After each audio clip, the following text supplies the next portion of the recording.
Hi, everybody. Welcome. Day 3 of the Pulse Conference online. It's going to be absolutely amazing, of course. So a special welcome to all of you. It's going to be incredible.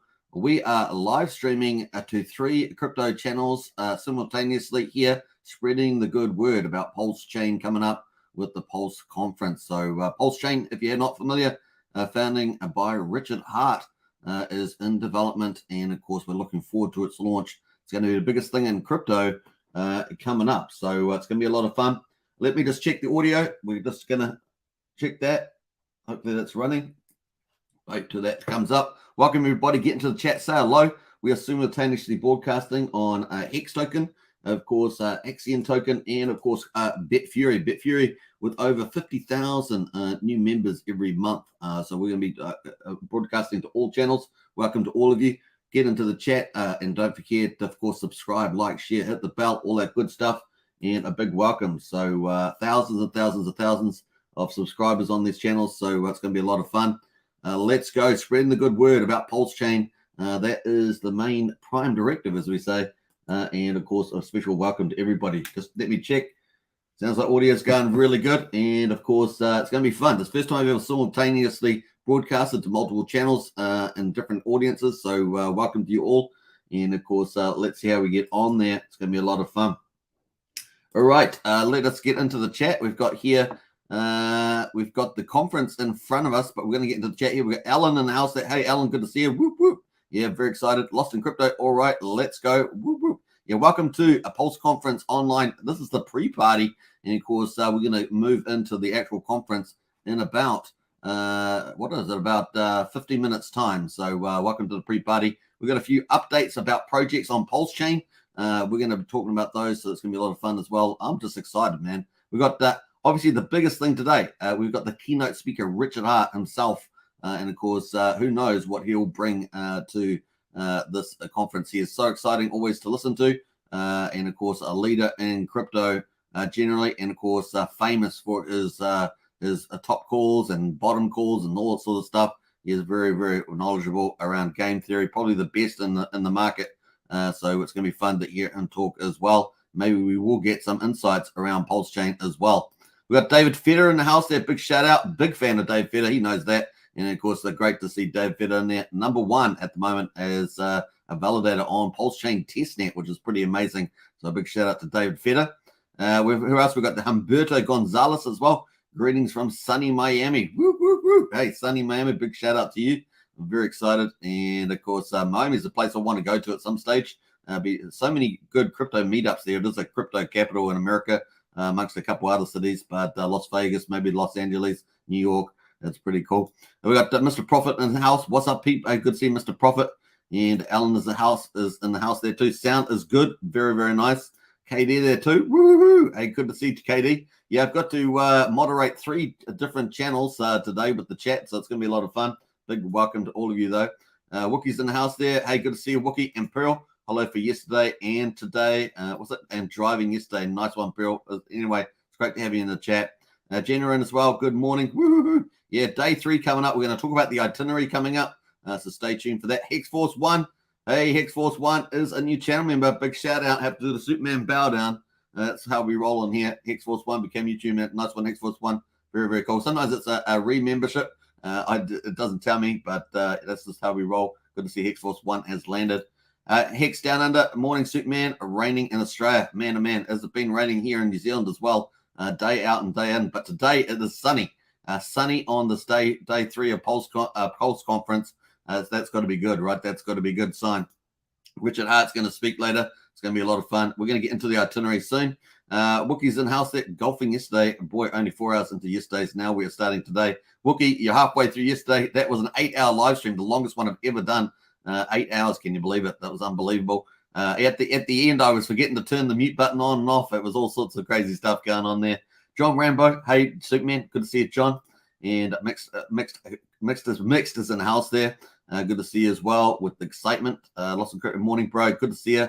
Very, very cool. Hex down under RH in 1 hour. Yeah, it's going to be pretty 1 hour. Well, later on in the day, but he's coming. He's coming up. Hey, all, and Thomas Turner in the house there. Hey, it's good to see so many people in the chat. Let me just quickly check all my 3 chats there. going pretty good there. So a big shout out to the other communities as well. So nice. Let's get into the actual itinerary here. So we've got day 3. So it's about to start in about 50 minutes. And of course, we're going to have to start off with the best leaders panel. We're going to move into the best community talks. And then we're going to have hour 3. It's going to be the best founder, 5 levels explained. We're going to have Jack Levin in there too. We're going to have then PulseX founder interview Keynote. That's the keynote speaker. So that's still, that's still 3 hours into it, as it were, or 4 hours. And then finally, we're going to have Richard Hart on the socials. And who knows what will come out, what little gems will come out of these 3 sessions here. It's going to be a lot of fun to see as well. So let's get into the itinerary. And of course, I'm going to post this link in the chat there just in case you want to see it. That's for sure. So, bam, that is the link. Save it to your favorites. That's for today. Go Positive in house there. Good day, everyone. Hey, good to see you. Go Positive. Big shout out. When launch or refund, ETH is booming, says Tyrone. Hey, patience is a virtue there. Proof of weight. I'm sure it will be fantastic when it does launch there. And Sandy Beach in the house with the beaches. I love it, Sandy. Always a pleasure. Nice one. Hey, this is going to be an epic day, day 3. It's going to be so much fun. Hex Down Under says, off to jiu-jitsu, bro. Have a nice day. Buy more Hex. That's the way it is. Hex Down Under, buy more Hex. We're going to talk about the Hex price pretty shortly. So this is pretty awesome. Let's get into the actual itinerary for day 3. This is day 3 here.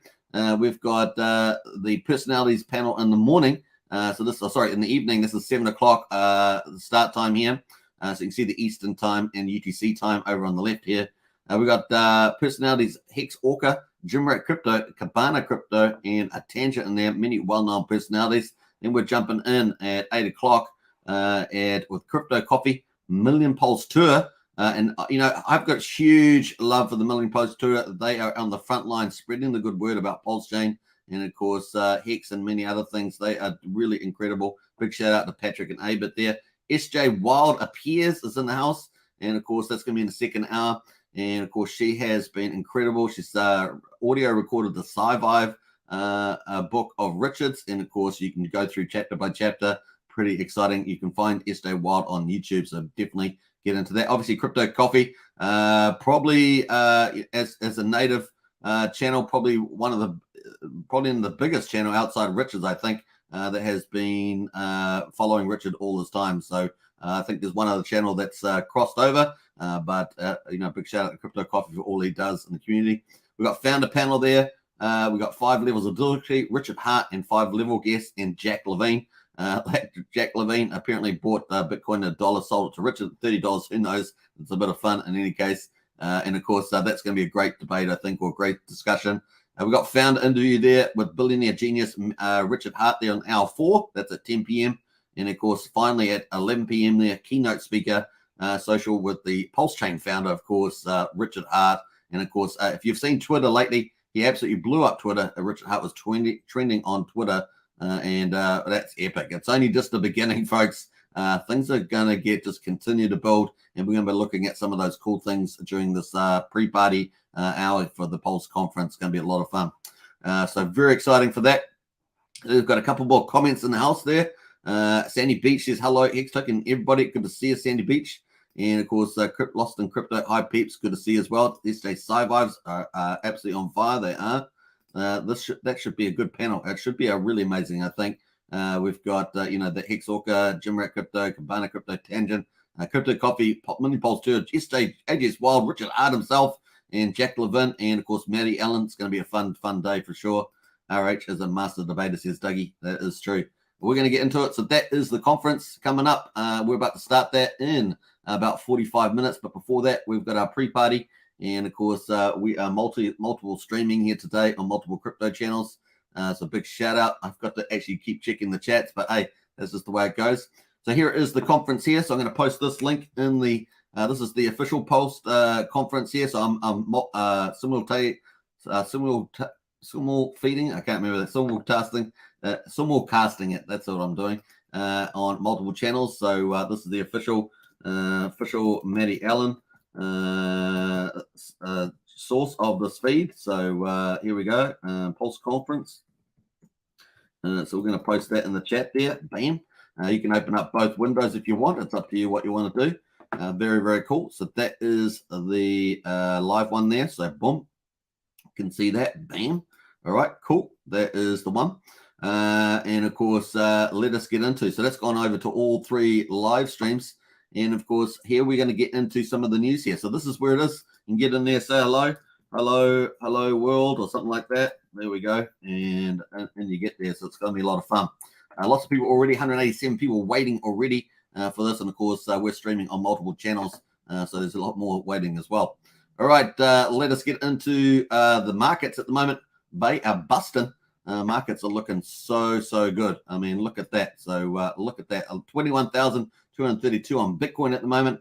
You're going to be pretty happy with that, up 1.36%.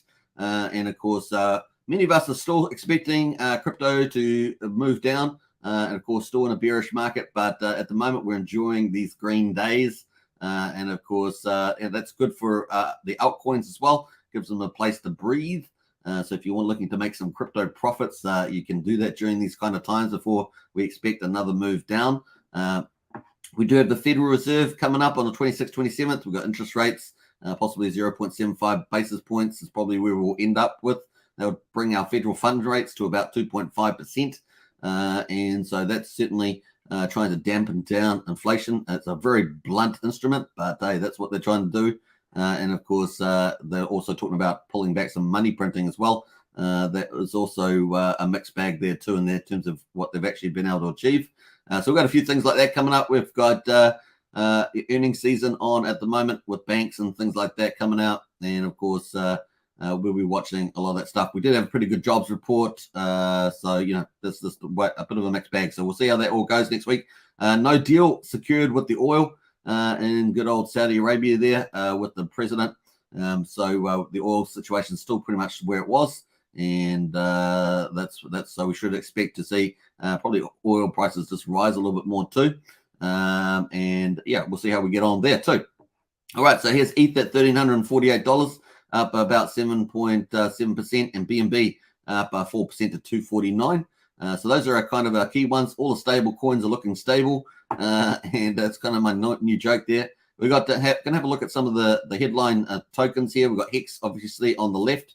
So we're going to have a quick look in there. Where Hex actually coming up to 4 cents. Woo! Pump. We like that. That's pretty cool. Obviously, Hex is pretty huge. We've got over 300,000 people holding Hex. And of course, heading up towards 100,000 stakers. It's a pretty huge community. And I think it's only going to get bigger. Pulse Chain's coming up, of course. That is the big deal. And that means it's going to open its arms to all the crypto projects that are on Ethereum are going to be copied over to Pulse Chain. So welcome to all the communities coming. That's really what it's about. And of course, if you buy any ERC20, 1155s, 721s, all those sort of things, then you're going to get that copied over on Pulse Chain. So welcome to everybody in different communities. It's going to be a lot of fun. This is the biggest thing in crypto coming up when it does launch. So this PulseConference online is a great way of getting early access to some of the info that's happening. And we're going to be covering some of the projects as well. It's going to be pretty cool. So also Hedron is also pumping. Hedron over here is also moving up here to 875, heading up towards the 1,000 mark. So that's pretty cool. It's still got a nice little uptrend going up there. And it's going to have looks like it's going to have a third test there. We know ICOSA is coming up. So we're going to jump over. So Hedron is introducing their own staking directly. We know that there's also another project looking at staking as well. So this is super bullish for Hedron. Now Hedron was a free airdrop and is a free airdrop to Hex stakers. So it's pretty bullish. But the thing is, there's a lot of supply. So now they're looking to bring in staking and of course further deflation. So pretty awesome there, and a few other mechanisms as well that could pump your bags. So we're going to zoom in from Hedron, looking pretty good at the moment, and go into ICOSA. So on the 14th, Alex, who was on Pulse Chain Conference yesterday, I think, it was yesterday, basically said the ICOSA contract code is published and Pulse Chain testnet soon. So it was the 14th there. So that's pretty cool. And then, of course, he talked about some potential changes with one of the special features. That's a one-off feature there. Talking about that. So we're going to jump straight through to the top here and have a look at the summary here. I do suggest that if you want to get, understand this better, ICOSA, there's a flow chart for noobs. That's newbie people. There's a more complex one going to that's on Telegram if you want to get to that, but there's a cool little diagram showing how ALGO is going to work. So this is coming up, folks, and I want to point out one particular feature, which is the HSI buyback. Basically, HSIs are wrapped hex stakes, and of course can be traded as NFTs on OpenSea and future markets. And of course, HSI basically it means that he let us know that 350 million hex had been put into HSI stakes with an average stake length of 13 years. I mean, it's pretty amazing. And of course, 350 million hex, it's a lot of hex circulating supply. And of course, that's going to, people are going to sell those back to the ICOSA contract to get ICOSA. And in the first 30 days, that's going to be the only way you're going to be able to get ICOSA that way. So pretty awesome stuff. And of course, you'll be able to earn a yield off by staking ICOSA there, which is pretty epic. So you're going to be able to get a yield on ICOSA and Hedron as well. So it's pretty neat, and reclaim the ICOSA principal. And then, of course, you can just restake it. So it's pretty exciting. So that there, what else? So if it's done 350 million hex in that contract, what else could it put in there? Huge amounts potentially coming up in the next, say, 4 to 6 weeks, whenever it launches. Could be in within 2 weeks, 4 weeks, depending on audits and testing and things like that. So I would suggest to you that the next 2 to 6 weeks are going to be extremely exciting for hex, just based on ICOSA. Obviously, people buying hex and putting into the HSI. Some people will use their liquid hex. They've already got in their bags online to do that, but this is super pumpermental for hex. Major. And of course, I'm expecting some good things for the hex just on this alone. But wait, when you thought there wasn't more, there is more. Let me just post this in the chat there, just so if you want to save this to your favorites, I strongly suggest you do. Bam. So you can save that. That is the link there. Bam, there it is. So looking good.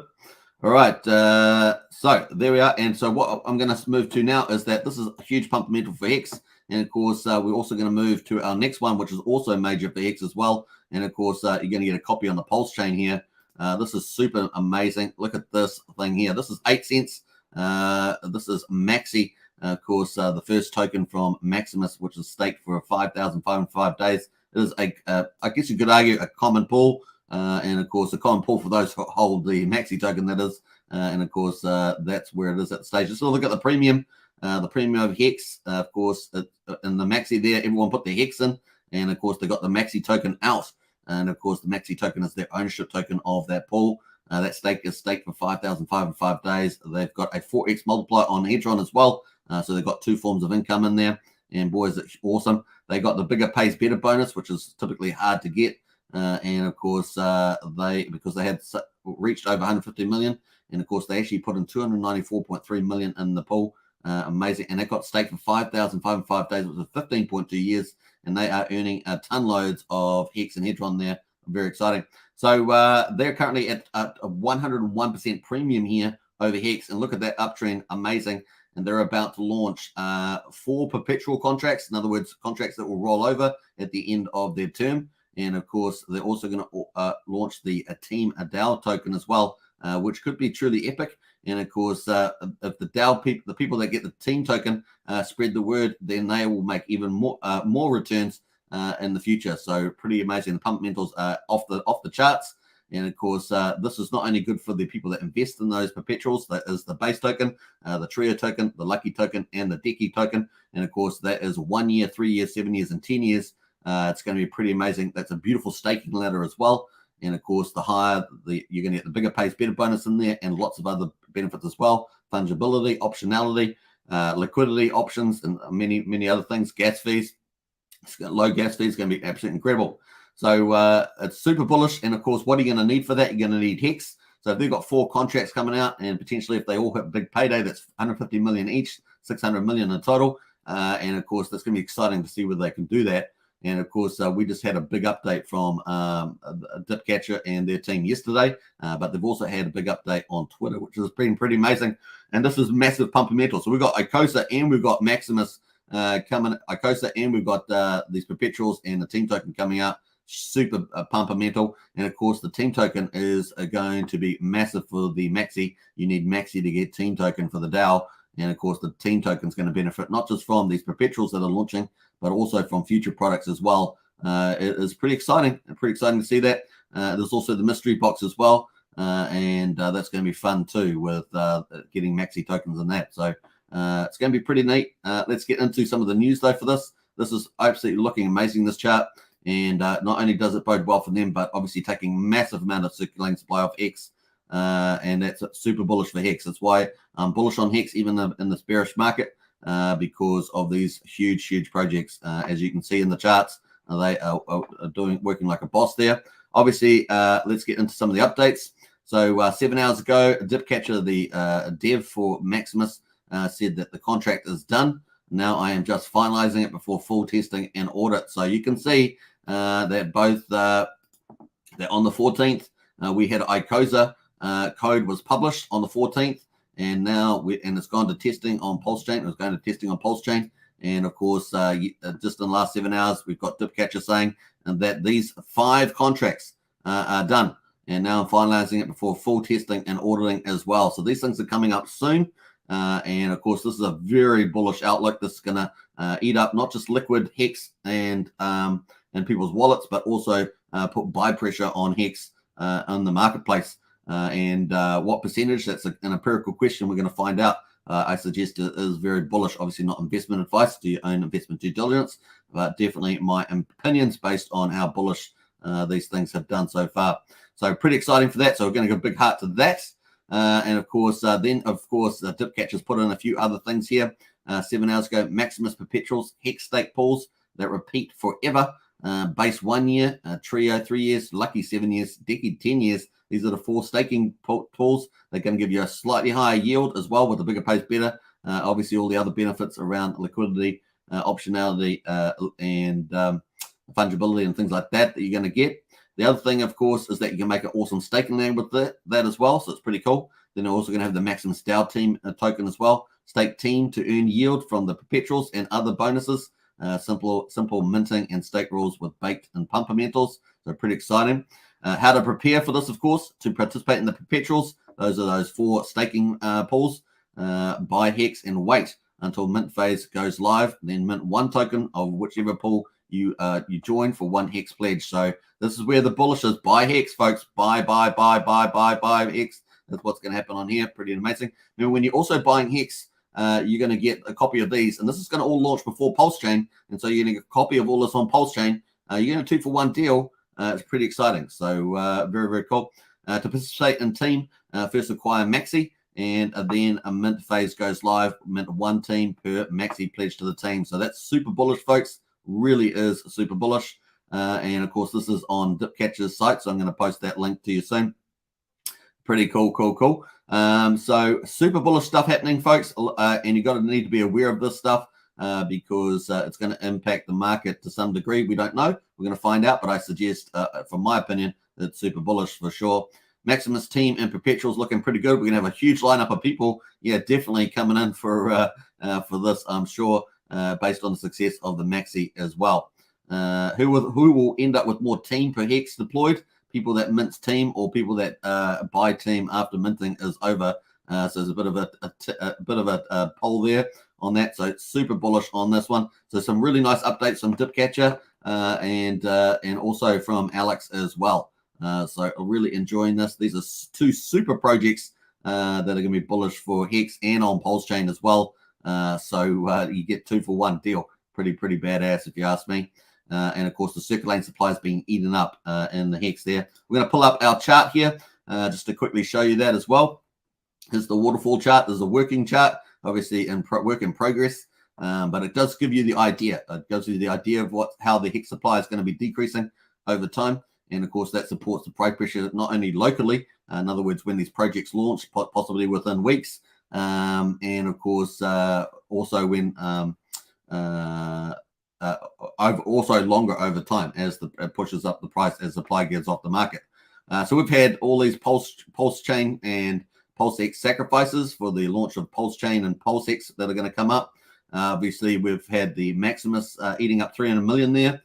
We've potentially got these 4 perpetuals, could eat up to 600 million. And if they do even better, we've got another 300 million in there.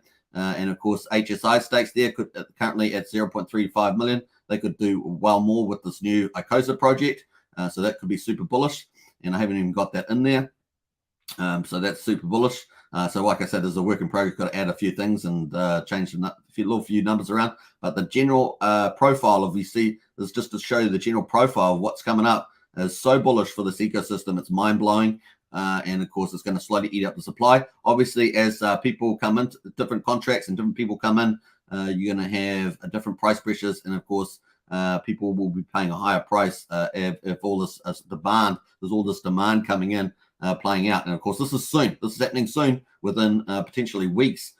So as you saw, the contracts are finished and they're going to be launching. So it's pretty bullish, even in this bearish market, even with the financial and geopolitical issues around. This is really quite counter to that narrative.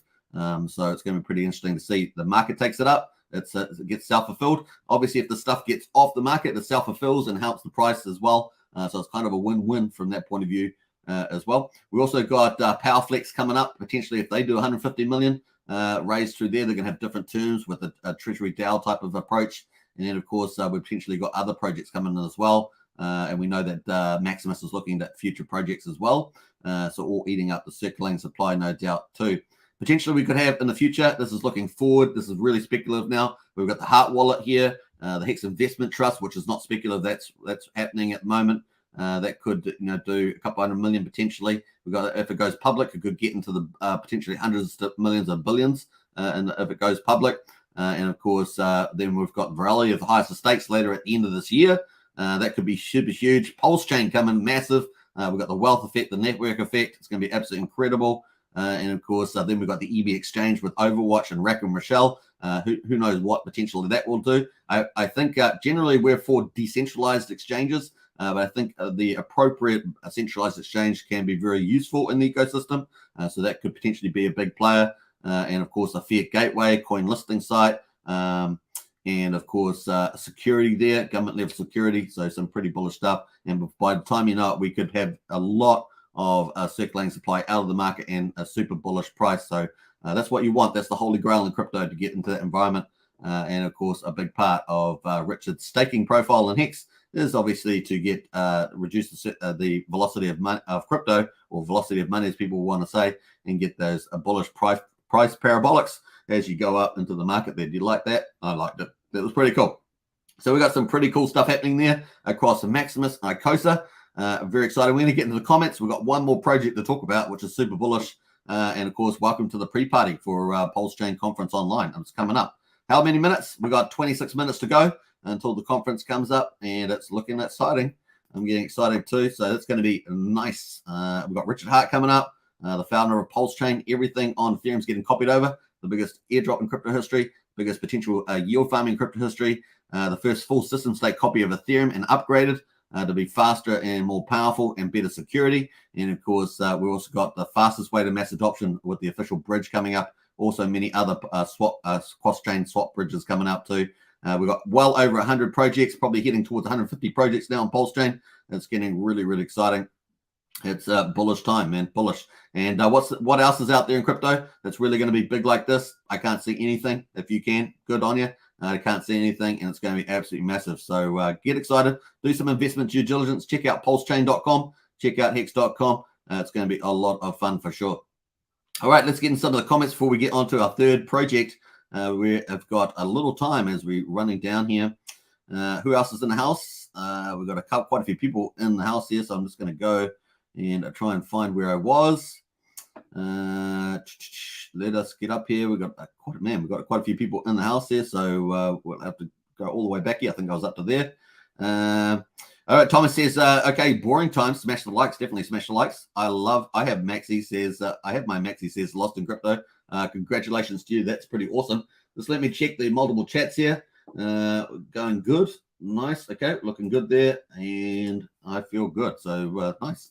Lies Beneath in the house there. Hello, how are you today? Very good, Lies Beneath. I'm so pumped today, man. I'm so pumped. This conference has been a real blast. Well done to Maddie Allen for organizing. Well done to all the people that went on the show. I think there was only one person that I know of that didn't make it. Everyone else has been there, so big hats off to that. Such professionalism in the Pulse Chain and Hex community really is amazing. Lost in Groove Crypto. Groovy. Der see a token, says Sandy Vitz, der Seeken. Susie Q's in the house. Woohoo! It's amazing, family. I heard the party's in here. It is in here. pre-party for Pulse Chain Conference is in here. And of course, welcome to the party. Absolutely. It's now on house there. Our moderator Foreman. Good to see us, up people. Appreciate everything that's now does. I really do. You are a superstar in the community. Hex Hodl says Free Pulse Victor stream has been live for a while. 30 minutes left until the end of the PHL sacrifice. Okay, so take that into account if you are participating in that. That is on. What else there? We've got a couple of other comments, and it's going through here. Brazozzi says 4 cents on Hex. Let's jump out of here. We have got 4 cents on Hex. Yeah, it's pretty much been around 4 cents, so it's pretty cool on that. Nice. And of course, we're going to get into other coins. Just stay tuned for that. That is pretty cool. So, all right. It's easy says, let's go Polskins. Absolutely. Crypto Maniac in the house there. Hello. And who else? Thomas Turner. Cookies and Crypto. Good to see you. Excited weekend in this Richard Hart ecosystem. Yeah, this weekend could be a blast in the charts. Of course, the markets are closed. And of course, it's Saturday in the United States. Still, it's Sunday here in New Zealand at 11:30 a.m. in the morning, 11:36. So definitely is a fun time this weekend. Looking definitely green. Rowdy says, howdy Hexskins. Woohoo! Got to be excited for that. Brazil says the hunt for the Crypto King for anyone else wondering. Nice. Charity says, hi all. I'm going to have to come back later and watch RH. Busy day with the family. Let's hope that he announces something. Well, I don't know if he's going to announce Pulse Chain, but we could get some little nuggets, golden nuggets out there, little secrets for sure. You never know. Just a little update around security coding, maybe that might come out. It was well done too, says Sandy Beach. I would like Superman to do a review on it. It's in a crypto documentary. Nice. So I'll have to look at that again. It won't surprise me if RH today makes an announcement of Pulse Chain launches, Ivan. Yeah, I wouldn't quite get that excited. I'm excited, but I think we might get some updates possibly. Let us jump around to that. Pulse Player says, really hoping RH gives an update or a timescale. Yeah, I think that's probably where we're going to be possibly at best.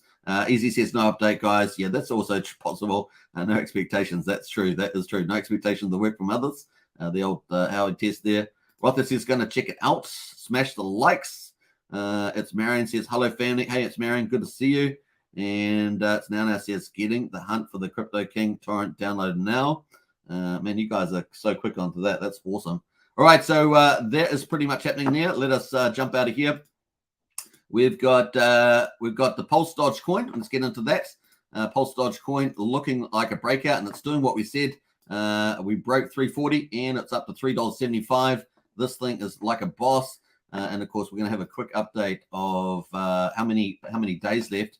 We're going to go into Pulse Dodge coin, and of course, go have a look at the contract. We are currently at 5.2 million Pulse Dodge coins minted. So we're probably sitting at about 5.7 million now, because you've got to add in the BA and the OA address getting minted on about the 28th of this month. So super bullish for there. We're going to have a look at the whales. Pulse Dodge coin, obviously Gunther leading the charge on this one with a little whale syndicate. I put inverted commas in there. But we've got 211,101, 65.54. There are top whales and 33 there. So they look pretty intact to me. Let's go to the claims. How many people have actually claimed Pulse Dodge coin? We're going to check that. We've got number of claims, 23,305 have claimed so far. Woohoo! That's around about 29%. So maybe 30%, somewhere in that ballpark. 29 probably is where we're at to.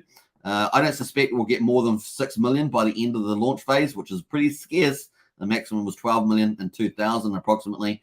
So I think we might end up around about 6 million tokens in supply. It's a pretty scarce for a meme coin. And of course, with a whale syndicate and Gunther evangelizing, who knows what the price could do.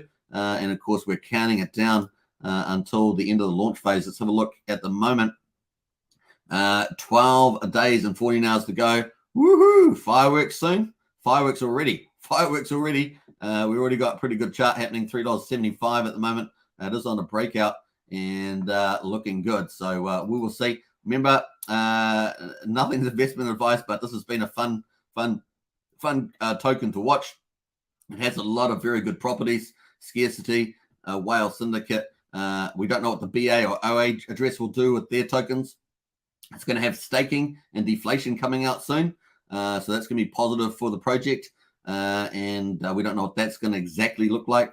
So that's going to be interesting. But of course, potentially it's could really pump hard. But of course, it's only as good as the weakest whale, as I always say. So just remember, this is crypto as well. So very speculative, and we'll see how it goes. But so far, so good, and we'll enjoy it while it lasts. That's for sure. And of course, it may end up being the ultimate meme coin on the Pulse chain. Who knows?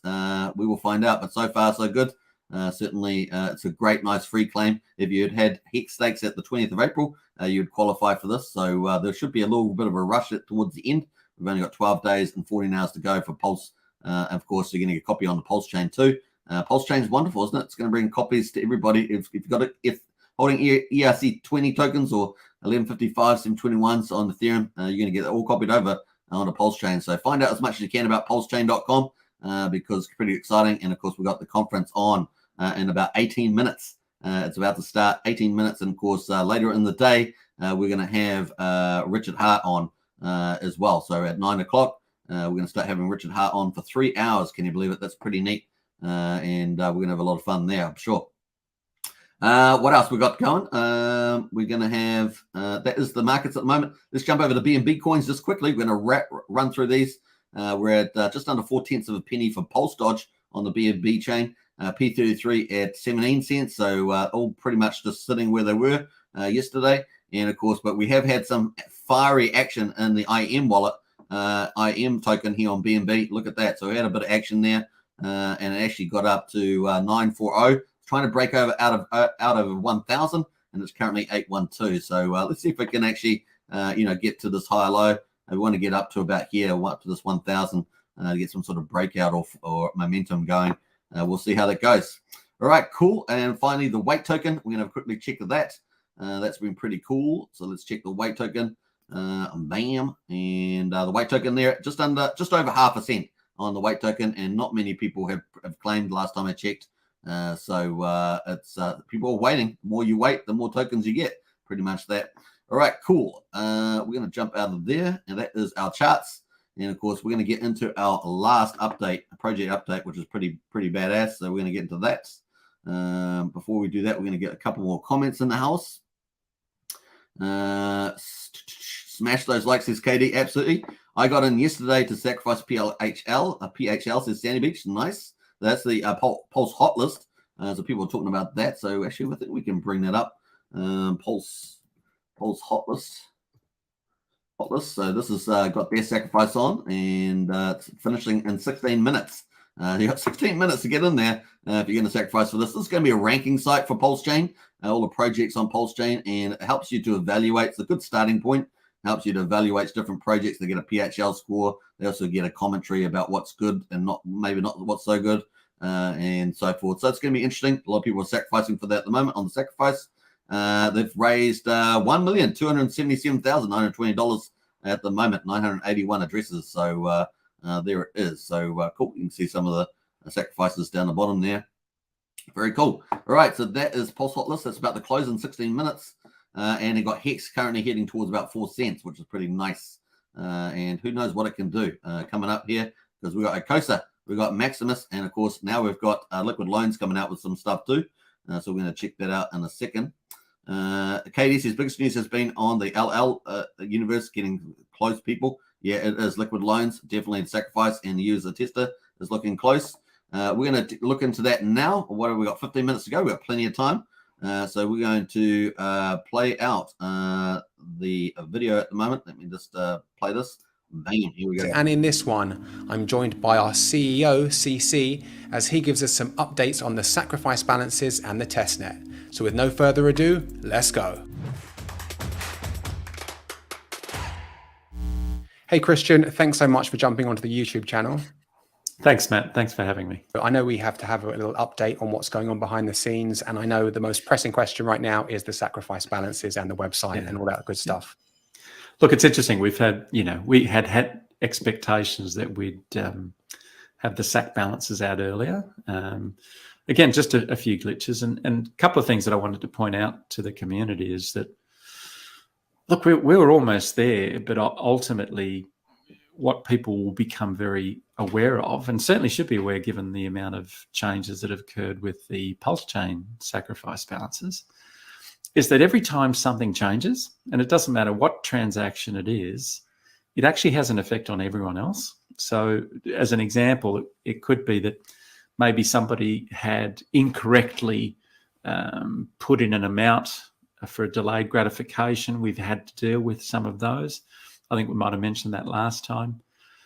The problem with that, though, is that as soon as you tidy that up or you sort that out, it actually has an effect on everyone else's bonus multiplier. So you kind of have to revisit all of that again. So you can imagine, super frustrating, but we're there. So that the site is actually up and running, but we're going through some alpha testing at the moment. So, and when I say that, there's a select number of people that are actually going through and checking balances and making sure that the site hangs together nicely.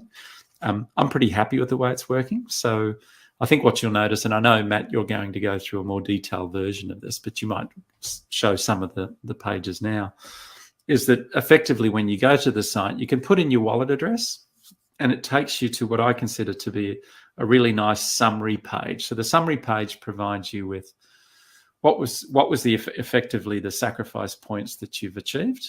And that could be a combination of, the longer pays better combination, including the delayed gratification elements. So that plus any rank multiplier to your sacrifice, all of those are actually added together. And if you've had any referrals or if you've used the referral program, it also displays the total amount of points that you've received from referrals. The nice part about the summary page is it brings it all together. But also you'll notice, and Matt, I'm sure you'll go through this in some detail, is that when you go into each of those transactions, you can see and connect directly through to Etherscan. So if there's a transaction that's showing, you can check it against Etherscan, or in the case of any transactions that came through from Binance Smart Chain, BSC scan, you can actually have a look through that. Given that we did end up receiving transactions from other chains, we've done as best we can to provide effectively the Etherscan versions for those different chains so that people can still see the raw transaction on their blockchain, and they can compare it to the summary page and to the transaction page itself. So I'm feeling pretty good about it. Obviously not there yet, almost there. A few little things that we need to do. I think it kind of leads me into the next thing, and that is, as you can imagine, whilst I think there's roughly about 9,500 wallets thereabouts. The truth is there's a hell of a lot more wallets, because there was people that were actually pooling into sacrifice groups. I think Magic Toshi Ride was one of those. So they have a significant number of people that have actually sacrificed with them. So potentially, whilst we've only got those number of wallets, there might be about 15,000 people wanting to check their balances. And as you can imagine, not that we're expecting a lot of queries from that, but if we do get queries, we want to be able to handle those in a professional way. So what does that mean? Well, basically, we're not just going to give you the website and say, there you are, and then you've got no mechanism to engage with us in terms of, hey, if there's any queries or if you've got some questions around some of those. The process will be something like this, that we obviously have the Telegram group. We'd expect people to go into Telegram, identify that they may have an issue, and hopefully the admins within that group can actually help them through that. I know the admins have been doing a great job so far in just providing feedback and assistance to people. But ultimately, when it comes to SAC balances, it'll be the same sort of thing. So whatever the admins can actually provide and hopefully respond to through Telegram, we'll deal with the majority of the issues. But there may be some instances, for example, that someone feels like a transaction was missing. So it's like, hang on, why didn't you capture this transaction, blah, blah. Then effectively, if the Telegram group admins can't support that person, then we're going to have to say, well, okay, we want you to issue a ticket. So what are we doing? We're creating a ticketing system that's a fully decentralized ticketing system that basically allows you to record your issue without necessarily needing to dox yourself. So we don't need to know who you are, and we don't expect you to provide email addresses or anything like that. So we don't need to do that. But it's important for us to be able to have a two-way conversation with people. So how are we going to do that? Well, you'll find that the ticketing system that we're building is basically going to allow you to actually enter in a seed phrase, not unlike what you might do with MetaMask, to enable you to actually create an issue, have it looked at. we can then respond to that issue and then come back to you through the ticketing system. So there's no need for us to know about your individual details. And that's really important for us. So, and I know that the community by and large doesn't like to, or doesn't want to be doxing themselves around this sort of thing. But it's really difficult not to, how do you engage in a two-way conversation without some unique identifier for the individuals that are raising that? So the ticketing system will be up and running and people will be able to use that. So in part, even though the SAC balances are ready, we're wanting to get that ready too, because once we let this out, we just want people to feel like they've got a mechanism to provide any feedback, etc. The other reason that we're sort of labouring the ticketing system is, and again, this is just something that we're pretty close now. So the test net's just about ready, and that's a fully functioning version of liquid loans. And ultimately, what we want to do there again is, whilst not everyone will have logins to GitHub, so people that go into GitHub can actually review the code, make some comments, provide feedback. Not everyone does that. Not everyone has that, but they may want to provide feedback on how the dApp's working. So we want the ticketing system to extend to that as well. So ultimately, once the dApp's out there and on testnet and people are actually providing feedback, my expectation is that ticketing system will serve a couple of purposes. One is to identify any issues that people are seeing that, hey, it's not working correctly, which we kind of hope that, we really do hope that there's not too many of those. But secondly, there may be a whole range of enhancements that make a lot of sense for us to consider. So if that's the case, we want the ticketing system to do that. But again, we want to do it in a way that people don't feel that they need to dox themselves as part of that process. But we need to create a method to have two-way communication with people on an ongoing basis. And I think, Matt, you and I spoke about this, and I think one of our devs did some really good work, and we had to shut it down. It was on the site itself. We had a chatbot, and we thought, this is bloody fantastic. This looks great, works really well. But the problem is with chatbots, and I know that we could have explored this further, but with chatbots in general, is that you can script a whole bunch of stuff, but there's no easy way of collecting that information for further discussion. So it's an immediate response type thing rather than response, record, log, and then come back to you. So whilst chatbots are great, they're sort of immediate response stuff. And we feel that the Telegram group will actually provide that. And really, ultimately, if people want to have a conversation, that's probably the best place initially to start. And then if the issue can't be resolved within Telegram, then okay, use the ticketing system to do that. But again, we want to be able to provide that when we make available the testnet version of Liquid Loans. Yeah, I know there's been, challenges, as there is a lot of the times with software, but having the privilege of seeing the Sacrifice Balances site and the testnet, I think the community are going to be, very impressed with how clean, how easy it is to use, because this really is making it super simple. As you said, there's a summary page on the Sacrifice Balances site, and the fact we have the ticketing system. The majority of the community understand that. They understand how challenging this is, and they also understand that these things take time. And so they're accommodating it. And whilst we would have hoped to have had something out earlier, there's been some challenges. So we just haven't been able to do it. And we'll certainly release it when it's ready. And I just urge people just to just be mindful of that. So when you're getting annoyed that it's not out, just remember, we're not sitting on our hands here. We're doing a hell of a lot of work in the background to make sure these things come out perfectly. And it's really important for us that we maintain that, because ultimately, this is a reflection of our brand. We are aiming to deliver a really good outcome for this community. And we just ask people to just be a little bit patient. And even if you are a little bit frustrated, just be mindful that, we're working really hard and we're not sitting on our hands at the moment. We're doing everything we can to make sure that we're delivering a great product to the community. Absolutely. Well, thanks a lot for coming on here, CC, and updating us all. I really appreciate it, and as I'm sure the community do. And you'll have to come back on soon when we have a few more updates as well. So that was the update from about 3 days ago, and we're going to look at the sneak peek coming up here. We've got 5 minutes to go until PulseConference online starts, and of course, this is going to be a fantastic conference with Richard Hart as the keynote speaker. And of course, we are simulcasting this to three crypto channels, of course. So a big shout out to those in the Hex community, Pulse Chain community, all the communities out there. Of course, Axiom community, and of course, Bet Fury, which is absolutely ginormous too. So a big shout out to all those communities watching at the moment. And of course, welcome to Pulse Chain. Find out about pulsechain.com if you haven't already. Pulsechain.com is going to be massive. The first full system state copy of Ethereum, potentially the biggest yield farm in crypto history, the fastest way to mass adoption, super fast, super blockchain, own the keys to your coin, layer one, and much, much more. Deflationary tokenomics, absolutely going to be incredible. On pulsechain.com, that's a good place to start. If you've got tokens on Ethereum, they're all getting copied over, and PulseChain is going to launch. We'll let you know. But of course, we're going to have Richard Hart, the founder of PulseChain, coming up soon.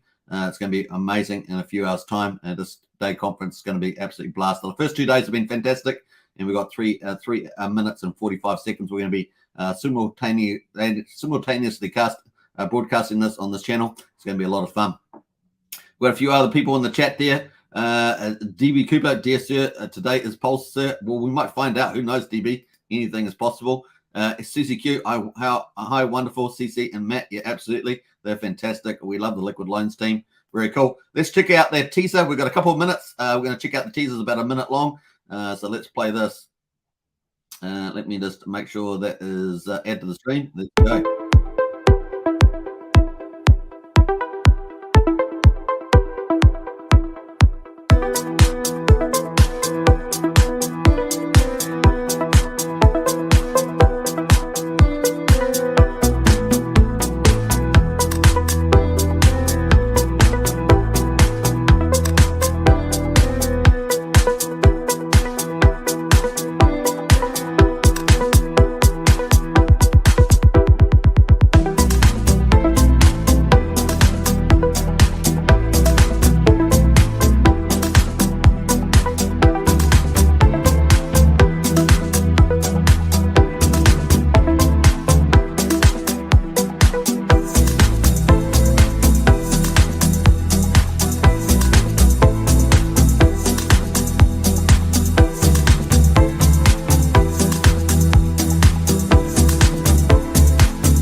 So you can see we had the first update from 3 days ago from CC, the CEO of Liquid Loans. Now, Liquid Loans is going to be the premier DApp, third-party DApp on PulseChain. And, of course, there's a fork of Liquidity. And, of course, they're upgrading it for PulseChain. It's going to launch probably 4 to 8 weeks after PulseChain launches. It's going to be super exciting. Really, really will be amazing when it launches. So it's going to be a lot of fun. We are counting down, folks, though, for PulseConference. 1 hour and 30 minutes to go. And like I say, 1 minute and 30 seconds to go. We've got, it's going to be a fun conference for sure. PulseChain is going to learn more about that. And, of course, Richard Hart, the founder, absolutely trending on Twitter yesterday. Absolutely amazing. And, of course, people are starting to really listen to him. Dominoes are falling. Many people that criticized him, Celsius and other people, they've fallen to the side, in this bear market, being casualties. But Richard Hart is continuing to soar. Social media is soaring. PulseChain is coming. Everyone's looking for that light on the hill, and it's going to be so much fun. You guys are all here early. You're all here early. Spread the word wherever you are about pulsechain.com.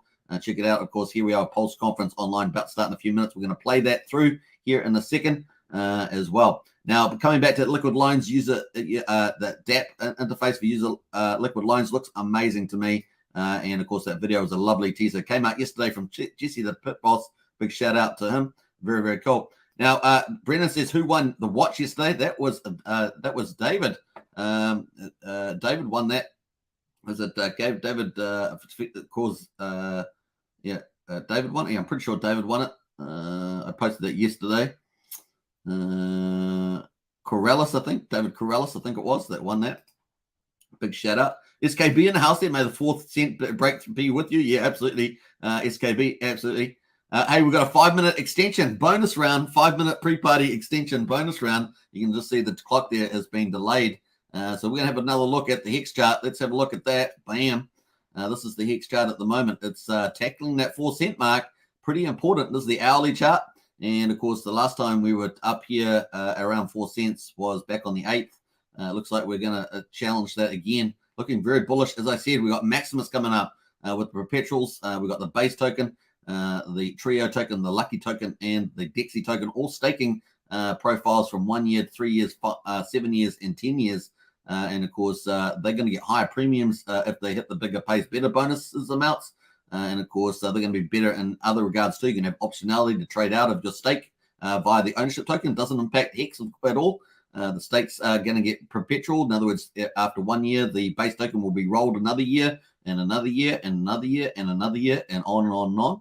And of course, that will be creaming off a little bit of big pays bear bonus into the team token. So that DAO token is going to be very popular. And of course, you need maxi tokens to get the DAO token. That's super bullish for maxi. Some of it's going to be burned, some of it's going to be given back in a 3, 6, 9 year period. There's a few little features there you need to get familiar with, but they're going to look pretty good. And of course, if you go into each of them, you're going to have pretty much a beautiful staking ladder there with optionality to sell out if you need to. Maybe something happens in your life and you need to sell out. You can do that. And of course, it's going to be fun to do that on the markets there. Obviously, we are looking forward to that. That's going to be super huge. And of course, we've got ACOSA coming up as well. HSI stakes for HEX. The HEX supply is going to be under a bit of pressure, I think. Obviously, not investment advised, but it's kind of logical. Certain amounts going to have to be bought on the market, and not everybody's going to be using liquid in their bags for ACOSA and HSI stakes. And of course, we found out a terrific number that had gone through there from Alex there at 350 million so far. That's amazing. What will it do once ACOSA launches? Just phenomenal. And some nice little play there for Hedron as well.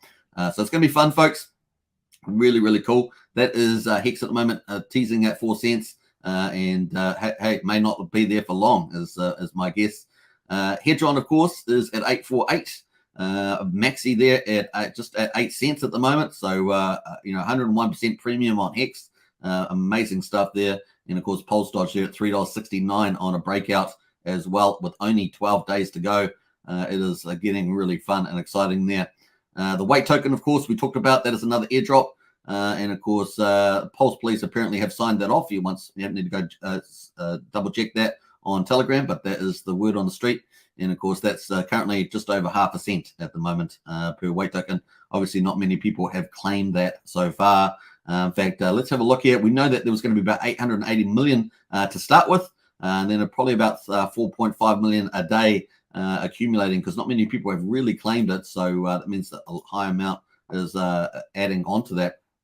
So let's go to the contract on Etherscan there. We can see that, we jumped up from 28 million to about 31 million. But remember, 880 million. So this is a very small amount of the supply that's been minted.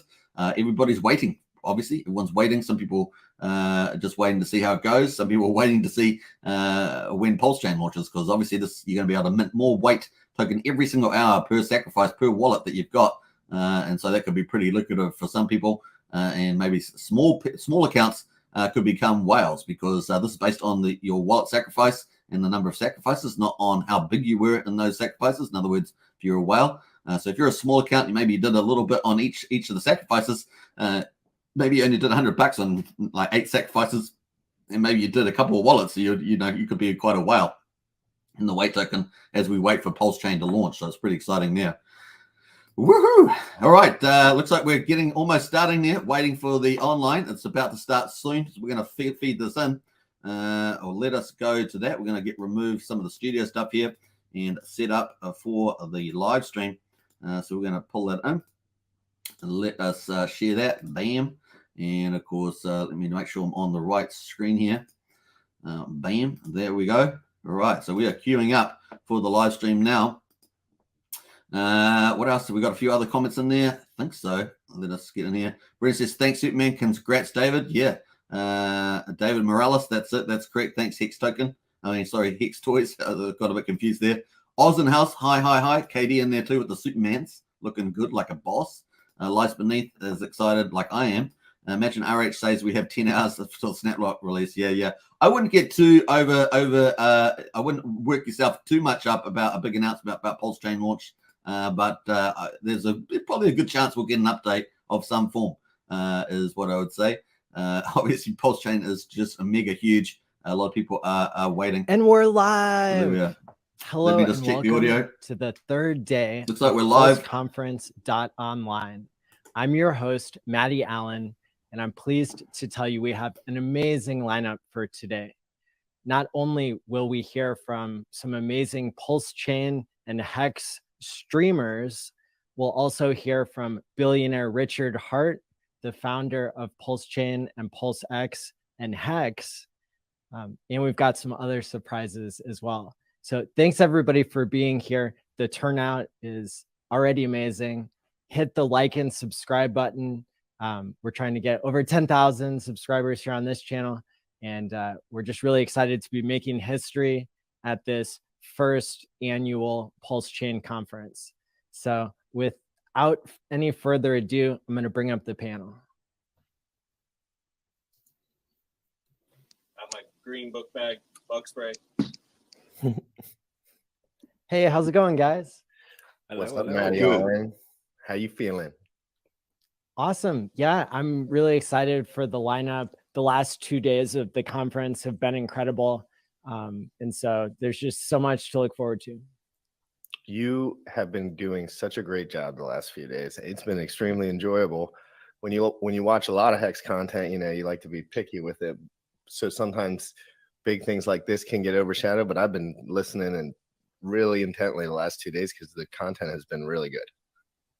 Awesome. Yeah. Well, thank you for the kind words. And I know I couldn't have done it without everybody who's been participating and doing such a great job themselves.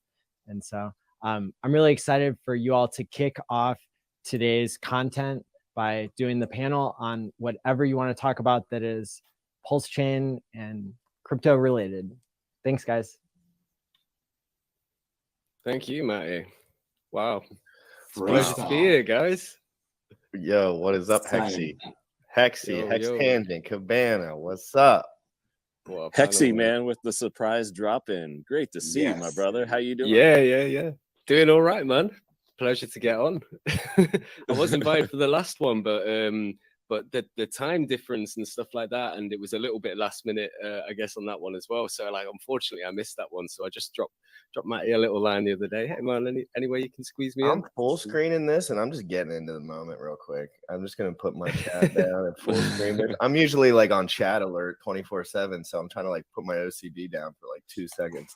Well, that's what And we don't just, have like, to worry talk about. to some friends. That's the great thing about like not running a show and having a producer is like we can actually just, you know, kind of focus on each other rather than the comments, because it's like a two-way battle sometimes when you want to get relevant comments up there and interact with your viewers, but at the same time it's like, oh man, you don't want to take away from the conversation or something like that. So Yeah, for sure. Where are you at the moment, Cabana? I'm in the, I guess, Gulf Coast of Florida. So the Gulf is right over my shoulder. So yeah. Nice, man. You're always in the Cabana mode, which we like. I've always been in the Cabana mode. We were joking in the green room, and it was just like, you know, I don't like. I think it's funny. People are like, oh, you know, you're living the retired life and stuff. I'm like, bro, I've been on the beach like since the beginning of Hex, doing videos at like 1/3 of a cent or less. So, I've been here from the beginning, and I'm here for the long haul. So where does this 15 more years? Where does this FUD compare to the FUD of your journey? Like where are we at? If you had like a FUD meter, obviously there is some macro nightmares going on right now. But I mean, that happens, you know what I mean? Happens all the time in decades. Every decade, it's going to probably happen. As far as what you see, not just Hex, but like from the whole cycles you've seen and financial cycles, like what is this in your opinion? It's more kind of like what you said. It's a more overall market cycle. The first initial, I guess, FUD that you call it was just that. It was FUD. It was scam calling. It was hating. I mean, we still face that today, but not to nearly to the degree that we once did. So this is completely different. We have pretty much a market, I guess, slow crash, if you will. You know, even, you know, from traditional markets, it's carried over to Bitcoin. I always say, like, you know, Bitcoin kind of follows the NASDAQ. I know, you know, some crypto people don't like that, but look at charts and just overall trends and stuff. So and Hex tends to follow it in shorter terms the overall crypto market, and I know it's outperformed over the first few years, and I think it's going to vastly outperform in the coming years. But this is one of those times where you have to be patient, and hopefully you have dry powder and you've been patient enough to accumulate even all the way down to these levels. I think it was Wendy's that brought up a great point the other night. It's like, people were so waiting for a dip from the all-time highs, maybe even 40 cents and then 30 cents. And, it's like, okay, well, 10 cents, that's the bottom. Well, we hit, way far. We had another, I think we all thought like around 10 cents, right? That was... Yeah. But if you didn't preserve some of that capital, you didn't get to buy around 2 cents. So, I mean, just think about you're buying 4 times the amount of Hex that you could have if you would have at least slowly, scaled down rather than, being reckless and be like, I'm going to call the bottom, because rarely, if you think that you're buying the bottom and you're calling it, that rarely works out. So that's why the DCA is just such a solid move over time, especially if you're in something for years to come. Why not DCA? Why try and even call the bottom if you know you're in a superior asset? Yeah. DCA is king. Just not being dumb butt is king. Like, you can't run out of money. Like, you know what I mean? Like, people acting like running out of money is like normal. Like, I don't like running out of money. It's been I've been such a scary scenario. Like, I've gone all in like 5 times, man. Yeah, see, I'm like bodybuilder boy, where I like very strategically think about these things for like years in advance, and I'm willing to wait a long time. I've always had that mentality. This was not been like a dopamine surge for me as much as some other people, because I've already dealt with those demons. Like I've already dealt with like the highs of like excessive use of whatever. So I'm just so over that like feeling. You know what I mean? Like, I want steady. I want to chill. Like, I want to be more calm in my life, less neurotic. And I know what brings on the neurotic syndrome: doing crazy shit, playing video games nonstop, and gambling. Yep. Stuff like this. Well, I mean, I still Hex like solves a lot of that, right? Go ahead, Dan. Hex solves all of that. You're a lot more mature than I thought, bro. Like, I'm nowhere near that. Yeah. I'm a gym rat, bro. Like, I go to bed early, I wake up early. I'm a very structured dude, but like at the same time, it's just I just don't like stress. Like, I just don't like negative stress, and I don't like dealing with who needs it? Overhead or anything. Like, like girlfriends, money. Like, I try to stay like low overhead. You know what I mean? Like, just pretty much just me. Well, good. I mean, when you're talking about like low overhead and taking the stress out of investing, you earn Hex every day. So that helps with the entire process, right? And I think that's, one of the beauties of it. It gets you to stop, maybe not cold turkey, but stop paying as much as attention to other things that could be waste of mental capital. And, that way you have, you're not, worried about money and taking those worries out or having that cloud that your judgment on something else. It's one less thing to think about, and improves your overall quality of life. You don't end up being a lion son of a trash like all the other like people on here. They want to act like, not everyone in this, bubble in particular, but everyone over leverages how smart and how savvy they are. And then 2 years down the line, they're like, why are you still begging for money, bitch? I thought you were rich. Like, I thought you were rich. Like, why are you asking me for $20 every time? Like, why do you need this $20? You know what I mean? It's like, it's different from just having a show, but they're like, buy all these links right now, bam, bam, bam. And it's just like, dude, you're clearly broke. Like, you don't shill links if you're not broke. Period. End of story. Like, it's just the way it is. And I've been learning that more as I got into the YouTube thing. It's like, people just say a lot of shit, pretty much. Yeah, because there's a time cost related to those types of shills, right? Because then people believe that they have the right to ask you for support style questions if something's not working. So ultimately, it's going to take up your time to shill those sorts of things, like whether it's ref links or having a paid group. It is going to be an annoyance. So you wouldn't do it if you had bulk coin. You would exactly. Only do it. It's so annoying, so annoying. You don't want to do that shit. That's work. That's work. It's work. Hey, since this is PulseConference, I wanted to mention a narrative that I believe has dropped off, but you guys can confirm whether maybe I'm just missing something. The whole you get your hex doubled on Pulse Chain. I haven't seen a lot of that lately. I think you are correct. And that narrative has dropped off, right? It has. And it's, you know what? It's going to pick right back up as soon as Pulse Chain is announced. And that in my mind is the bottom. We've seen, almost 2 goes at it. The last one back, I think in mid-May, when we thought we almost had Pulse Chain, and we had, that rise up to about 20 cents. So I think that will be the ultimate bottom. And probably, since it's going to, I'm just guessing, closer to the end of the bear, because every day I guess we're technically closer to the end of the bear, that from here, that opportunity gets more likely. So, and great to see a Tangent. Last I saw you, there was like a dead body floating down the Heart River, and but I bet it had a smile on its face. Yes, it did, because I heard it did. That was a great Twitter Spaces with you and Richard. I'm so glad. I just wanted to give you a shout out, because that was a great conversation. It was level headed, and it was a conversation. It was you introducing points and him answering them. And I wish other people who even, like Bitcoin, would actually take the time to present,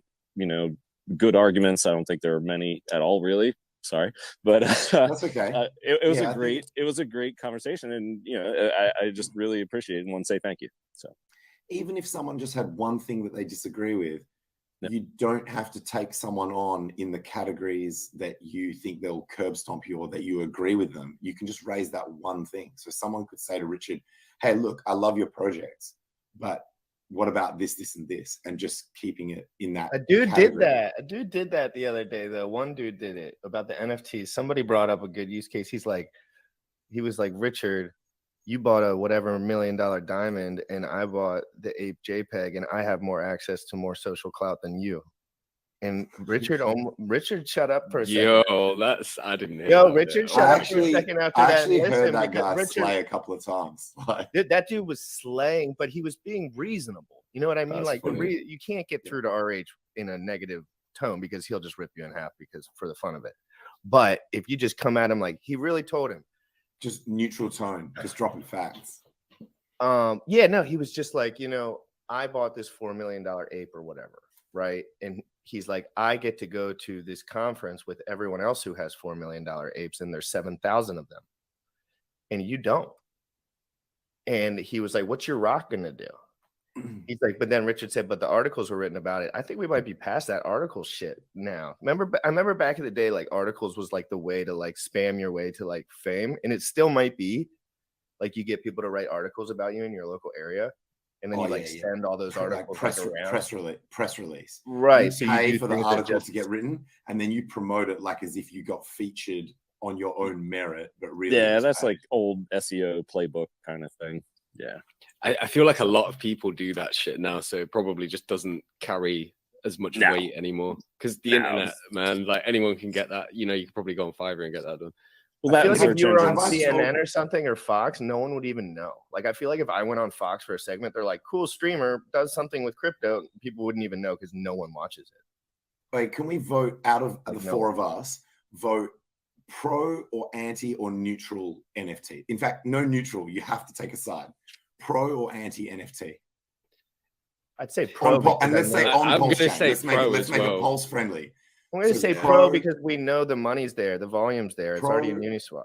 Pro and Cabana? I will be, if the caveat was Pulse Chain, so I'll be a pro. Okay. Because I think it could change the game for those who aren't closed-minded. So and it's still the concept of NFTs too. Is good. They can be used for stuff later. It doesn't have to be monkey pictures and shit, right? Like, I don't know why that's the thing. There's some really cool NFTs like out there. Legitimate financial NFTs might eventually be decent. Well, even things that are tied to an actual physical product, like Cy from Hex Toys, shout out to him. I love that stuff because it's in our ecosystem, so we understand it, and we understand, hey, this is really cool getting this NFT with this physical product, not even just like a, you know, Richard Hart action figure or something like that, but he's doing the watches now too, right? So he's doing, you know, NFTs with the watches, and it's just, you know, really, that's really cool to see in our own community, and I can get behind stuff like that. But if we're just creating like monkey pics, and it's just like, okay, that's where I take pause a little bit. I'm still convinced a lot of that is doing trading. the 555 Enigma drop, the 555 Enigma NFT drop. Somebody's gonna pay for it. Did you guys hear that guy couldn't even work out whether he was joking or not? He thought there was a good possibility that Richard was actually trolling when he was like, I'm going to do a different photo from each facet angle. And then the guy's like, I can't work out whether you're being serious or not, because he shits on NFTs so hard. Can I give you guys, have I already told you the best pitch I've heard for the dumb NFTs, like the art NFTs, the least useful of all NFTs that exists? Someone said that it's rare that at the time people are able to accurately identify what will be art. It's only in retrospect, people looking back can work out what the art was that defined that era and that culture. So he was basically saying, who are we to say that these stupid NFTs are not going to actually be the art that defines our generation? It's possible. Now, I think it's unlikely, but it was a decent pitch. It was the best I've heard for the stuff that I thought was just like zero chance. It's all zero chance, dude. My RuneScape account that I just got back from 2014 still has money on there that I can convert to USD. Like, this shit has been done a million times before. Like, all this shit. That's why Richard thinks it's a joke, because we've done this 20 years ago. But those items have utility in the game, though, right? Yeah, and whereas you these can NFT cash them out for pictures, bonds now. You can cash them out for bonds and then just sell them for US dollars. It's like, in my shit from my account 10 years ago inflated like 17,000%, like with the market, because I didn't even fucking know the thing. So it's just that this stuff has been going around. That's why he thinks it's funny. That's why he thinks it's stupid, because he was doing this 25 years ago. He thinks it's a joke. It is a joke how far behind people really are. It's a fucking joke. We were doing this I was doing this when I was 12 and I didn't even know it. Like, and then 20 years later, you're like, oh yeah, we were doing this the whole entire fucking time. And now people are just doing it in Ethereum. Like, it just found a clever way to monetize it and shit. Do you guys think that NFTs will actually be a major component of PulseChain, or do you think some other aspect is going to be the dominant, like, utility of, like, sorry, in terms of just like activity? So not in terms of dollars, but in terms of activity. Like, where's the buzz and the hype going to be on PulseChain, in your opinions? Trading, I think. Trading, good call. Yeah. I just think people are going to be happier to buy PulseChain because there's going to be more liquid, more volume. Like, more liquidity. Buy PulseChain on PulseChain? Is that what we're talking about here, Jim Rat? I guess not. We can't do that yet, can we? No. You can, I guess. Wait. Well, we can't do anything yet because it's not out yet. But that's an interesting question. Can you buy Ethereum on the Ethereum chain? Only if you've got something that's not, like, you'd have to have like a token to trade it into Ethereum, right? You can't just buy the Ethereum on chain.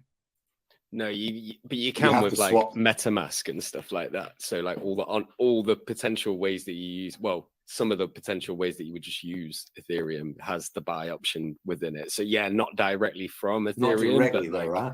Yeah, it's not directly. Isn't that strange that you won't actually be able to buy PulseChain on PulseChain? That's not a thing. Yeah, you'd have to trade it for some you'd have to swap for something else.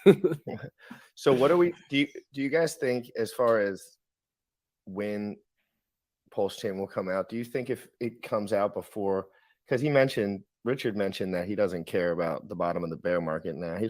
He probably was going to say yes, that. Confirmed, by the way. Confirmed. Confirmed and reconfirmed and reconfirmed. PulseChain might Richard be Hart said himself, he's not waiting to launch this thing. He's not trying to time bottoms.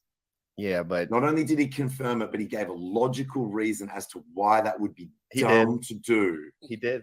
So if you don't believe his words that are coming out of his mouth, then at least follow the logic that he's laying out for you.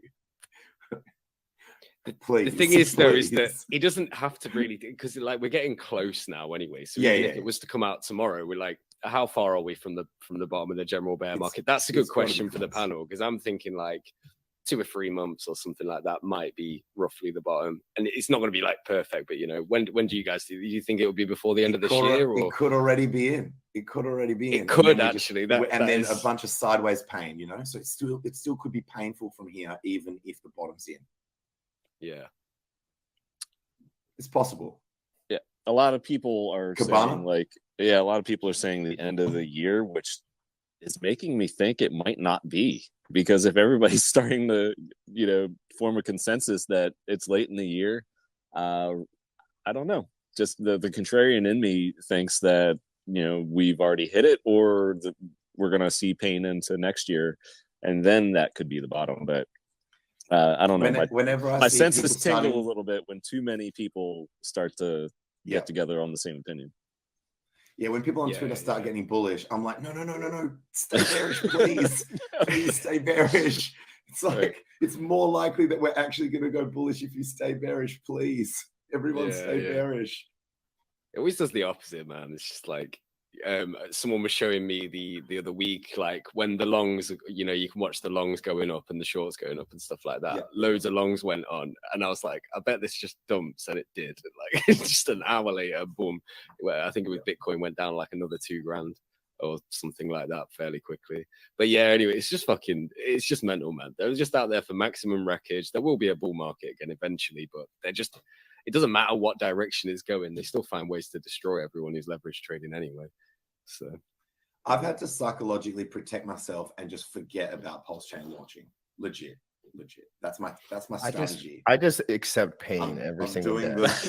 I accept pain in my life. When I wake up in the morning, I'm like, I'm a man. I deserve pain. I know the pain is coming.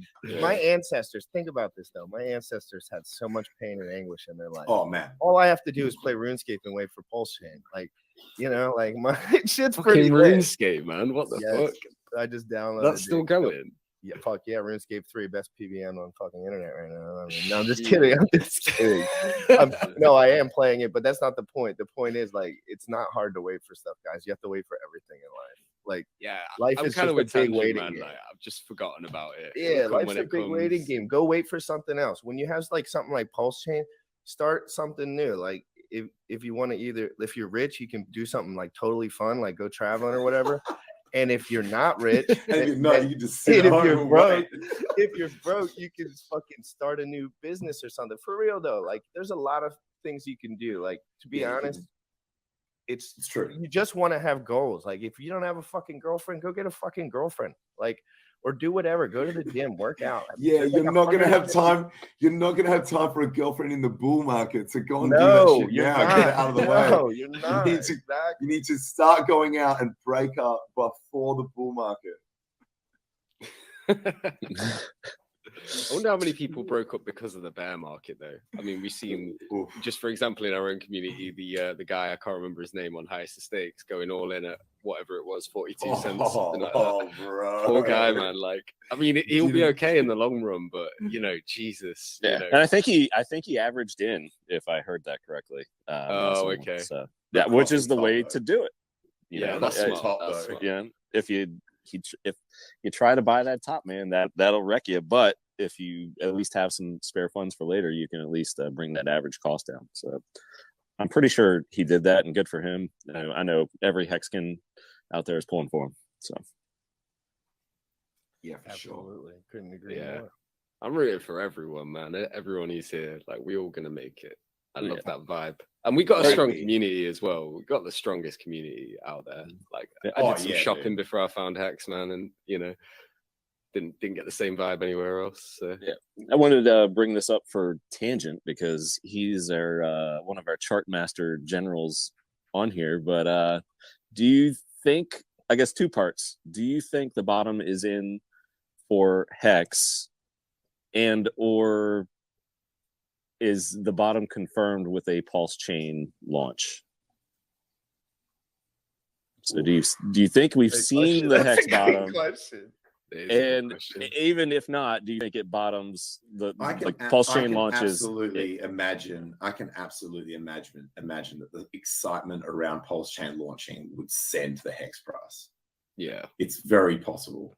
And then if it sends it hard enough, then it's unlikely to go back and make a new low. But even if those things could be coincidence. So without the pulse chain launch, do you think that we have seen the lows? Well, that's the first part of the question. We seem to be just grinding along painfully sideways. Yeah. So it could. And you can buy a lot of hex for the same amount of capital that you were buying 20-cent hex now. So they're a big player. I mean, I'm seeing like orders coming in just today before the conference started. 5 million hex, 5 million hex, 5 million hex, all from this pretty huge wallet. I think it's got a couple million left, and that's just one guy. The saying that I like that's on the moonish side of this, because it could go either way, right? Like when you're ranging sideways, you could go up or down. But I like the bigger the base, the higher into space. That's one of my favorites. That's a sick phrase. If you split the value of hex and double it though, and the price stays anywhere near reasonably centered, like that's a huge ginormous win. Like, you know what I mean? Like, I was just gonna say that as well. Like people forgot the the stock split so element. There is some tokenomics there that people are gonna you really are doubling the supply, and people are gonna trade within those two. So my whole thing is I think it's just going to swing. Like I think both hex prices are just going to swing, and then eventually, as things become more calm, they're going to get closer together. But I just think it's going to be a swing both ways, like P hex and then back to hex, because these guys, I know these guys, they're ruthless. So now Jim Rat suddenly understands discounts and premiums. But when it comes to Maxi, what's Maxi trading at right now? What is Maxi trading at right now? 2.01. Whoa! Are we even allowed to talk about that? I don't know. Right about that. I guess it's going to be on the conference last night. Absolutely. Oh, of course. Me and Tangent said the Maxi premium would go down. I said it would go up. It's skyrocketed ever since. It's never hit 2 though, right? Yes, it has been over 2. I think it's over 2 at the moment. Over 2. It went over 220. 2.01 for a while. 2.01 for a while. And I DM'd you and I said, have you sold your Maxi yet? I said I'd be 100% out at 2. And then I said, well, you can sell it to me. So, I guess I need to dump the rest of that bag. No fee. Because I keep my word, yo. Dump it to me. What, OT? You want an OTC trade? Yeah, I don't want any fucking fee. Maxi looks bullish, man, actually. It looks really good. Maxi's bullish. Chart wise. Yeah, against Are you looking at the chart in dollar against dollars or against text? Against text. It's just going up. It's pointing up. So yeah, it's probably over 2 at the moment. Somebody in the comments, what is the premium? We don't have to do this. We're the show runners. Hey, what's the premium in the chat? Premium in the chat. Oh my! So it's just over 2. Yeah, it's just over 2. Boom! The biceps for GRC and no biceps for fucking Tangent, because I've done this shit for no time. I'm about to flex both my biceps if you let me finish this sentence. So basically, I think the best example is the GBTC premium.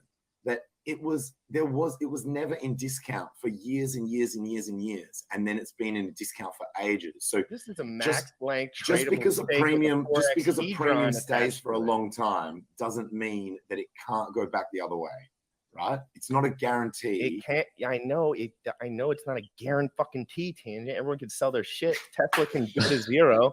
Tesla can go to zero if Elon wants to dump 46% of his fucking shit. But that's not going to happen. Why? No. This is not. No, but I understand you're talking about a premium to discount is not imaginary horribles, though. When you're talking about everyone selling all their Tesla shares, that's an imaginary horrible. Things swinging from premium to discount around the underlying value is not imaginary horrible. It's very realistic. Maxi cannot trade at a discount to hex. Period. Bro, end of story. It's very possible that. Period. End of story. I would say it's very possible as well, man. Anything's possible. Not likely now. You're missing the main learning of Hex going down for 8 months straight, is that the stuff that people think can't happen. It's a 1-for-1 absolutely mint happen. phase to Hex. 1-for-1. It doesn't matter. Markets We'll see are if it doesn't irrational. matter. I was right about the first half, and now somehow you're going to be right about the second half. I don't see it happening, guys. Can I chime in with something here? Just quickly. Yeah. Please do. Please. It's going to Please. be 15 years before people can mint the Hex from it. Yeah, it's definitely going to be valuable then, right? But between now and then, it could totally just go all the way down because it's not really worth anything until it gets to that 15-year period. That's the only like devil's advocate thing I would throw. That's Right why now, it's worth 2 times Yeah. the value of 1 Hex. 2 times. Yeah, so but is it going to hold that speculative forever? component can go? So we can calculate roughly what the underlying should be, and then that speculative. I know it's not going to go up forever. Aspect of it can go both ways. I'm just saying, I don't think it can go below 1. I think it can go down from 2. I just don't think it can go below the 1-for-1 mint. Whether Hex goes to fucking 0, it'll go right along. GBTC did. GBTC is at a discount now. I mean, there's other technical reasons why. It's like because with GBTC, it's a one-way street. Compare a 1-for-1 derivative on the most decentralized cryptocurrency in the world? The reason that they're comparable is because you can actually make a reasonably accurate calculation of what the underlying value is. So you can assess the underlying value in a certain measurement. In GBTC, it's measured in Bitcoin. In here, it's measured in Hex. So the underlying value in Hex is calculatable. And that's why the premium, that's why we're calling it a premium, because it's the amount over the underlying value. So same with GBTC. It's rare that you have things like that you have a very accurate way of calculating the underlying value. That's rare. What time for Richard? What time is Richard going on? What time is Richard? Is he like in 4 hours or 3 hours? Richard, if you're watching this, I want to get on the white list for that 555. I hope he is. Are you guys gonna actually buy that shit? Dude, there you go. He said it's a free mint. It's a free mint. Oh, free mint. I heard that, Richard. You weren't sure yet, but I'm thinking go with the free mint. Just for like RH maximalists? Just for 5555 people. Only 5555. Anyone who's got one of them. So I'm RH Project Maximalish, which is the only open. It's Richard Hart coined the term himself. It's the only open-minded way. Otherwise, you're a maxi, and we know that leads to issues. Yep. You're a Mount Gox, right? If you're gonna keep an open mind, which is very important, then the most you can be. That's the most hardcore you can be. That's the most I can support Richard while still being reasonable, is by being maximalish. He set an incredibly high standard for what we should expect in the world of crypto, right? And everyone's got to be thankful for that. But like being a maxi of anything is just a bad idea. Yeah. Thank you. Yeah. That was much better worded than what I was saying. That's exactly what I was trying to convey. Thank you. Hex Orca he fucking nuked his. He was supposed to be on the shout out Orca. Yeah, I know. He was supposed to be on this panel. I know to be here instead of me. So yeah. Oh really? Yeah. No. So Orca got in a little tiff. Orca got in a little tiff with everyone because he was supporting some of these Chia, a couple NFT things that he really liked, and then people got he got all mad. But again, guys, the whole fighting on Twitter. I don't know if that's necessarily the reason. Well, he's also very aggressive on Twitter. My favorite time was when he just went full maxi, just unapologetically, like went full BTC maxi. And just started. I love Orca. Just started going hard on people. There's been a lot of people who have gone like, I've seen many people swing like ultra Richard Hart, like absolutely only him, nothing else, and then go complete something like ridiculous. It would seem to go from like this to this, but then they all of a sudden hate this ecosystem. And I'm not saying that's what Orca's done, but I've seen loads of just yeah. Not Orca, but I have seen that happen, and that is hilarious. Yeah, I mean, it's happened a lot, and that's just the bear market. It's just the shaking out of a lot of people. That's true. Dude, that's actually very true. The bear market is testing on all of those aspects of like your mental game and your psychological game, and it tests the narratives, and it tests you. It tests your conviction. It's the bear market is the ultimate test, And so we're seeing how some people are starting to crack under pressure. Again, not Orca, but the other people that we're talking about, that we saw this sort of bipolar sort of attitude. And I hope that people don't think that I fall into that category in terms of that I've been, you know, debating Richard, and then I debate other people where I'm on the side of Hex, and then I debate Richard where I'm on the other side against Hex. You just love arguing with people, don't you? I just no, it's not that. I just love the I just love the open-minded discussions, and yeah, maybe I just love arguing. No, Tangent's one of those people you can argue with without getting all butthurt. There's so many people that get butthurt when you argue with them, and you can't argue with them, so you just don't. You know what I mean? Like, there's people that'll come on my show. I ain't never gonna argue with them because it's just like they're gonna get upset. They're gonna, you know. But like, you could do it. You could say anything in front of some people. Those are the people that you want to talk to the most, because it is important in crypto. Like, if you get stuck on one idea, you're gonna get left behind. You are. It's like there are people front running, and they're thinking critically, and they're thinking smarter than you, and they're selling tops, and we're all getting mad at each other about fucking, I don't even know what. I don't get too much involved with the Twitter beefs, but you know, the whole Twitter thing is just, if anyone takes it seriously, I would just turn it off for a couple days if it was me. Like, if you're really getting emotional about what I show my shit on Twitter, and I interact with some people that have great comments, but you know, just use it as a platform. And if you use it as a social platform, don't, you know, just try to keep your mental health in check. And that stuff can really drain your mental health. I'm telling you, it really can. Everyone on this panel knows that, like, for sure. Yeah. It's just, I've thought about fucking it off for a few days every now and again. But I haven't actually done that yet. But yeah, I'm sure at some point it's going to stress me out enough where I'm just like, okay, I'm done now for a while. Yeah, I think a great example for the power of Twitter, we just saw it with that Richard Hart Spaces, and I just talked to Funding Jim last night, who actually came on after Richard spoke, and I thought did an excellent job, you know, counterpointing the tone deaf vase, and it was a pleasure to hear, and the way he entered the conversation and carried himself throughout. I know Motley Investor was in there. I was like listening. I was like, you know, Motley had his hand up because he was just going to jump in like UFC style and probably, you know, take somebody's throat out. But, you know, he, I believe was on Friday's panel, and he was like, hey, I'm glad, you know, Gary, you know, took the reins there, because he introduced himself properly, pretty much, you know, came into the room, and it's like, who is this guy? So you tell him who you are, what you do, or, you know, where you've come from, and why the audience should care, and do that in about less than 30 seconds. Nice. And that he did pretty much just introduced himself as that, and it was like, oh, okay, well, this guy has a resume. He's you know, Army medic, and cardiologist, and all the things, and then, you know, been in crypto for years, Silicon Valley, you know, all these tie-ins, and it's like, oh, okay, this guy is legit.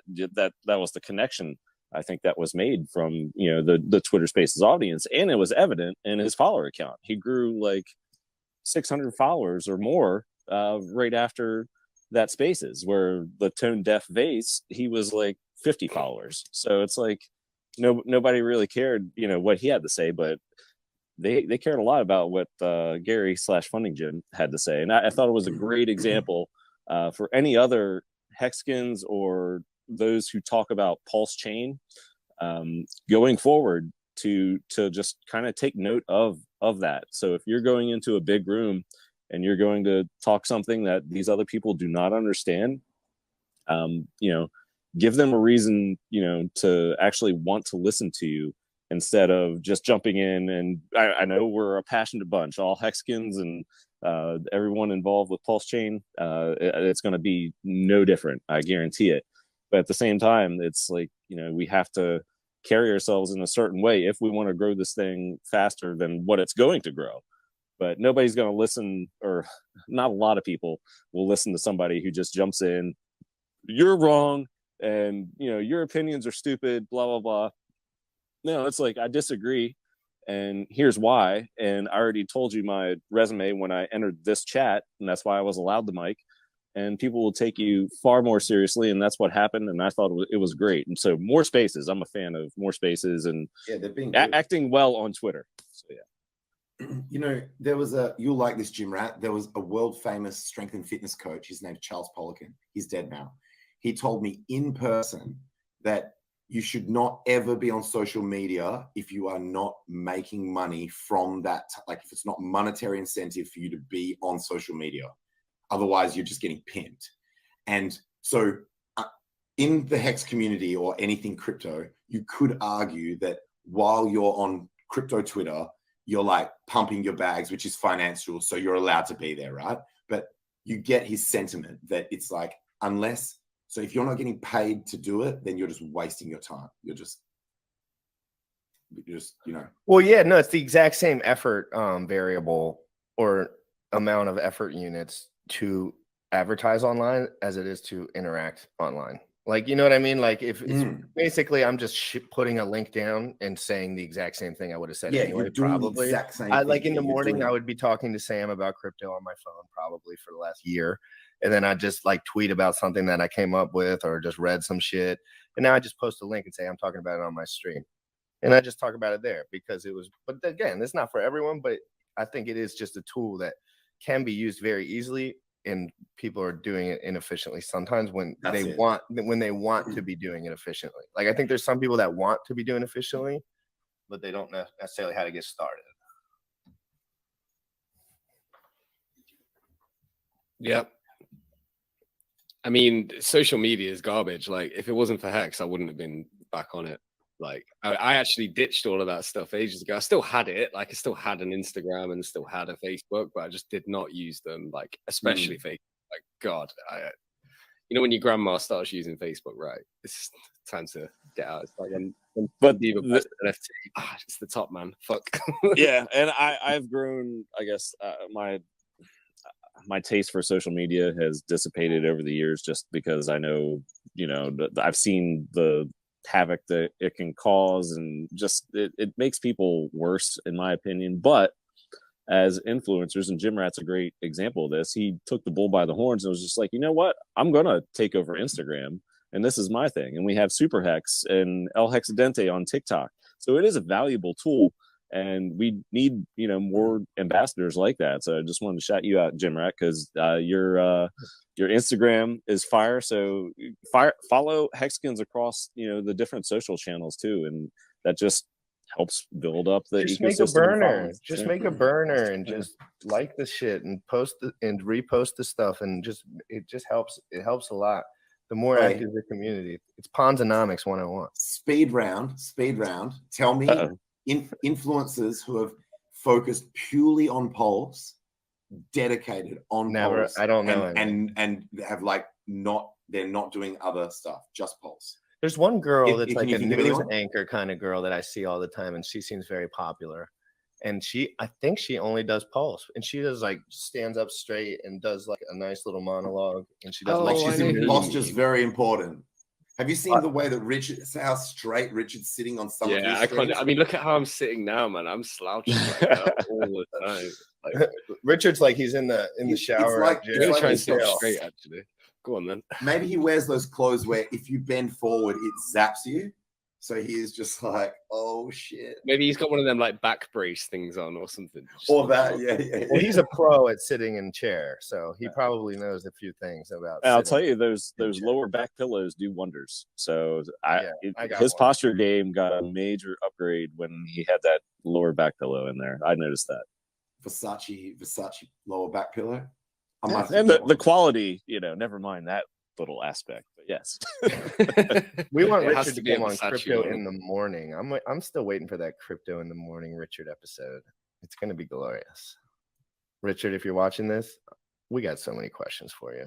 And we won't talk about Pulse or Hex. We just want to talk. We just want to chit chat. We do need to get Richard on your channel, man. I know. And I tell him we don't have to talk about Pulse or Hex. I don't even want to talk about that shit. I got questions about the market for this motherfucker. I want to know more about what he knows. And I have questions. I'm good at asking questions. So I'm good at like peeking into people's brains a little bit. I just want to talk to him. And he's so smart. Taught me so much. He's interested in gym stuff. You and Sam and him, like, because obviously the gym stuff, supplementation and longevity and health and all those things are interrelated, right? So all of that stuff is connected. So he would definitely be interested in chatting with you guys about that kind of stuff. Yeah, we know you're busy, Richard, but come on. But Motley, do you think we'll what's up? see? I think we'll see a media blitz post Pulse Chain. We'll never see him again. He's gone. I swear to God, after that goes on, he's going to be on every show for the rest of life. He's just going to be sitting at his computer. Gone in a good way. Like, I was worried that you meant gone as in like into space. Like just, no, but he's just going to be on full Satoshi. He's like, Tangent likes these founders that just disappear. So all right, those Tangent. 8-hour-long stream. You want Hex to have an immaculate conception? See ya. He already told me he was rug pulling. He's going to be gone. No, actually, it's too late because that it would require him to have never been doxxed, right? It would have had to be an anonymous founder that disappears. So it's too late anyway. Like Bitcoin's founder. That never. Do you guys? Yeah, What a leader. What a leader. Is he alive? Is there like a probability performance on whether he's alive or dead? When Richard calls out Satoshi as a little bitch. He's like, when Bitcoin goes down, Satoshi's such a little bitch. I have to go on live stream and fucking. I'm like, this guy right here, Richard, is calling out the guy that started this entire space. Well, he's a and bitch. everyone's just agreeing, like, yup, what a bitch. No. The only reason we're agreeing is because there was never a problem with Bitcoin, though. If there was never one problem with Bitcoin, no one would care. But there has been issues, I feel like, over the years. If it was like perfect, everyone would be like, Satoshi's the GOAT. But there's just like, if there's something to point at, there's always going to be something to point at, right? Like, there's 100 things you could point out about Bitcoin or anything, really. And but Richard's really good at framing arguments too. So like, he can frame an argument in a way where everyone kind of knows he's joking. We all love what Bitcoin's done for the world. I mean, for everything. Like, we're all sitting here at our computers because of that shit, doing jackass. Wait, I genuinely think that Pulse Chain could consolidate Richard as the most important person in crypto. I'm not just saying that because we're on a Pulse Chain conference. I genuinely believe that. I think he's got the best chance out of everyone, really, to be that guy that represents crypto for the new world or whatever. People will be like, he's better representation than just like a better voice than anything else that we have in crypto. He says all the right things as well, man. He wouldn't just make it because he's like he's just a poster boy for no reason or anything. He actually knows his shit, and like he's taught me way more about crypto than I ever would have learned if I didn't stumble across the channel one day. I would have been out of crypto, way out, wrecked, got destroyed. I would have just sold everything at the fucking or just forget. I would have just lost interest, stopped buying, just kept whatever I had, and then just forgot about it. And then maybe in 10 years I would have remembered I had it and just been like, oh shit, I am a millionaire. I didn't even realize it, Probably something happened like that because all I had was fucking Bitcoin, really, at the beginning.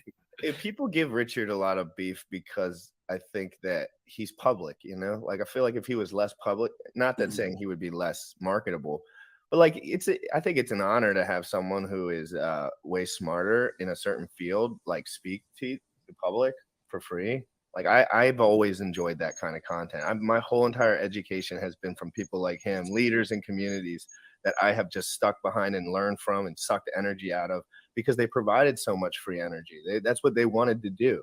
Richard loves providing free energy to people like me, people that are willing to take notes, people that are willing to listen. I don't want to get wrecked. No, not at all. I do not want that. I don't want the up and down of being completely manipulated by the market. When I got into crypto, I was told to buy synthetics for $41 or $26, poke it out for $46, and hold them for the rest of the time. And those were by guys that were extremely smart, rich millionaire dudes that were trying to help me out, but they didn't know as much as Richard. They just didn't. and they could have just made their thing. You know what I mean? Like at the time, I don't blame anyone for giving me advice, but it's just like, man, they had access to Richard's advice. They knew of him. They watched all his shit. And I'm in the paid group paying the money, getting flipped on wrecked. Yeah. So it's like, and you can't hate on people for working. And what if Sell went to $1,000 or something? Everyone would be like, what a great call, right? But that's just the reality. Richard said centralized exchanges don't work. They don't work right because there's greedy people on both ends of them. And they just want incentives for themselves now because they know that big dump is coming and they're going to scoop as much out as they can. And so I know so many people in my community that got wrecked by Celsius, dude. Like in my community, like around my house. Like Celsius was very popular and Alex Mashinsky should be in federal prison. Did you turn them all into hexagons, bro? Dude, it's hard right now, bro. They don't even want to look at my ass in my Honda stick shift. But like, I'm like, I ain't working. I'm like, I ain't working, bitch. Well, that's a great point that you bring up about being able to change your worldview, because you did it, and a lot of other people didn't do it. And you know, I think a lot of hexagons, you know, eventually came around, and they're realizing it now. So what happens when more and more hexagons achieve success in this coming bowl? More people are going to see that, and they're going to be like, oh, well, these guys did it, you know, I can do it too. Like you talk about Polkadot at like 40 some bucks. I bought it at like, you know, $4, and I had a whole bunch of other stuff. I had like Chainlink and all this stuff. And eventually, you know, pretty much I started with Bitcoin and Ethereum, you know, originally like just, you know, mainstream crypto bro. And the first the ETH found its way to Hex. And then somehow I parted with my Bitcoin for Hex. And then all the other, you know, miscellaneous chain links, Polkadots, anything else, all went into Hex. Best decision I ever made. And it's not too late for people to change their worldview or just learn fresh. You know, this can be a life changer. It's just like that you got, I don't know, man. Like your immediate reaction was like, "Oh man, it's tough." I know it's tough, and you know I've worked on some friends as well, but you got to keeping on, and I think it'll happen. Not everyone will. They didn't learn from Gox, dude. A lot of these people didn't learn from Gox. 8 years goes by, they really forget. Something worth considering with what you're talking about, which is good news, that if you're actually trading crypto to crypto and everything got wrecked together, then so say you're swapping something like you said, you want to sell your Polkadot for Hex. Whether you're doing that now or whether you did that at the peak, if everything got wrecked together, then that transfer is basically the same. See what I'm saying? Yeah. So you don't have to be like, oh, now I'm doing it at the lows. It doesn't matter because they're both low. So on a relative scale, you're still just switching out of one asset that you might not believe in as much anymore into the asset that you believe in the long term. So, and also think about the outperformance, because Hex and Pulse Chain and Pulse X, those could outperform all these other things. So if you think, you know, oh, well, I didn't get the ratio right, you know, coming down, I sold, you know, my stuff too cheap for Hex and it's too late now, and or Pulse Chain and or Pulse X, I would take another look at that, because this could be life-changing opportunity, especially with, you know, a Hex copy coming to Pulse Chain. Pulse Chain is just going to change the game, and yeah, it's going to be absolutely exciting. Let's get Mashinsky to federal prison, guys. I think Mashinsky, you know, like legit, like I know some people, not rich people, that got ruined, destroyed. They're not getting their money back, bro. As a crypto community, we need to call that shit out hard, and to not let anyone forget, because people have got short memories, and there'll be companies doing the same shit within like months, and we need to be there being like, hey, remember what happened with this nonsense last time? Don't do it. Like, you know what I mean? Don't do it. I think it was Cabana mentioned earlier, like reaching out to people in the nice way though. So you're absolutely right, but we have to do it in like a friendly way, man. Because if we're just going like, ha, you're fucking wrecked. Yeah, no. I mean, just at the actual people that actually were the perpetrators. So, yeah, sure. Only going heavy on the perpetrators, not the victims. I just want to see, like, this is, I'm thinking like Texas over here. I just want to see a man behind bars now. I just want to see it. I don't even give a shit who it is or why. Put that motherfucker behind bars. He's one of the biggest scam artists that's ever touched this world. Alex Mashinsky, you are a fucking piece of shit. That's the way to do it. Build bridges. Thank you, Alex. I also want to see him before he does go to prison. I would like to see him on Maddie's channel have a heart-to-heart with Maddie. That would be great. No, he'll suck his soul with his guys. No, he'll that's suck the problem. his soul. That's the problem with this kumbaya shit. So when people say, "Hey, like all of crypto has to stick together, we need to all support each other," no, because if your project is a scam, then you don't get to sort of make it so that we're all on the same team. We're not on the same team. Our shit's legit. Your shit's a scam. So get your scam. He told shit everyone out to of unbank themselves. You're doing us a yourself. disfavor trying to link up and get credibility from being associated with our legitimate shit. Just get the fuck out. Like, so whenever I hear people being like, no, within the crypto space, we need to all support each other. The real enemy is the government, or the real enemy is the banks. We need to stick together, and that's the common enemy. No, sorry. That's a false narrative. That's incorrect framing. We need to call out scams. Oh yeah. And especially with a new blockchain, like one of the best, coolest things I've seen on Telegram is the Pulse Police group. So they review. That's cool. Yeah, it's awesome. So shout out to those guys. You know, I see a lot of questions on Twitter.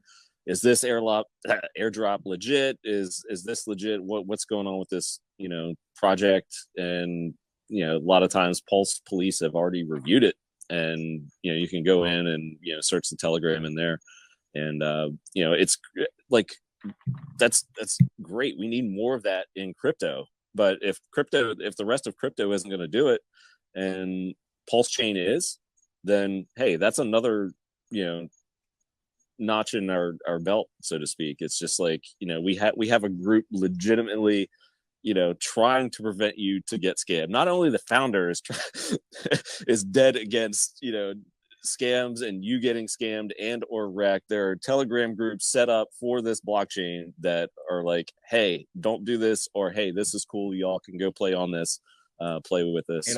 And I cover everything in the morning too on my show. Like if I find anything that day before, like I cover it. Like if there's an airdrop, I just claim it on my dummy accounts, usually on there. But I'm live at 11 a.m. every day, just talking about like literally if there's something of importance that is happening, which is like once or twice a week usually, I cover it right away. So if you depends on what kind of style like learning you like. Some people just like to type it out, and the Pulse guys are right on top of it, like right away. It's some people just want to listen to like an hour or something where people are working through it. But yeah, I'm going to be, in Pulse Chain comes out, I'm going to be covering every scam and everything that I see as far as I can tell, of course. As I go forward, that's going to be like a big part of my channel pretty much. Outstanding. And that's what I was saying. We need more of that. Let's become like the good stewards of, you know, we tried it with Hex. We're pushing through with Hex, but let's do it with Pulse. You know, so you know, that's a good message to push out there right now. Hey guys. Yo, how'd we do? Very good panel. We appreciate all of you. And now where can people find you guys so they can hear more of your content? I'll go first because I'm next to you. Hexybastard on Twitter, Hexybastard on YouTube. I'm bringing out a project which I just put the website out for today. It's called Poor Pleb, and it is basically a meme coin that we're going to drive adoption to Pulse Chain with. It's a fucking joke. No serious investors required. But yeah, Poor Pleb. Is that in the white paper? Yeah, you can read the white paper. It's on Poor Pleb. It's a joke. Yeah. But yeah, Maddie, thank you so much. This has been I totally forgot about time. I was having such a good time. I'm Jim Rat Crypto on everything, guys. I drop my YouTube channel below live every day at 11 a.m. covering Hex, Pulse Chain, all that stuff. What's up, Cabana Crypto? All platforms, TikTok. I post mostly on Twitter and Instagram, and cabanacrypto.com will take you to the YouTube channel. We do a little show called Happy Hour informal but informative. Usually every Friday, 5 p.m. Eastern. It's a good time, but also with some education involved as well. So, and I think everybody on this panel has been on there, so it's a good group, good time. And I'm Hex Tangent, just like here on Twitter, YouTube, and Telegram. That's about it. Thanks so much. This has been fun. Yeah, thank you, Maddie. This was a great job. Thanks a lot, Maddie. Thanks. Can't wait for the rest of it tonight. This is gonna be My awesome. pleasure. Yeah, thank you guys. Hell yeah. Thank you so much.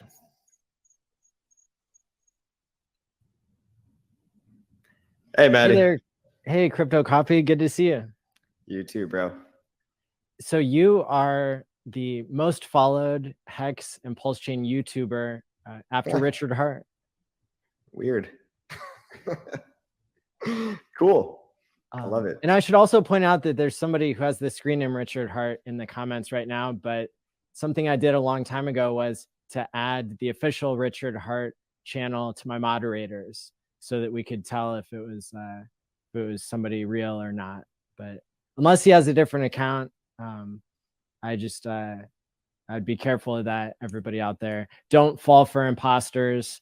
We're going to have the real Richard Hart on the stream here on video in not too long. But before that, I'm really looking forward to your 20-minute talk and really appreciate you being here. Thanks, man. Yep. Oh, you left me all alone. I guess I'll take these bad boys off. What's up, everybody in the chat? Hex Toys, Gold Key, Jerry O. Smith. Man, we got a lot of people here. Shout out to Maddie Allen for putting all this on. Today, I made a video earlier about the narrative of Hex, but I think we can go a little bit deeper than that today. We can talk about, the purpose and the meaning of life in general, right? If you guys can hear me, by the way, let me know. If you guys have sound issues, let me know, because I got to figure that out. But yeah, guys, what is the purpose and the meaning in life, right? It's not something we're inherently born with, right? There's no greater purpose that you're inherently given when you're born. We have to invent it for ourselves, right? Richard had to invent it for himself, and we're all doing the same thing, kind of walking in his footsteps. Richard Hart walked so that we could all run. There's no purpose as much as you can't buy a sense of meaning at the Gucci store, right? You can't pay $1,000 for a Gucci purse. You can't buy a gram of meaning from your meaning and purpose dealer. We all have to make a decision in life about what we want to do with our time. And you can literally make any decision you want. It's really, really simple and easy to do. Do anything at all, because even if you think it's niche or silly or stupid or, this little crypto bubble that we're in, literally anything you do matters, because it's better than a life of fear and apathy and, the Thoreau quote, right? Most men live lives of quiet desperation. If you don't have a plan, guys, you're going to be part of somebody else's plan. And so what I love about the community in general is that we are all inventing our plan together, and you're either on board with it or you're not. Either way, the train is leaving the stations. You can hop on board or you can sit by and watch as Hex takes over the world and we achieve global domination. Pretty cool, right? But I guess what I want to talk about is more of a call to action for everybody watching, right? We need to create more and we need to consume a lot less. We need to spend less time scrolling Twitter and more time making thoughtful tweets. We need to spend less time watching YouTube and more time making content. Less time mindlessly browsing through TikTok, routing our minds away slowly, and more time doing silly dances that promote Hex, of course, right? And no matter what you guys do, I'm going to tell you right now, people are going to hate you no matter what, because if you try to do anything at all, it scares people, and people don't like to see others achieving their dreams, and people don't like to see Hex succeeding. And that's where a lot of the hate is going to come from. But the turntables will turn, guys, as they always do. And it's only a matter of time. It's more of a win, not an if. In my mind, it's almost an absolute certainty at this point. So people hate what they fear, what they don't understand. And it's our job as community members to help them to understand it, right? Why our education, our words, our communication through the internet and through real life, more importantly, right? Our one-to-one and one-to-many communication levels are what's going to change people's mindset about the Hex ecosystem, right? You need to find your tribe.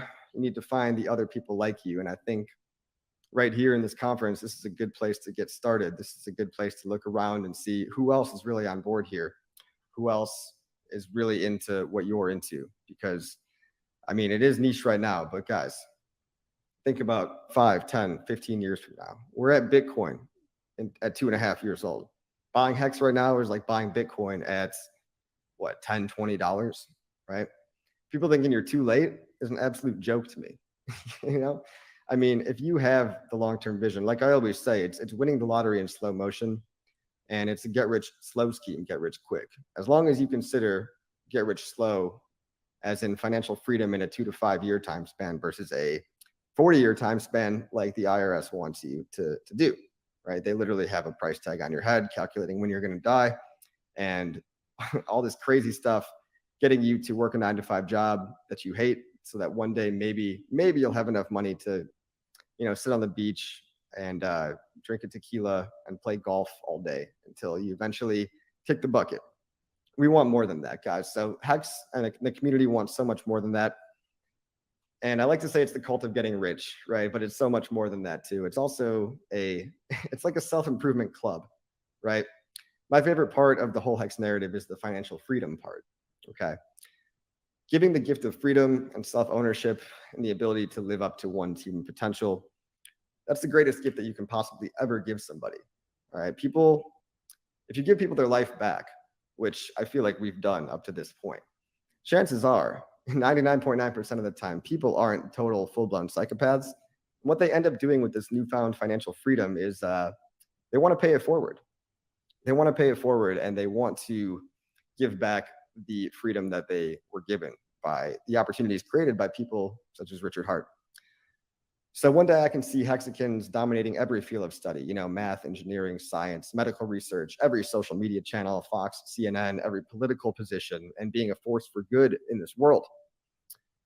The fun part is that, you know, we look just like everybody else, right? Hex is what I would call a Trojan horse, not only for financial freedom, but for self-improvement. Okay, it's a sneaky type of thing. And people, when they love and have financial freedom, only when they feel that in themselves can they then spread it externally to the rest of the world. So, you know, we have to be creative in our tactics, right? We have to do things like reality distortion and, you know, my cheesy clickbait titles and thumbnails. These are really to punch up and punch out. And I'm just doing my best over here. Okay, I can always learn, and I'm always trying to be better. But at the end of the day, don't be afraid to punch up and out. Let's stop the inter-community circle jerk, and let's get out there and onboard new people and give them the feeling that we have, the feeling of abundance, the feeling of wealth. And let's steer people away from this scarcity mindset that's plaguing the world today as we know it. We're doing better already than any other community in crypto. And from my perspective, like Richard says this, we've already won. Social metrics, better logo, website, community, founder, better tools being built around it, 100 Hex YouTubers or more, over 50 Hex-based applications or Pulse Chain-centric applications, you know, quite a few projects that I'm heavily invested in when Pulse Chain actually launches sooner or later.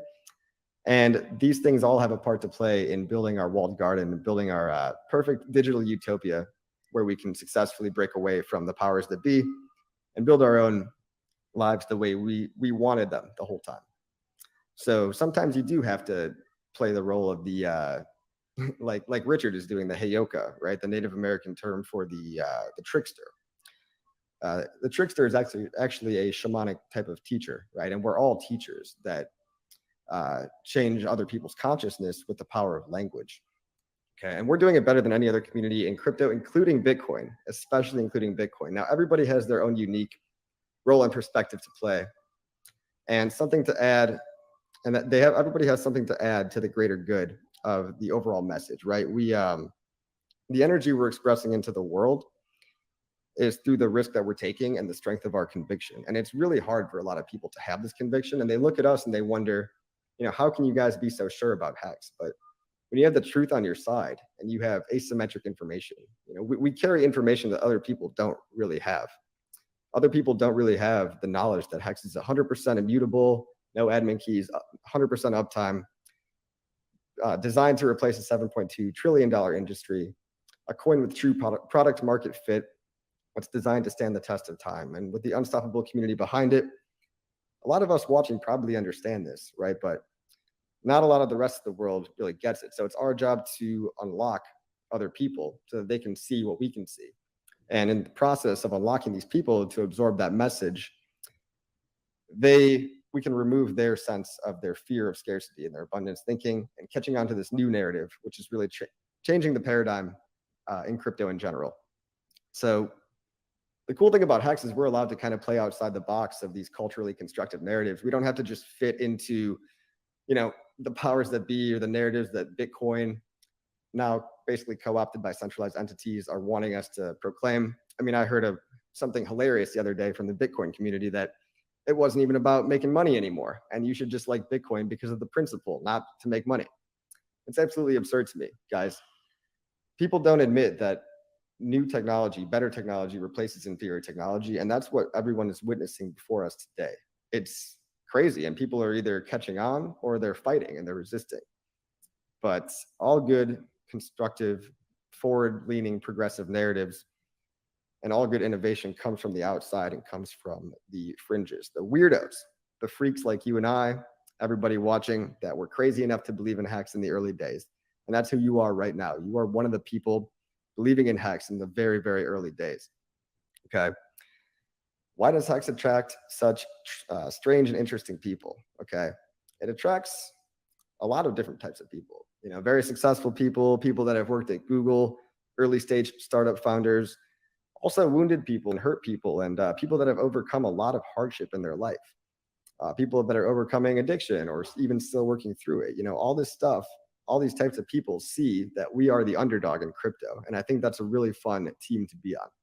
Not only is it the winning team, but it's the team with something to prove. And I think without all the haters out there, this whole thing wouldn't even be as fun, right? So let's give a shout out to the haters, a moment of silence, a quick thank you, if you will, to the people that make this all interesting, because it wouldn't be this fun of a game if we didn't have something to prove. And we do have a better product, and that certainly helps. But now, again, it's our job to tell the rest of the world about it. So it's what we strive for within ourselves, but it can only be achieved, again, by spreading our ideas throughout the rest of the world. And Hexicans are the only community honest about this. We're the only people admitting that the only thing that makes all of this work is more adoption, more users, better onboarding, better user experience. This is all that matters. Like, no shit, it's an agenda that we're pushing. Okay, it's pretty obvious. And of course, we have to generate demand in order to meet increasing or stagnant supply, right? That's obvious. But Bitcoin has done that for years, and we're like basically Bitcoin on steroids as far as I'm concerned.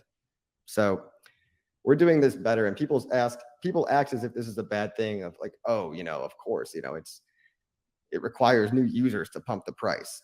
That's everything in the world. Okay, that's your stocks, that's your real estate, that's your everything. That's your bread at the supermarket. If more people want it, it's going to cost more. Okay, and so for haters to say, oh, well, of course it depends on new people getting into the system. No shit, Sherlock. But that's what we're here to do. All right, that's what we are here to do. And it's not a bad thing. Okay, an idea is only good as the people that are communicating that idea, and it's only as strong as an idea is only as strong as its ability to survive in the battlefield of other ideas. And quite frankly, there's not much competition out there when you look at these weak-minded plebs left and right, shilling whatever they can because they're bandwagon fans and they're purely speculators, whereas the Hex staking class is true believers. A true believer will always be able to outlast a speculator because we have a higher time preference. We're going to be around for longer. And we're simply going to be the last man standing at the end of this whole crypto collapse that we're witnessing right now. So crypto is basically a coliseum, or maybe like the Parthenon. It's like if there was a central, what do you call it, a metropolis or whatever, where ideas compete, Hex would be the globalized, decentralized value transfer and the yield generating application, which nobody's been bold enough to try since Bitcoin, right? So,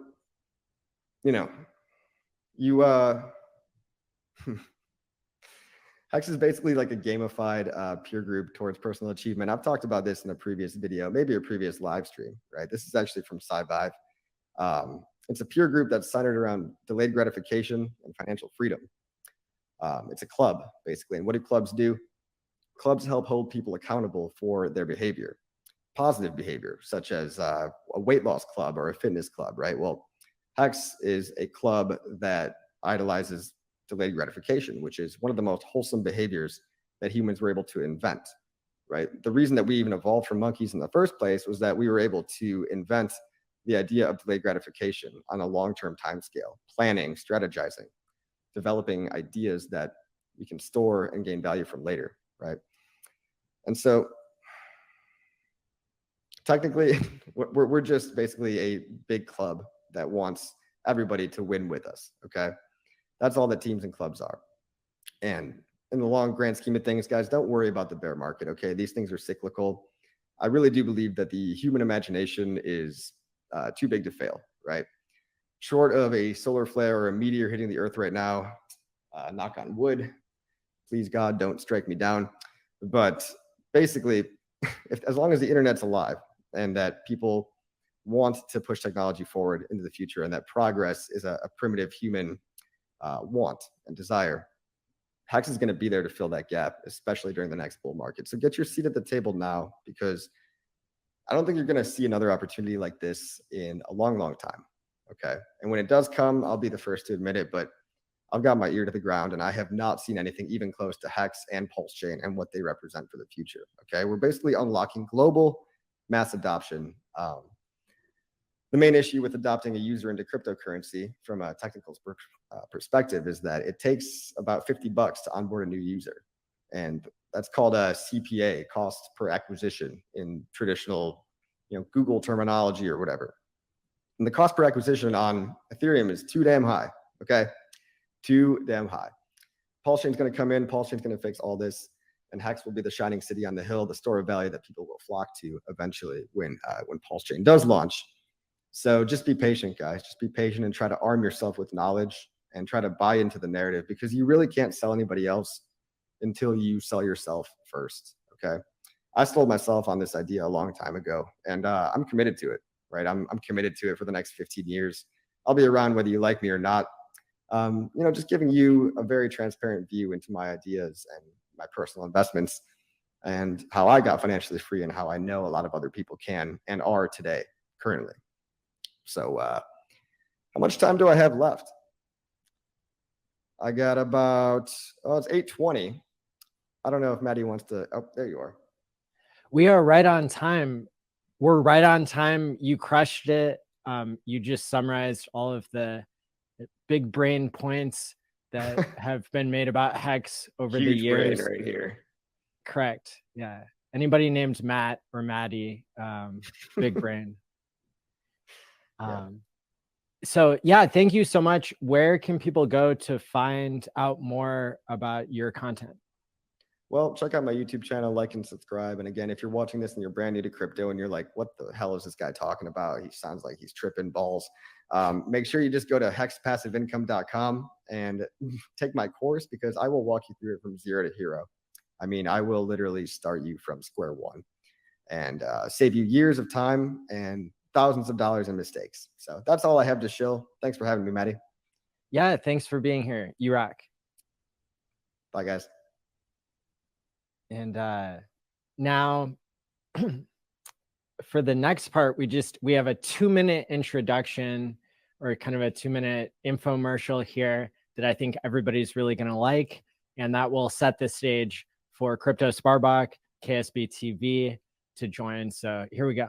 Fellow Hexicans and Pulsicans, my name is Matt Garabedian, and I'm the author of The Hex Phenomenon. If you didn't know, we just launched this book about a week ago, and we are sitting in the top selling category on Amazon. And that is all because of you guys. I wanted to personally put this video together to say thank you for your continued support. I am honored and proud to be a part of this community, and I'm very excited to see what the future holds for Hex, for PulseChain, for PulseX, and all of Richard's products. This community has really inspired me, and it's one of the main reasons why I wanted to write this book. Although we heavily discuss Hex in this book, as we know, as the Hex and Pulsican community, we stand for much more than that. Frankly, I am a pro-American, a pro-freedom guy, And I love Richard's philosophy when he talks about freedom of speech, freedom of movement, freedom of assembly. These are all important rights and freedoms we have as human beings. And cryptocurrency gives us that opportunity to not only exercise these rights, but to have a better financial future going forward. But most importantly, have a better financial future for all. Personally, I wanted to take this time to extend my thank you and a big heartfelt thank you, I should add, to Richard Hart. You've put these products out for the community at large.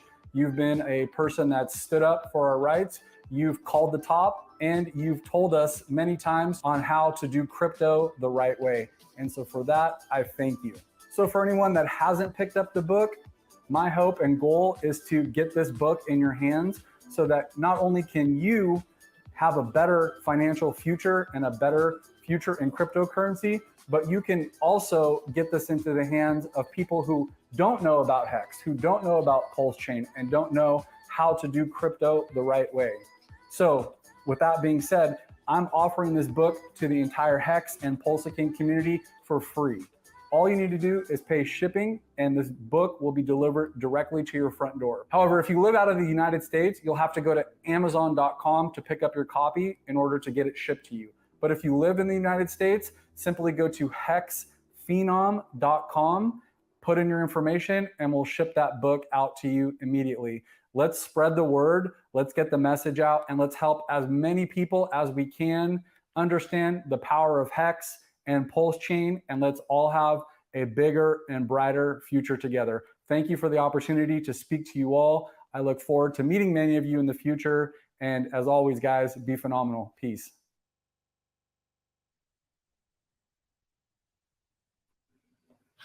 Hey, how's it going, everybody? Hi, Maddie. Hey, good to see you. You know, Abid, I was just reading this book that was in the commercial there, and it looks like you wrote the foreword for it. Yes, I was honored that Matt Garabedian asked me to look into the book, maybe give him some tips and so on. And then when I did, he also asked me to write the foreword, and it was a pleasure of mine, of course, to do that. So I wrote that, and then we started marketing the book online, and Hexagon started buying it. It was on the bestseller list. I don't know if it's today still, but I think it was a big hit, big success for the Hexagon community. Awesome. And you and Black Hexagon will be doing your presentation to represent Crypto Sparbuck, KSB.TV. And I'm just so happy you two are joining. You are both major community builders. And I know Richard Hart loves the things that you guys are doing. So I'll let you two take it away. Thank you, Maddie. Maddie.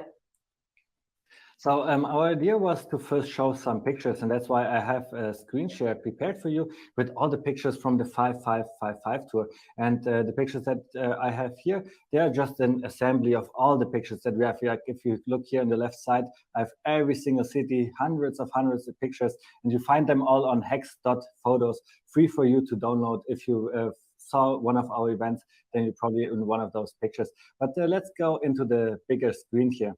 So, Kaylin, here our viewers see the three cars, the three supercars, the R8, the Q7, and the Ford Expedition, the Staker, Pulse Chain, and Hex car. On the next tour, the Million Pulse Tour, we want to have cars as well. Do you have a car already in mind? What do you want to get first? Absolutely. We need to go bigger and better. So what's better than a wrapped RV, right? Major scale, can take it to tailgating events, can take it all over the country with huge logos wrapped around it. So really looking forward to that. And like you guys see here, our cars were always wrapped with a lot of advertisement from our YouTubers, for example, from other community projects like Staker and so on. And this is obviously what we would do with the R8 RV again. We would have a lot of surface to put on our all our logos and so on. So this would be great. And here you see we have been driving around with the Pulse Chain car for over a year now. So I hope this will be a big success when we launch. Well, the 5555 tour was a big success in my mind. First, it started on with Patrick and me just wanted to have fun. And then later on, once we got together with the community, with Freedom TV, for example, with all the Hexagon YouTubers, then it got so big. And here you see Kaylin, for example, always doing the registration. Kaylin, what did you learn from your job when you were in the 5555 tour, doing all the registrations, and you met all the Hexagons basically who came to every single workshop? Yeah, I think that's where I learned how special this community is. It didn't matter what city that we came to, there were Hexagons there that were bringing merch, they were bringing business cards, stickers, magnets, whatever you can think of. Hexagons were coming and just wanting to share their experiences with Hex, how Hex had changed their lives, and just be a part of this movement. So it was absolutely wonderful. I could not have asked for a better experience as far as embracing myself into the Hex community, the way that you guys just took me on. And I'm looking forward to planning the next tour and doing it even better for PulseChain. Exactly. So here you guys see a couple of pictures from our events. They're all ordered from the earliest ones to the later ones, and the later ones just got so big. When the Hex community came together, Medi all in, giving us shout outs, and all the other crypto YouTubers as well, just shouting out our events, and then we were able to actually not sell out because all our workshops were for free, but all the seats here, for example, were filled, and this was just an amazing event. See, Nagabo, of course, like all our Hexagons were helping us to promote this. And it was really, really big at the end. So big that we decided we cannot do it ourselves as Crypto Sparbook anymore. We need to form an LLC, the KSB TV LLC, where Kaylin is our CEO. Kaylin, do you want to talk about more about the LLC and what makes us able to do in America? Sure. Really, it was just about being a formalized business. The last tour, it was so spontaneous, right? You guys were guys that had great success in Hex, wanted to travel the United States, wanted to meet Hexagons. And the more that you collaborated and talked with other Hexagons, it became a workshop tour to where, you guys are traveling around 40 different cities, almost workshops in every city. But at the same time, we couldn't put the amount of promotion that we wanted to into every event. We couldn't properly plan to have huge crowds until we got to like the end of the tour. And then it just became, that word of mouth that brought us through.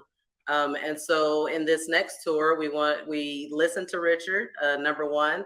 So that is why you hear us go by ksb.tv. He was like, Crypto Sparbook is just way too hard. You guys need to do something about that. The German community understands it completely. So we keep that as the German brand. And then here in the United States, we are ksb.tv. We have a formalized LLC because, like Richard said, for people to value what it is that you're giving, sometimes that there needs to be a ticket involved. A lot of times with our free events, we'd have, 50, 100 people RSVP and then less show up. And so we thought that it would be important that we do have ticketed events this time around. That doesn't mean that we won't give away tons of free tickets, because you know how these Crypto Sparbook guys are. If they have to buy the tickets themselves and give them out, that's what they'll do. But that was the main reason and the thought behind turning it into an official LLC. And now with the LLC, like you said, we are able to sell tickets, for example, sell merchandise, and all that money that we get from sponsorship or from the merchandise, we use for the Million Pulse Tour to secure venues, to get cars, to get people helping with our cause. So everything that we are getting from money, it is used to only and specifically promote Hex, PulseChain, and PulseX. So let's bring up the screen share again, because now I have the ksb.tv domain here. And here you guys see everything what we are doing. The Million Pulse Tour will not be 42 cities like the 5555 tour. It will be a little bit different. So before we go to the big event that we are planning, Kaylin, why don't you summarize the Million Pulse Tour and what we want to do different compared to the 5555 tour? Absolutely.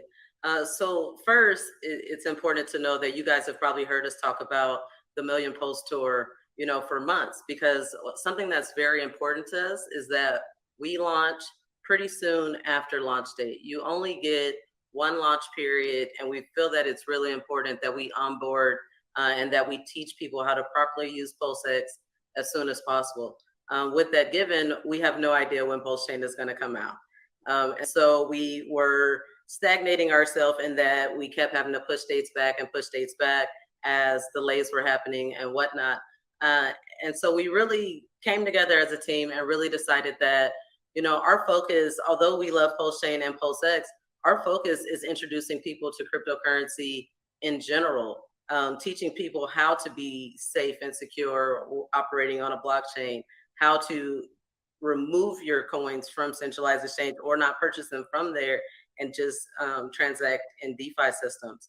And so we have decided to move the Million Pulse Tour to 2023, starting in February. Hopefully we'll have launch by then. If we don't have it by the end of the year, then of course we'll have to reevaluate. And then we will focus the rest of this year on intro to cryptocurrency events. Once the tour, the actual PulseChain tour does start in February, we're going to focus on 8 to 9 major, large, one-day conference type events where you have multiple sessions with multiple speakers, starting with topics from early intro to decentralized finance, going down into, and of course, security, going down into staking and delegating, using PulseX with yield farming and liquidity providing. We work with, if you've noticed, we'll talk about our golf tournament soon, but we work with tons of different projects that are building on PulseChain. And so if we are able to, vet these projects and they are willing to come out and dox themselves and be a part of the community and actually explain what their projects do, then we want to embrace that and we want to give them an opportunity to come and highlight their project within our conference events. And then, of course, it wouldn't be a KSB Crypto Sparble event if we didn't do massive giveaways. So we will be giving away at least 1 million Pulse and 1 million PulseX at every event. I hear that Hex Lion wants people to come dress Hexy, so he's willing to give some Hex to the Hexiest person. I do pretty good myself, so I might have to win that one. What do you think, David? Oh yeah, I think you would be a really good nominator for the Hexiest person. And also, since it's so good to just give Maxi away as well, there might be a Maxi giveaway in the future like this as well. So Kaylin has already showed you that we have a way different event planned for the future for the Million Pulse. So when it comes to our educational content, because in the 5555 tour it was only Hex, and it was just really easy for Hex Lion and me to make our Hex presentation. But now, since we are talking about so many other different topics, we have other speakers, and here you see Motley Investor, for example. Oh no, I clicked on him. You see Cabana and Crypto and many more, because we need so many more Hexicans helping us to speak at those conferences. They are not 42 conferences anymore, but 8, like Kaylin said, but they are major day-long events. And that's why I want to make the first shout out here. We need Hexicans speaking on our events and also putting up equipment, for example, or helping with advertisement and all kinds of jobs that we have to do. So if you want to help the Million Pulse Tour, just go here to more and click on contact. There you can contact Kaylin directly and maybe organize already how you could help the Million Pulse Tour. Because like we said in the past, it was all Crypto Sparbuch team financing it and putting in the work. But now we want to give the torch to the American community and have a community effort, really, the whole next Million Pulse Tour. Yeah, right. And there's so many ways that you can get involved. Another aspect to this tour that's much different than the last tour is because we're only having these full-day workshop events in 8 cities, but we're still traveling. If you go on the main page, you'll see that we're still traveling to over 30 cities. That's because we will be using this tour to go and embrace colleges, to go on their college campuses, to see if we can teach seminars within classroom spaces. And if that doesn't happen, then we'll tailgate at their games, at their football events, at their basketball games, and we'll pass out business cards and stickers, and we'll make our presence known.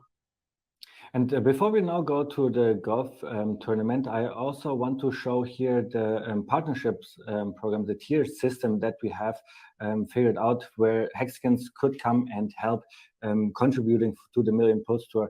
Everything else before was financed by KSB TV, but now since it got so big, we cannot do it alone anymore. So I want to go into the sponsorship tiers here, where you can help making the Million Pulse Tour possible and making it a really big success. Because I think this direct marketing tool that we have here, where we put up events where no corners come, where all kinds of different people come, is really successful in order to onboard people into Hex, Pulse Chain, and PulseX. So this here is just a little tier system. All that money that we would get by those sponsorings, again, would be used to promote Hex, Pulse Chain, and PulseX in the future. And this is exactly why we do this golf tournament as well. So, Kaylin, the golf tournament, whose idea was it, and how is it going with the golf tournament? The golf tournament kind of came around in multiple parts. I've been to a lot of conferences. I have spoke with a lot of people in the community about what their experiences was like going to a conference, and being that we wanted to support PulseCon, but we originally thought that this would be a stop within our tour, that our tour would already have started. We wanted to do something, a kickoff event, to just bring more attention to Vegas, to PulseCon. We all know that PulseCon is aimed to be a large scale event with thousands of people. And that's going to be, very wonderful. You'll be able to, get great education. But we wanted to have something a little smaller, more intimate, where you could meet who the real contributors to the chain are, who are these people that are building, to where we can embrace all the different projects and have them come out to the golf course and hang out with us and network and really see how collaborations and partnerships can be born, moving into the launch of PulseChain. We shouldn't wait until PulseChain is launched to partner and to collaborate with each other. That's something we should be actively doing now, so that when PulseChain does launch, we already have some infrastructure. 100%. Yep. And here, scroll down a little bit, you see all our sponsors. So maybe you can talk about that a little bit. Yeah, these are some of the people that have already stepped up to either host a hole or host a contest like Internet Money. They are hosting a par 3 where if you are able to hit a hole in one, you can win $20,000 cash. I'm going to go back to KG. He might be here tonight, and ask him to put up a little bit of IM with it, because this is a crypto golf tournament. So we want to give away as much crypto as we possibly can. But we also have sponsors like Power City, PulsePod, Crypto Sparbu, Black Ink, the Hex Ladies. If you guys have seen the work that they have been doing online to not only, provide, bring real awareness to Hex, but also to this golf tournament. Look at KG in the chat already putting up some money for IM. I love that. And that's just the kind of community that we have. That's really what this is about. We get to embrace people who just love golf, or people who just understand that these are networking events. And I know that there will be no coiners out there, that will, for the first time, if they win, get their winnings in crypto and have to, get a wallet and really dive into the community. And how about all the prizes that you can win when you play golf? There are several prizes to win, right? Absolutely. So the main thing is that the prizes are in Pulse and PulseX. I see that, Maddie is here, so I'm going to wrap it up. You can come right here to the website. It's ksb.tv/golf. We encourage you to get involved in any type of way. If you're not a golfer and you just want to come out and be a part of this event, you can get a spectator pass. But you can just scroll down real quick. You can get a spectator pass that provides you with food, drinks, and eligibility for prizes. And believe me, people, there are a lot of people giving away tons of merch out there. So you want to be able to have that spectator pass. Or you can golf as an individual. If you have a PulseCon ticket, you get 50% off. If not, we still invite you to come out. Or you can also get another discount if you sign up with a whole team as a foursome. But all the information is right there on the website. And that's pretty much it. pretty much it. And here we also have bronze sponsorship, silver sponsorship, and gold sponsorship. These are a little bit more sophisticated. But Kaylin, let's jump into the last point here. We can also take away the screen share. If the golf tournament is a success, what would it do to our budget? What could we do with this? Absolutely. It really is a kickstart for the tour. Like I said, we want to do some educational events in 2022, focusing just on HEX, focusing just on introducing and onboarding into cryptocurrency from those early steps. And if we are successful with this golf tournament, then that could be the opening boost that we need to be able to secure venues for the rest of the year and to be able to get ready for our tour in 2023. So, Maddie, you have met us on the 5555 tour. I hope you had as much fun as me. For me, this 5555 tour, being on tour, meeting all the hexagons and doing all of that has transformed my life. And I want to make a shout out to every single hexagon out there, because if I can do it, you can do it too. You can be part of the Million Pulse Tour. You can be figurehead if you want to. You just need to put in the effort. And for me, again, it transformed my life. I wish every hexagon to experience something like this ever once in their life. And now it's your opportunity. With the Million Pulse Tour, you can be part of our team and help where you want. So a big shout out to the HEX community. We need speakers, and we also need the funding for a tour to make it as big as possible. Thank you, Maddie, for having us. It was a lot of fun, and this event is just amazing. I love all the work that you are doing. Thank you so much. Thanks, guys. Have a good one.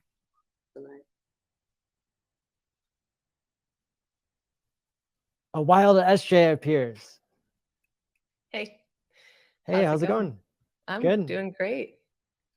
Awesome. Well, we're really lucky to have you participating today, right before Richard Hart comes on in 20 minutes, because you have represented the book that he wrote. And I saw an early version of that. There was like 750 pages. I think this is part of what speaks to the brilliance behind Richard Hart. It's one of many measures. And I'm just so excited for you to share anything you want to about PulseChain and SciVive and anything else you want. Excellent. Thanks so much, Maddie, and thanks for having me. I do feel super honored to be speaking right before Richard, but I don't think it's a coincidence. I definitely feel like there are a lot of synchronicities within the HEX community and the PulseChain community. It's just going to grow so much more. And because of events like this and the excitement that we all have to come together and to be on this journey together, it's, you know, you've really started part of the wellness part of it, right? Valiant Brand as well. A couple of the early streamers that really wanted to make a point that this is not just about financial wealth. This is about a holistic wealth. And we want to ensure that we're taking care of ourselves and we're taking care of one another through this journey. And in that vein, I want to ask anyone watching who feels called to it to take just one really deep breath right now. If you can, if you feel comfortable, close your eyes and put both your hands on top of your chest and kind of press down. Give yourself a little pressure right there. And we're just going to inhale as much as you can, and then exhale as deep as you can.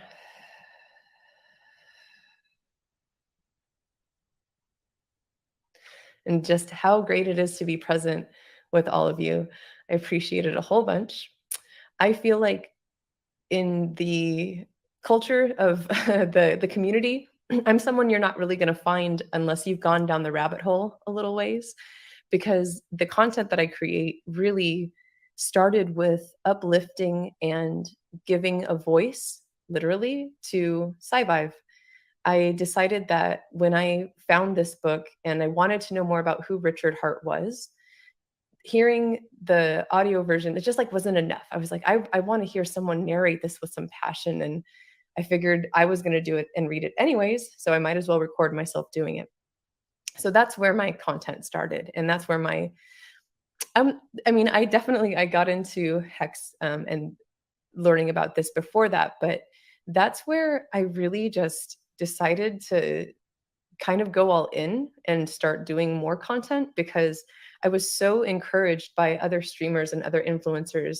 And it was so encouraging to hear so many people give such great feedback about having a voice read that information.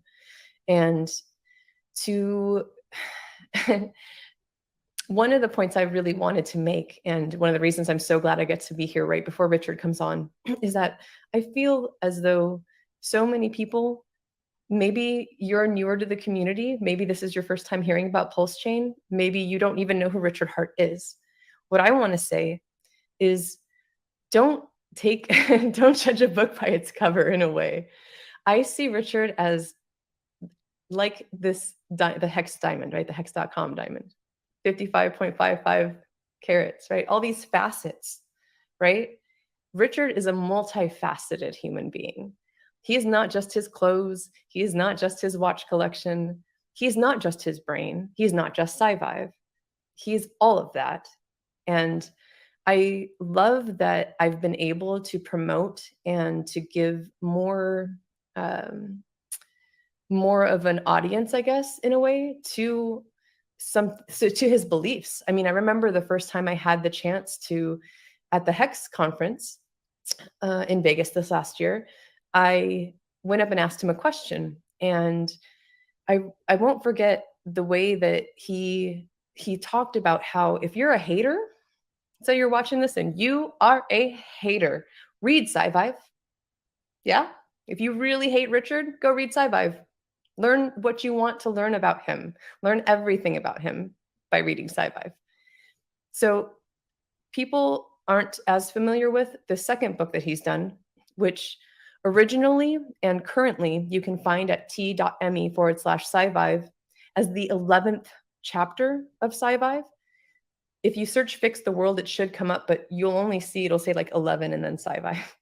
So check that out. It's called Fix the World, but we're changing the title to 15 Ways to Fix the World.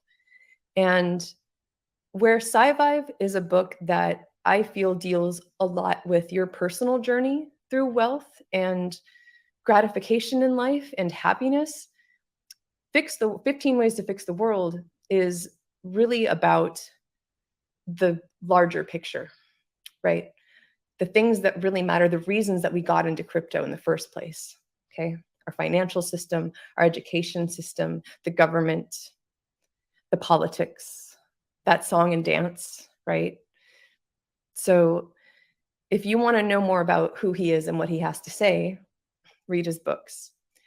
And I want to also say that one of the things that really resonates with me that I appreciate about him is that over and over, he said that his greatest contribution, the thing he's most proud of is the community. And they're like any community, right? Like any family or any community, we're going to argue and we're going to have disagreements and we're going to pick on each other and call each other names because that's what families do. And I've seen it happen over and over, and I hope that it continues to be this way, that we come together and just hug it out and talk it out and be real with one another, because we're all, at the end of the day, just people. We're all just humans having this life experience together. And we've decided to kind of cohabitate in this space, right? So there cannot be someone like Marco the Hexagon without someone like the Joker. There cannot be someone like Funding Jim without Rackham. There can't be someone like Pulse Visionary without someone like CZ, or Gunther without Gerardo, or Child without Crypto Heartbeat. We all need one another to kind of coexist in this ecosystem. So I want to thank you all for being this amazing community, for teaching. I want to thank Richard especially for teaching me so much and helping my brain to grow. And I know that I'm not alone in being, in that sentiment, right? Let's see. So what I'd like to do now is basically, for the next few minutes, premiere live 15 Ways to Fix the World. So I'm going to read a little bit of the intro. And this Might take up the rest of the time. We'll see. Oh, it might not. No, it's very short. I forgot. So, and just a real quick little self-shill, I guess. I'm probably 85% done with recording it.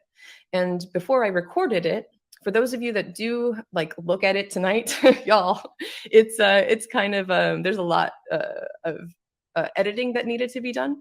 So I did take the time to do that, and it's a lot more succinct now. There's 15 sections, 15 chapters. And then there's like notes, there's like footnotes at the end of everything. So it's hopefully once I'm done narrating it, because that's like my last pass through editing, we'll post that in Sci-Fi. I think Richard would agree to do that. So without further ado, here is the live premiere of 15 Ways to Fix the World by Richard Hart. Introduction. You see things everywhere that can and should be better. It's a world ripe for improvement. If the world has changed, but what you're doing hasn't changed, you're messing up. The world is entirely different, more different than it's ever been, well, perhaps in the future direction. In the past, maybe the volcanoes and dinosaurs were more different than now. But the education system has not changed a bit. Neither has politics. Lots of things with lots of momentum and too many committees to pivot haven't changed much. One example is that we have improvements in voting technology, and voting hasn't changed. Apparently, there's a guidebook from the CIA on how to cripple a company you work for by bike shedding it, where you get as many people on a committee as possible and try to have them argue about the smallest of items. There's even a law named after the way committees fail called the law of triviality. Whereas the scope of a project gets larger and larger, the arguments will increasingly be about smaller and smaller parts of it because the giant numbers are so big that no one has anything to say about them. But smaller items they are used to dealing with are easier for them to get a handle on. This law was first noticed when they were analyzing how the building process went for a nuclear reactor. Not so many arguments about the reactor, lots of arguments about the color of things. And that is the introduction. I am going to read one other section because I see that we have some time. So let me scroll on down over here. This is going to be from chapter 9. And I recorded this today. And as I was reading it, I said, if I've got time, I'm going to read that right there. So give me just a minute. And I think chapter 9 is actually one of the longer chapters. There's a really great section that talks about what to do if you come into sudden wealth syndrome, which is something Maddie Allen talks about a lot, Valiant Brand talks a lot, myself. It's important to know that you have a support network and you have people that you can trust around you.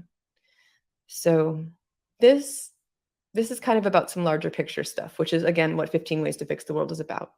So from chapter 9, which is called Human Behavior, this is under the section called Hero Worship.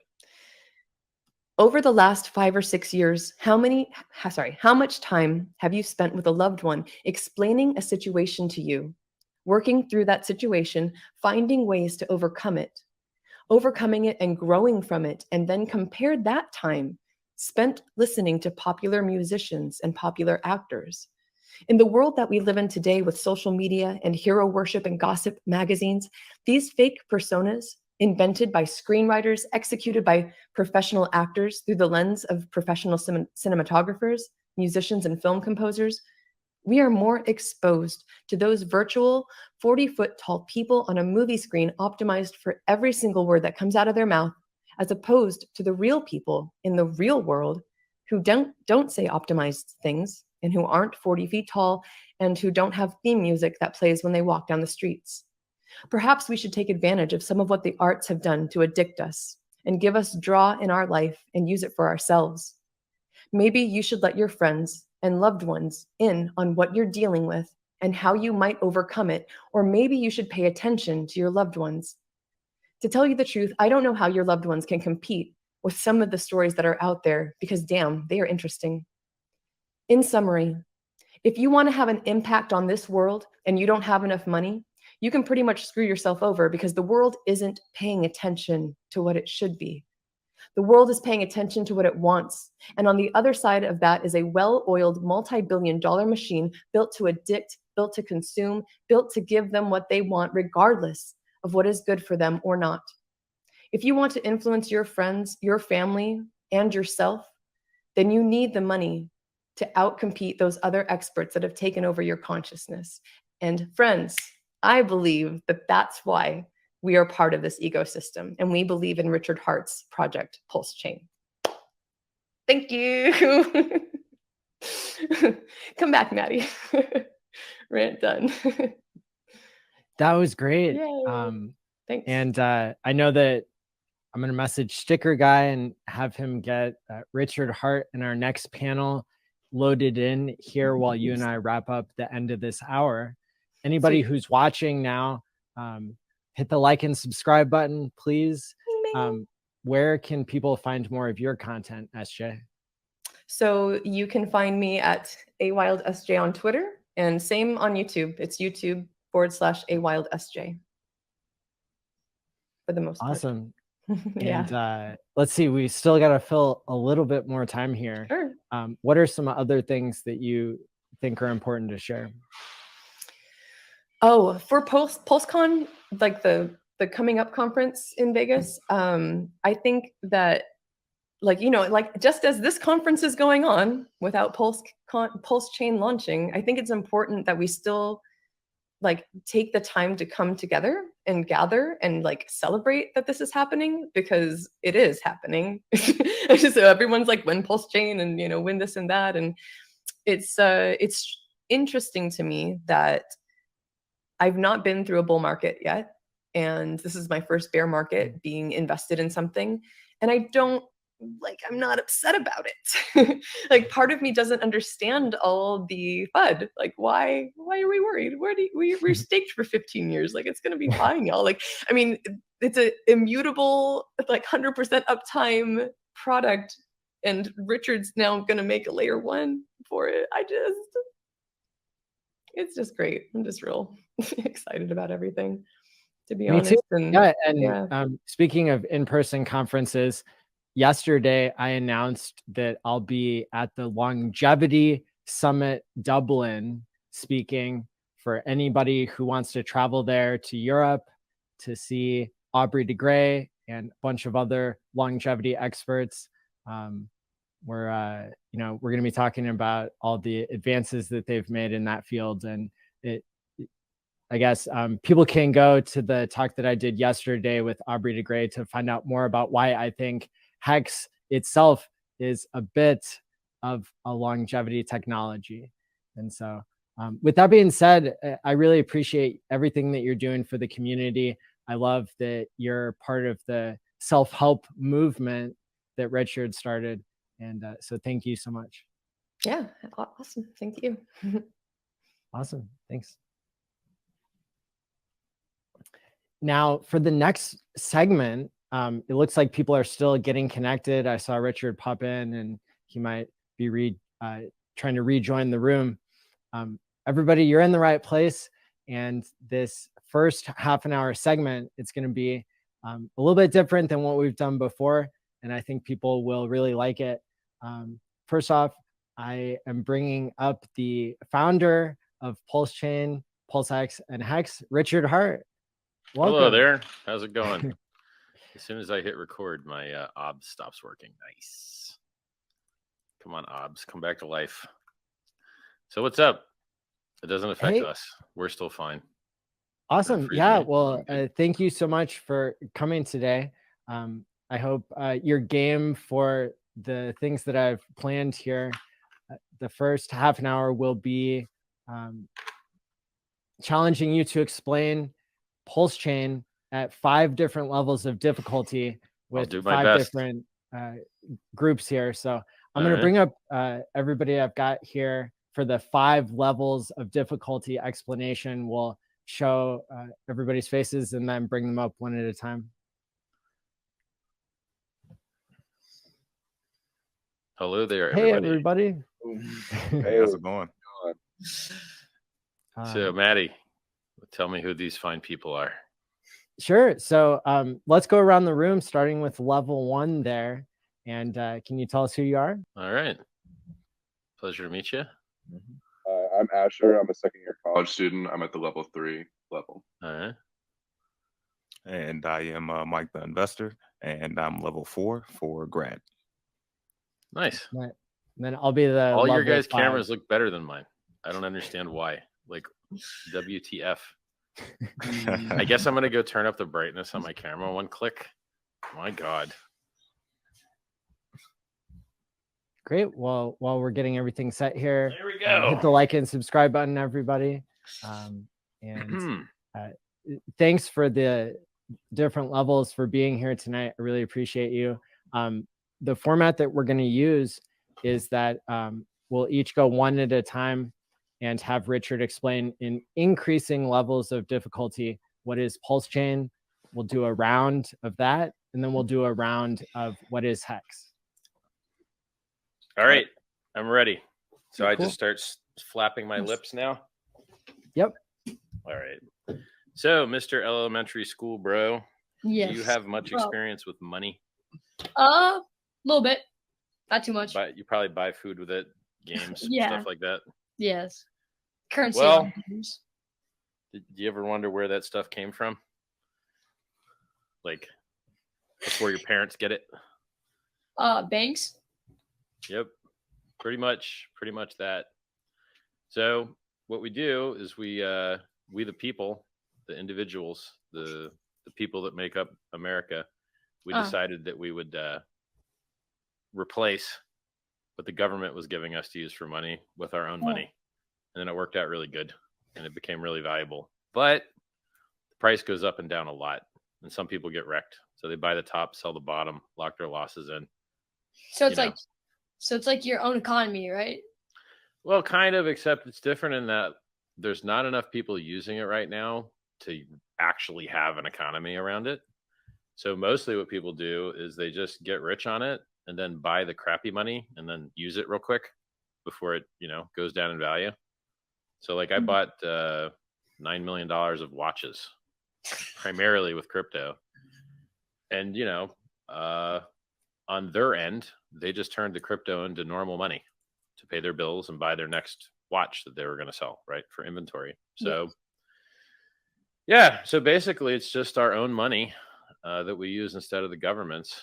And whereas the government's money only goes down, it literally only goes down over a long time frame. Every once in a while, it'll jump up a little bit, but over a long, like you used to be able to buy a house for $5,000.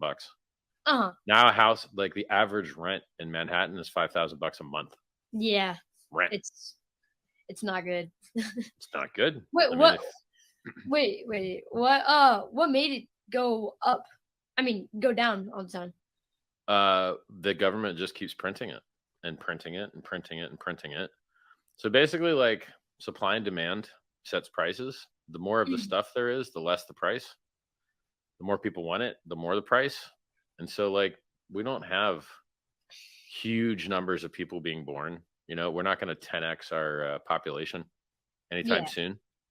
And so the demand for like these dollars is relatively static and relatively tied to the population of the planet.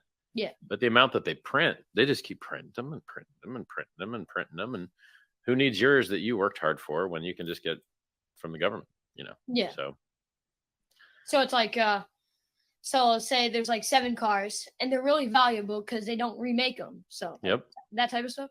Yep. Yeah. Like cars, rare cars that people want go up in value. I mean, but dollars don't. They only go down. And so like the history of all the different countries that have existed, all of their monies that they've had, they've all gone to zero over time. All of them.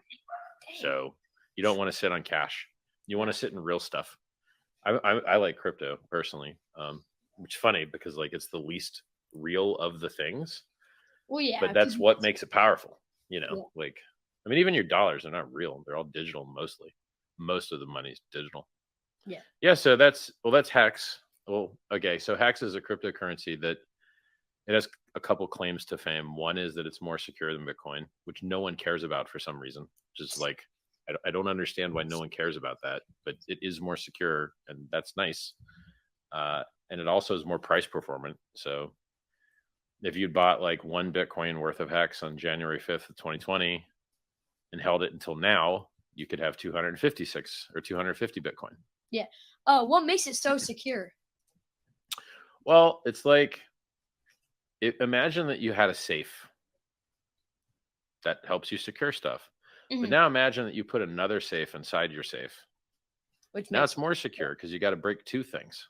Yes. And so Hex, our code is like a safe in a safe. So the first safe is the Ethereum network. The second safe is our contract, which decides who gets to mint coins and who doesn't. And it makes us extremely resistant to a problem that a lot of other coins have had, where anyone could mint as many as they wanted. Oops, by accident. Creates big problems, for those coins. It's nearly impossible for that to happen in our coin. It's very hard. Oh. So Pulse Chain basically is like, cryptocurrency is kind of like a spreadsheet on the internet, or like a document on the internet where you just write down everybody's money, and then you need your password to spend, and then it inflates at like 2 to 4% a year, just so pay people to keep it honest. Yeah. And so Pulse Chain is our version of that, and then Hex would run on Pulse Chain and Ethereum, and it's like it's kind of like an app in your phone. Uh-huh. So like the blockchain is kind of like a giant world phone, and then Hex is kind of like an app that runs on those phones. Which And makes there's it just yeah. there's no way to turn it off. Your phone, they can remove your access, right? They can just disable your account. But in Hex, no one can disable your account ever. Yeah. So does so when the value of Hex goes up and down, is it like the supply and demand value, or how does that work? Well, so basically, like, some stuff gets fire hot. Like, human beings decide stuff's worth a lot, and then they decide it's worth less, and it's the humans that are doing it. So Oh. sometimes supply and demand is what's setting the price, but other times it's the humans just getting hyped up about something. It's just like music, new album comes out, people love it, they love it, listen to it constantly. Then they get bored of it, but then it picks up and gets popular again. Yeah. And so there's a human component to it, where people want stuff that went up because it went up, and then they don't want it anymore because it went down. And like, it's a cycle, and all assets kind of undergo this type of boom and bust cycle. So just like a big roller coaster. Pretty much like that. Yeah. The difference is that some of these things that people make, they just go down they go up once, down once, and stay down forever. Yeah. So you don't want to get one of those. Because like buying and holding works really good with stuff that gets back up. But if you buy something that just stays down, it doesn't work out, Yeah. So if I've got to explain this 5 different ways and I've got 30 minutes to do it, it means that and I have 2 products, I can allocate 6 minutes to each explanation. I think we burnt our 6 minutes. Do you have any questions? No, I'm good. Thank you. I hope you make mad gains, bro. Turn your lunch money into mad gains. In the news, Richard Hart gives financial advice to underaged. You're like, no financial advice. Do your own research.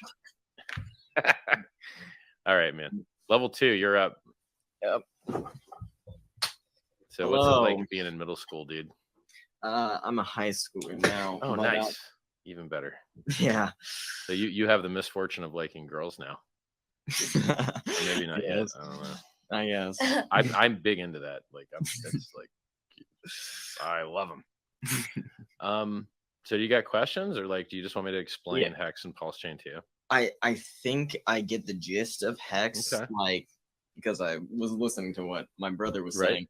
But so I've learned about that Hex has this crazy feature, unlike any other cryptocurrency, where it gains interest, right? Or did I learn that wrong? Well, kind of. Mhm. So you basically mint your own interest. And what that means is if you just took a piece of paper and drew a picture of a pony, you just minted yourself a pony picture. And if you run the Hex code that lives on the blockchain, you generate your own wallet using your own computer, which means your computer does math, which makes you a wallet.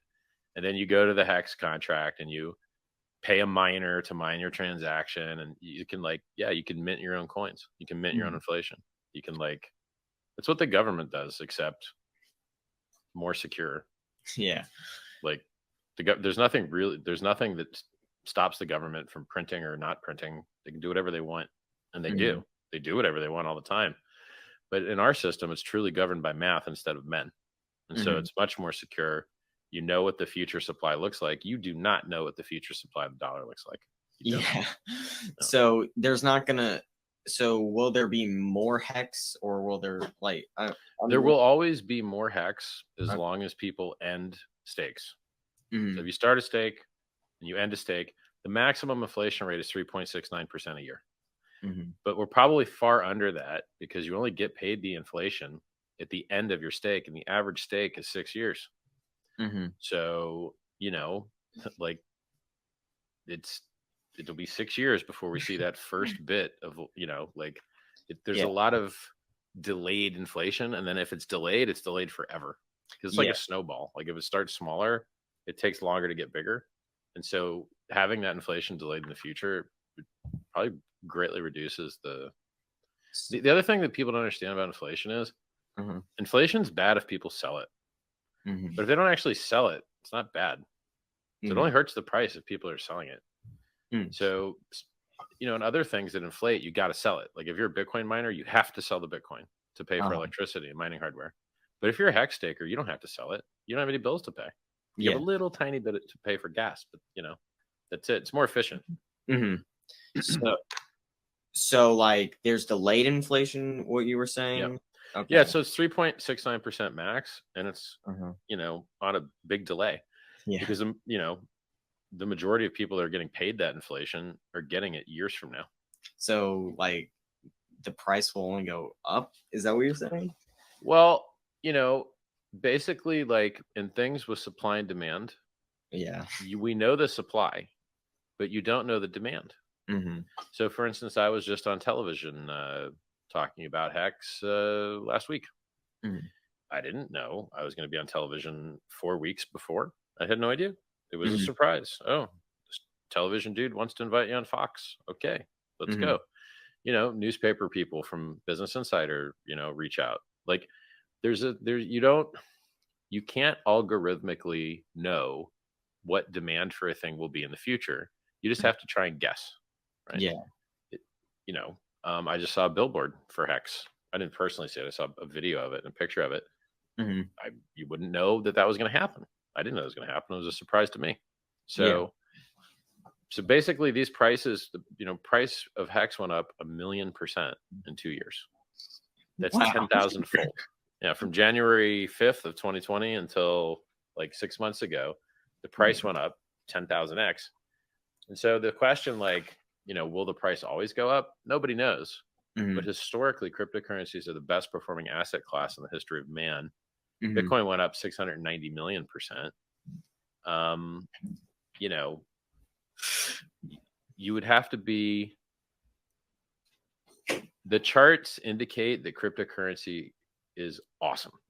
Yeah. If you care about price, if you care about making money, cryptocurrency is amazing. Yeah. And to my understanding, it's it goes down, but eventually it will go back up and soar higher than it went down. Well, we've done I was watching Crypto Coffee, and he said that Hex did 10 40% or larger dips, and 3 85% or larger dips. And it's always made a new all-time high. But after one of those 85s, we haven't made a new all-time high yet. That one's the most recent one. So it's if you have product market fit, and if you have security, and if you're on-ramping new users, I think that those are the best indicators that you could get that why wouldn't it just keep doing what it's been doing, Yeah. So it's people have been naysaying and talking bad things about crypto for 10 years, 12 years, 13 years, and they all missed out on the opportunity of a lifetime. And so they're lucky that they're getting that chance again. Pulse Chain is a chance to get in on the ground floor of a new blockchain. And Hex on like a 93% dip or 90% dip, I mean, you're getting 10 times as much for the same money as guys that bought 6 months ago. And so historically, these dips have been wonderful opportunities. Yeah. So I think that's our time. So I think All right. I hope I did an okay job explaining the stuff. That was wonderful. Thank you so much. Right. My pleasure. Thank you, man. We're both wearing shorts. hot with these lights on. Yeah. All right, let's bring up the Mr. College bro. Hey, how's it going? Doing all right. So you're in college. Is that right? Yeah. Okay. How's that? It's going all right so far. You're in your second year? I'm on my second year currently. Right. I decided to go with education at first, but I'm kind of, unsure about, where I want my major to end up being. Don't go into education. Don't throw your life away, man. Unless you really, that's all you can do. I don't know. Ironically, the first year of education, that's pretty much all they tell us is like how much you're going to hate education. Yeah, don't. Like, they're like, let someone else do by that. the way, the system is corrupt. Median salary within 10 years is like within 30K, like, which is going to be nothing within 10 years. Don't do it, man. Do not do it. I mean, I'm in education, but it's slightly better. I set my own hours, but I guess the pay's still crap. I'm not turning on ads, so I'm getting paid nothing. The kindness of my heart. I guess in terms of like cryptocurrency experience, I don't know a lot about the fundamentals of like what goes into it, how it's created, how it's regulated. But I have had experience like trading on like third-party apps, like Robin. I'm such a nice person. Oh my gosh. But well, I mean, you ask me questions, I answer them. Let's do it.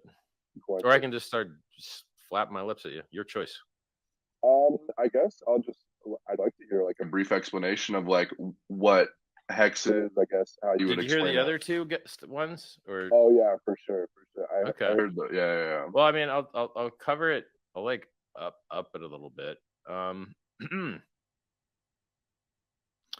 got 2 more levels to go. So how granular can I make this?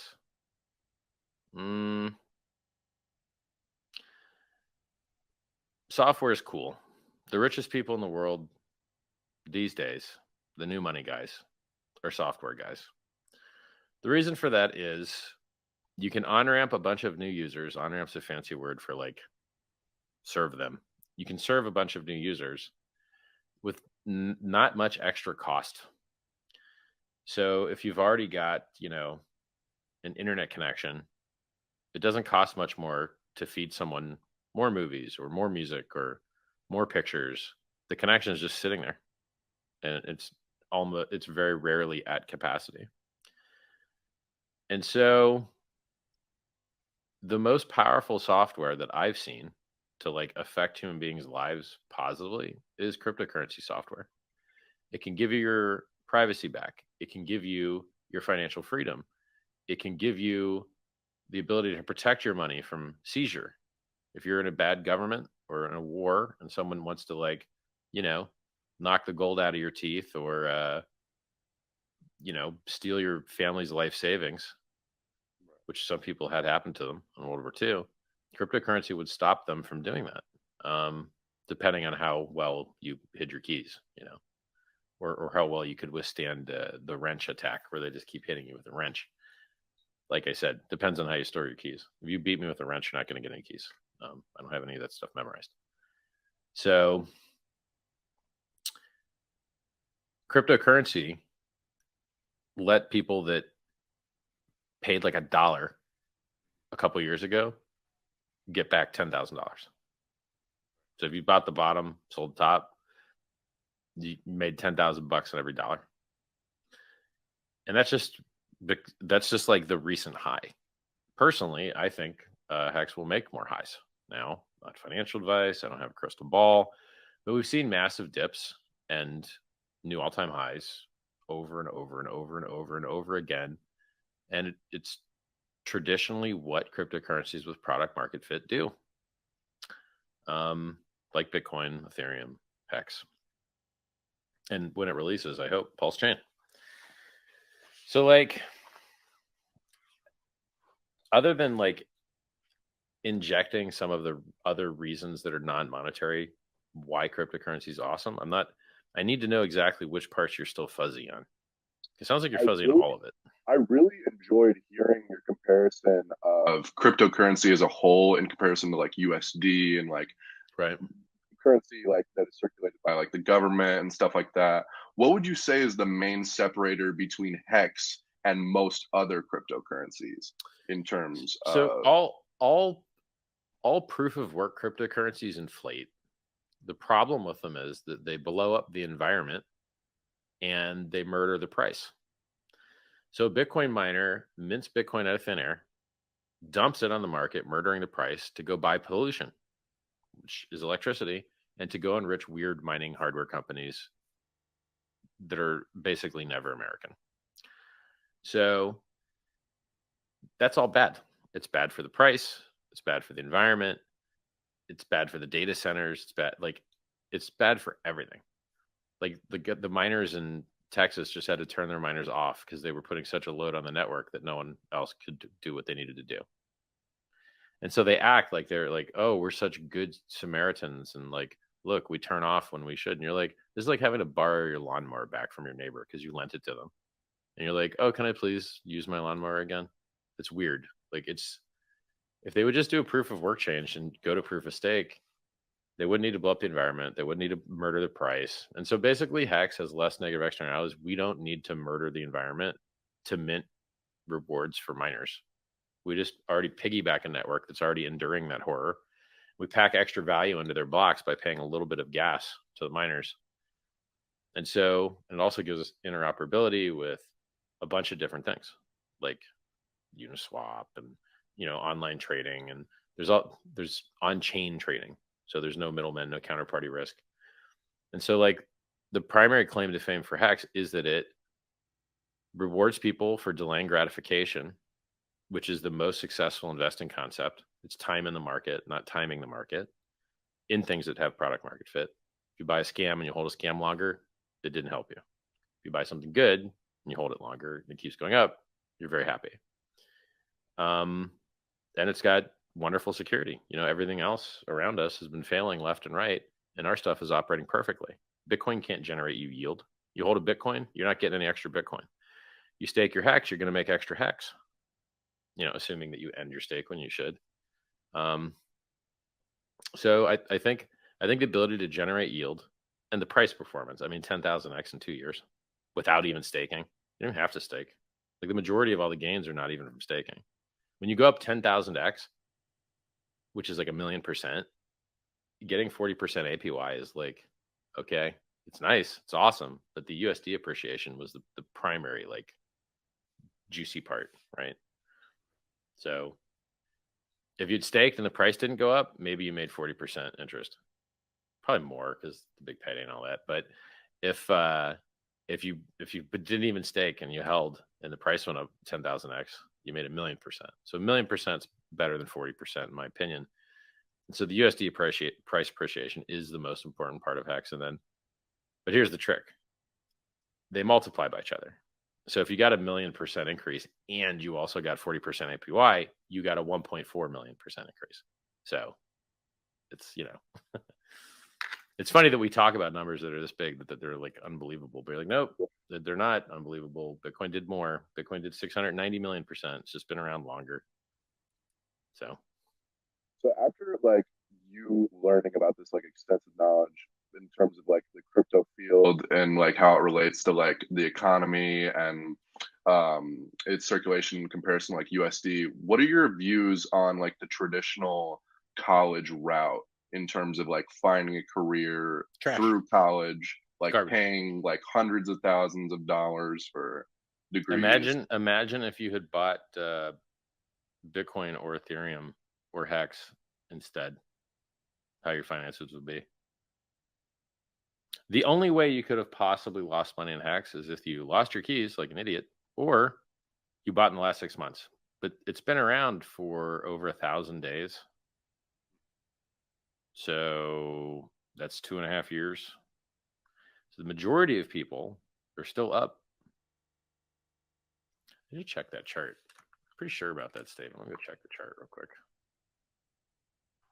In terms of like comparisons to like, you know how like new like big cryptos such as like Bitcoin and Ethereum are all now able to be bought on these like third-party apps such as like Cash App, Coinbase, Robinhood, stuff like that. Yeah. Based on your own like how you've set up your cryptocurrency with Hex and how you like stake and like on specifically on like your platform, would you ever like consider even like delving out into those other Well, this is the thing. Like, I have nothing to do with it. Right. We have a cryptocurrency. It works perfectly. It's been working perfectly for years. There's tons of new people using it all the time. These guys promote very often things that get their users wrecked. So all these large exchanges, you know, Luna, a lot of these large exchanges carried Luna. Luna went to zero. A lot of it carried Yam. Yam went to zero. A lot of them carried all types of trash that went to zero. And so why these exchanges choose to list horrible things which destroy their users and make the world a worse place instead of Hex, which is basically God mode, I don't know. It's slightly enraging. But the good news is, because these exchanges haven't listed Hex, they also haven't been able to rob our customers very much.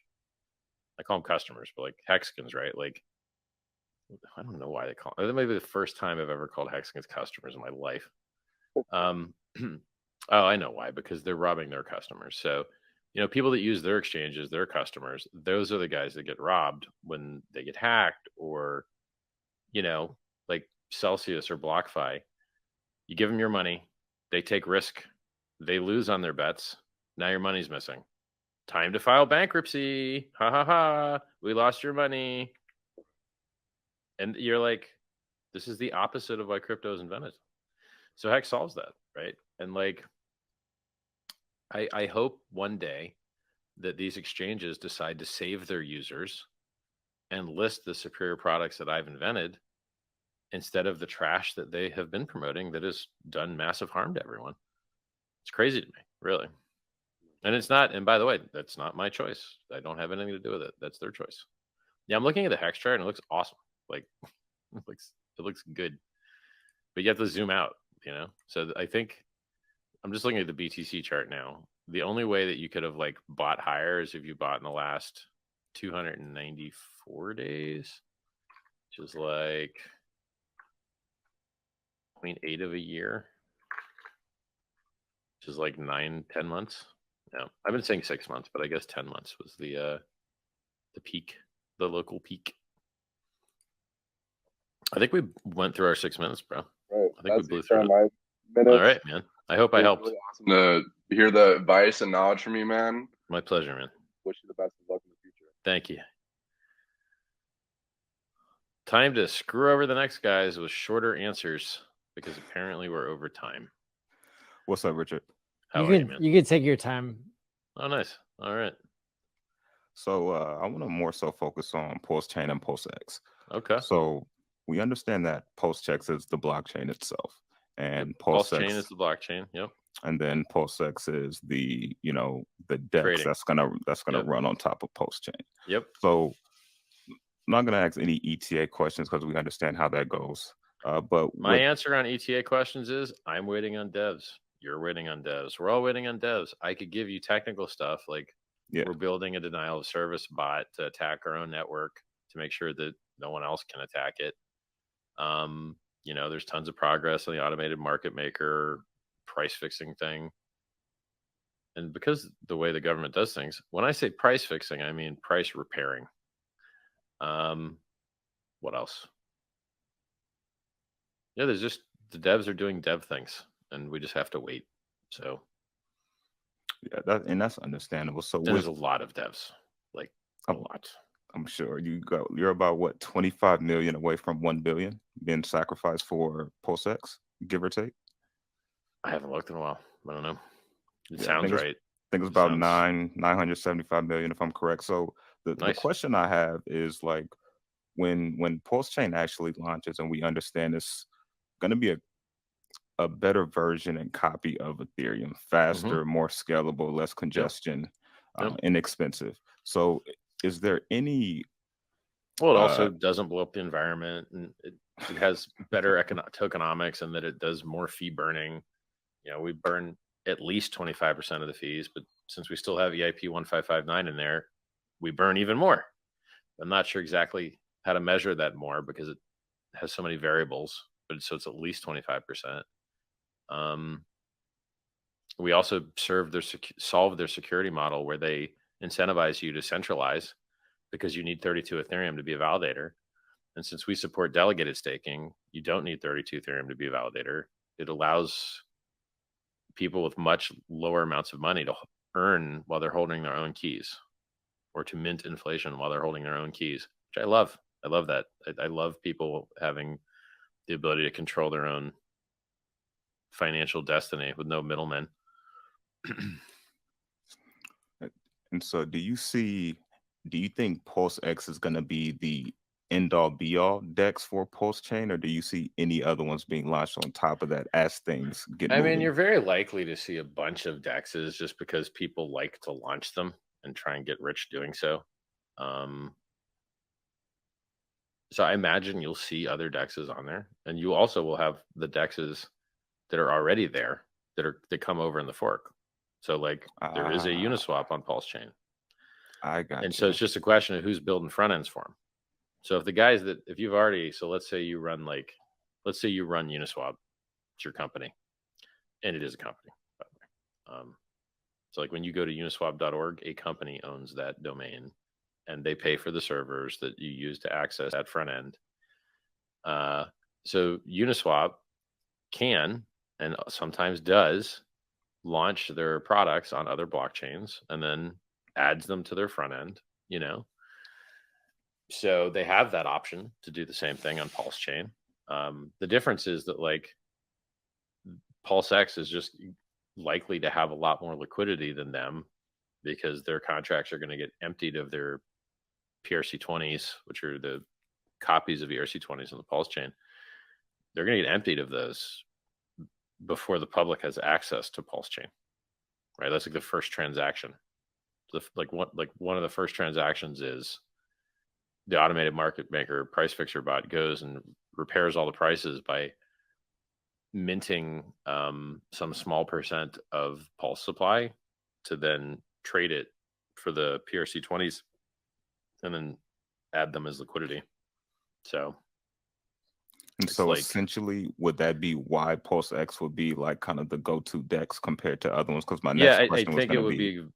I think it would be very, like, after you empty out all the other DEXs of their PRC20 liquidity, you're going to get much less slippage on PulseX for all those things that got emptied because the PRC20s aren't there. they got bought, you know? So you're going to end up with PulseX being like the most liquid DEX by far on Pulse Chain because it just sucked up all the Uniswap liquidity and sucked up all the Sushi Swap liquidity and sucked up a bunch of other liquidity pools. It's a good idea. I like it because now, so let's say, let's say some guy has a coin. He doesn't like Pulse Chain or he doesn't like me or whatever. He goes and he gets in his MetaMask and he's like, I'm going to pull my liquidity on Pulse Chain. And then, he can't. It's not his liquidity anymore. The PRC20s got bought. So it's like, it's a nice feature to make sure, like, in my opinion, one of the primary use cases for blockchains is just speculation. People want to play the game of buy the ticker and hope it works out. So I think there's a lot of that in crypto. And if all people care about is the trading and the tickers, well, we got the tickers, we got the trading, we got cheaper fees, we got higher throughput, we got faster block times, lower latency. This was all free. You're getting all these coins for free. Well, that's pretty compelling, man. And like,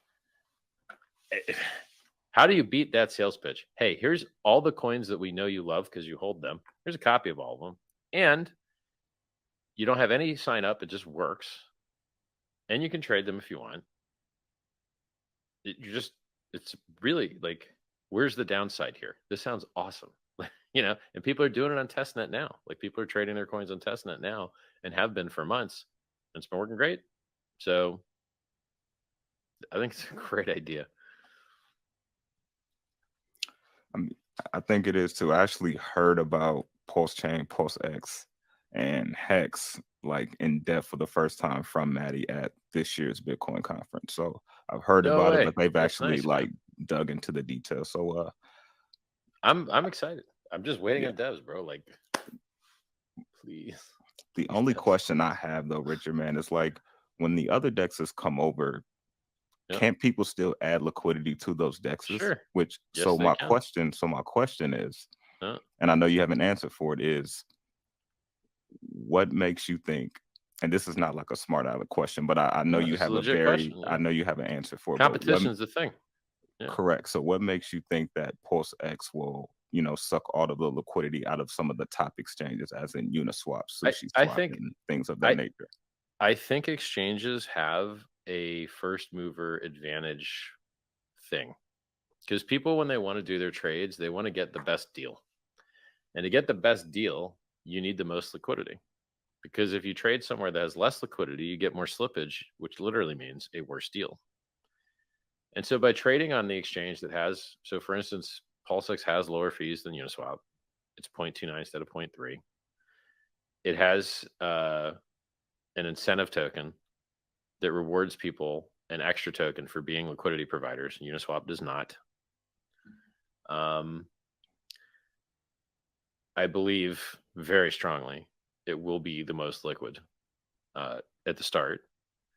And then if you look historically about where liquidity has gone since, Uniswap is still more liquid than all the other dexes that came after it. All of them. And so I think that first mover advantage is very... Now, I should clarify. So, like, you know, Uniswap did move from V1 to V2 to V3. And so currently Uniswap V3 is more liquid than all the other dexes. But like, we forked V2. So the features that would be missing would be like, you can't add bid or ask only liquidity. You have to add symmetrically to both sides equally. That's pretty much the only important feature I can think of off the top of my head that a user cares about that's different between V3 and V2. All the other stuff, like, is just edge case stuff I don't think most people care about. It's like you as a user barely see the difference between V2 and V3, but a liquidity provider sees the difference because you can add on one side and instead of having to add to both. Yeah, so like the question is, what percentage of total possible liquidity is already in these automated market makers on Ethereum? And if a large portion of the possible is already there, and then that gets yoinked in launch by the PulseX system, then the question is, how is someone else going to overcome that first mover advantage? Because you can't just duct tape a token on. That's what Sushi did. They like tried to attack. They tried to get Uniswap users, Uniswap liquidity providers, by just giving them an extra token. And then they can't really do that with PulseX because we already have that. So you can do it, but like it's not as compelling because we already have that. Yeah, I think it's going to be very hard for other dexes to kind of compete because of all that liquidity. But who knows? Like, if other people want to compete, so be it. But like, I mean, I hope the Uniswap guys take advantage of the fact that their contracts are already launched on this system. You know, it's already there. It's a bit for bit copy. So point your front end at it, use it. Why not? It's free, you know? I hope that answers your question. So basically for this reality to exist where someone else has a DEX that's as useful or popular or liquid as PulseX, you would need to get a lot of LPs to add liquidity. You'd have to get a lot of users to use it. I'm not exactly sure where you'd be able to shoehorn in some type of like better thing, because I don't know what you could do that they didn't already try to do to Uniswap. You know, like they've tried all the ways to attack Uniswap kind of already. So, I mean, it's a hard question, like, because you're thinking like the sky's the limit. What's all the stuff you could do to attack your own product and compete against it? And like, I already kind of already made my product as good as I could. So I kind of emptied the search space of like good stuff already. So I don't have like extra good stuff waiting to say, oh, my new thing would do that. So I'm like the worst guy to ask this question because I already just put all the good stuff in. For sure. Well, I appreciate that, Rich. I appreciate it, man. Try, man. But I think we've kind of given up our time, and appreciate you answering the questions. Thank you, bro. Good question. Awesome. And Mike, where can people follow you? Yeah, so just like the name says, Twitter and YouTube, just at Mike the Investor, and come check me out. Hey, thanks for being here. Thanks, Matt. And I guess I'm representing Level 5. Are you qualified to represent Level 5? I guess you know the stuff. We'll see with the couple questions that I have about Pulse Chain, and All then I know you and I will get a chance to talk later in the program when we don't have Jack Levin waiting. But just to keep things simple for now, or I guess Level 5 for now. So what I guess my question has to do with what is it about rewriting the language of Pulse Chain from Go eth to Go that gives certain advantages? Well, I think people misunderstand this. So like Geth is just an Ethereum implementation written in the Go language. And there used to be two implementations that people used. One was called PreParty, which then became Open Ethereum when they like abandoned it. And then the other was Geth. And so you still have this dichotomy where Geth is used for all the financial stuff, and then Parity is used for like the reporting stuff. But then because Parity is less likely to get updated quickly and more likely to fall out of consensus because the people that matter are all on Geth, like I don't believe in a multi-implementation at all. Like you're going to see the same thing happen every time someone tries to do multiple implementation. One of them is going to be better than the other. Everyone's going to use the better one. The worst one's going to fall out of consensus more often until people don't even want to use it anymore. And then everyone's going to be on one thing because it's less attack surface, less likely to fall out of sync with itself, requires less devs. Like, so it was a very stupid design decision from the Ethereum guys to ever try multiple implementations in the first place. Stupid. Didn't work out. Look where we are now. And then, so there's a new client called Aragon, which is better than Geth, but, not everyone uses it yet because it needs to prove itself. It needs to, and there's stuff missing from it still. Like it's a work in progress, but like in theory, when Aragon becomes better, it should be better than Geth. It's written in Rust, but that's like the language that you choose to write a thing in it's not the most important part. I mean, the most important part are the design decisions you use on how you're using that language. And you can find good examples and bad examples of code in every language. So the code is not, the most important part. And so like what's happening with right now, Pulse Chain, we have two teams. We've got one team doing their own thing. And we've got another team doing their own thing. And the two teams are kind of competing to get to production. And so the code that you see now is getting refined and attacked and audited. And then in parallel, there's a more advanced, more hardcore, higher throughput thing being worked on. And so it's like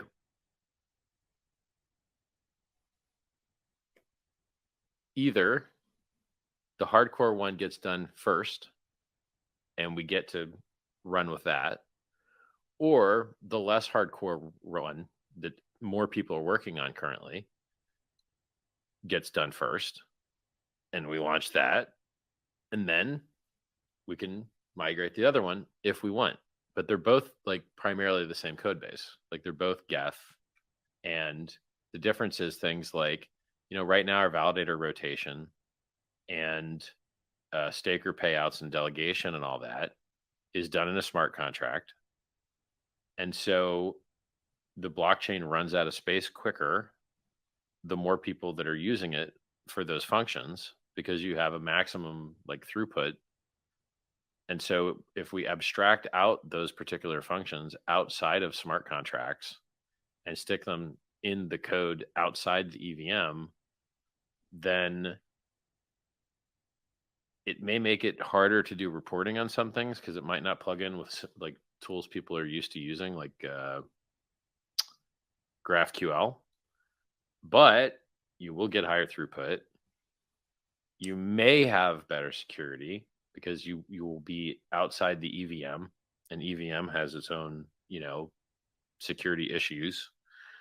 And so, like, imagine me trying to explain this to a normal person, or even a person that's in the blockchain. They don't know what an EVM does. They have to Google it. What's an EVM? An EVM is the Ethereum virtual machine, which is basically like a virtual computer that runs inside the node, and then all these smart contracts ask it to do stuff, and then it does the stuff. So it's that's what the EVM is. There's other implementations of that as well. Like, you don't have to use the EVM from Ethereum. Like, you could use WebAssembly, WASM. Like, you could do all, like, there's other ways to run virtual machines that are not that particular one. So, you know, the devil's in the details, and the devil is in the small things. And so we're fighting the small things because we know the blockchain works. We've had our testnet running for months and months, and everyone's had a great time with it. We need to make sure that it works when it gets loaded up hard, or when there's a directed attack at it, because I prefer to have the same uptime, 100% perfect flawless operation that Hex has had, you know, instead of going down all the time like Solana is. I'm not a fan of that. And having the luck of a bear market at the same time is awesome. Like, great. What a perfect time to be doing these optimizations is during a bear market. And so that's like, I mean, I think the dev count's at 14 now. I need to like go through and drill down so I can tell you how many guys are in what or whatever, but this isn't a security.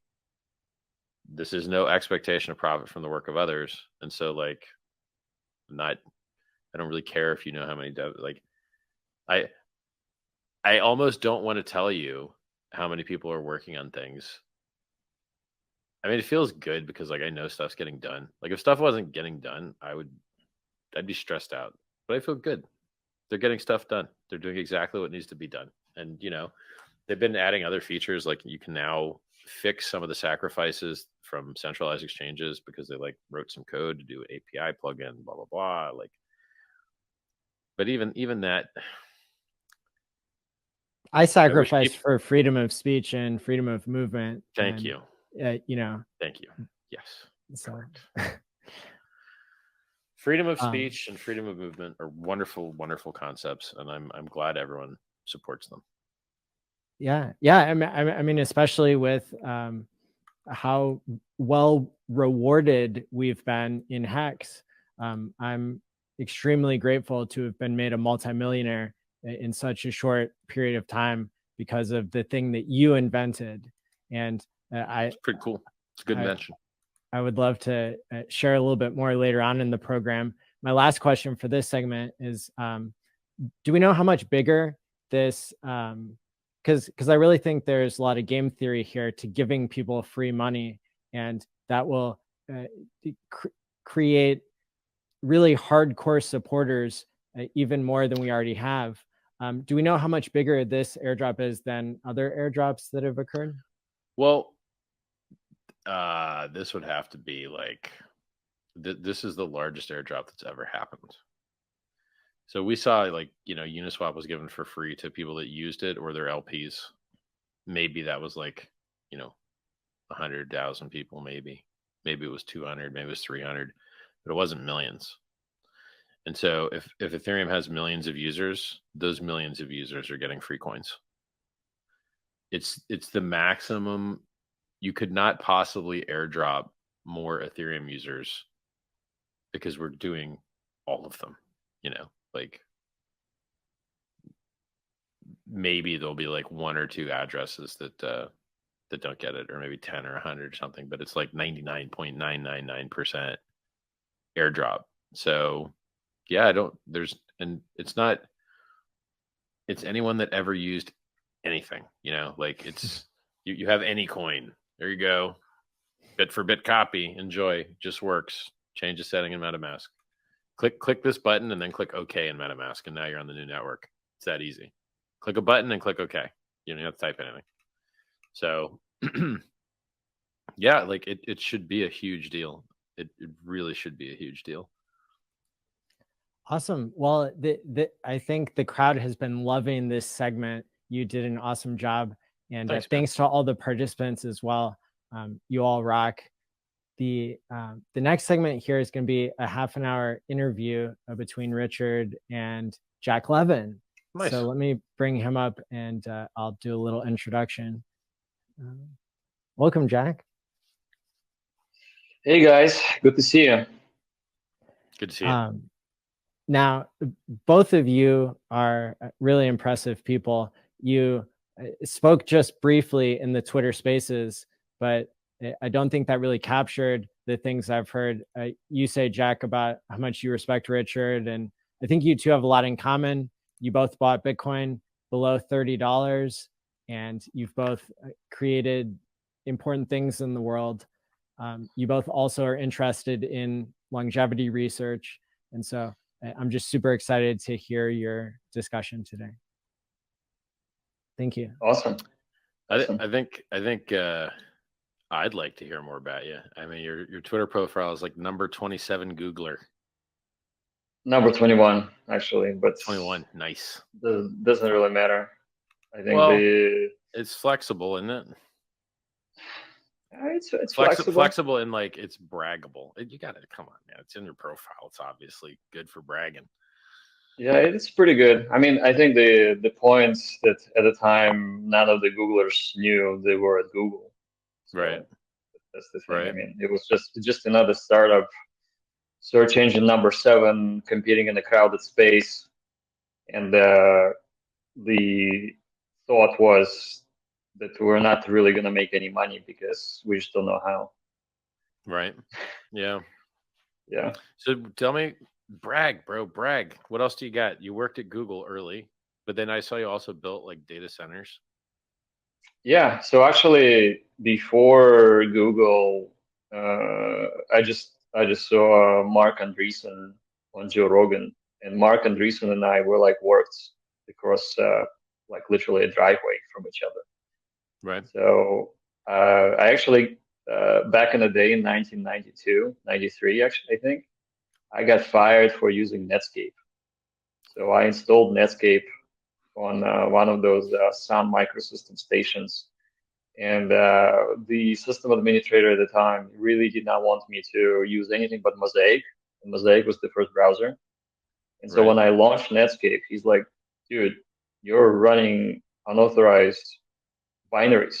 That's dangerous, And then I'm like, that's ridiculous. This thing is there, people are using it. All of the universities are using it. I don't know why I can't. It loads, porn faster. This and that. So. Nice, dude. And he's like, no, you can't do it. I'm like, yeah, I don't care. I'll still use it. So I used it, and then the next week I was like fired because of that. Yeah.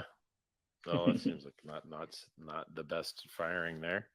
So yeah. So the reason I want you to flex is because, for people that don't understand, I know so many wildly smart people in Hacks and Pulse Chain. And I think that a lot of people that aren't in our communities don't understand how darn smart we are.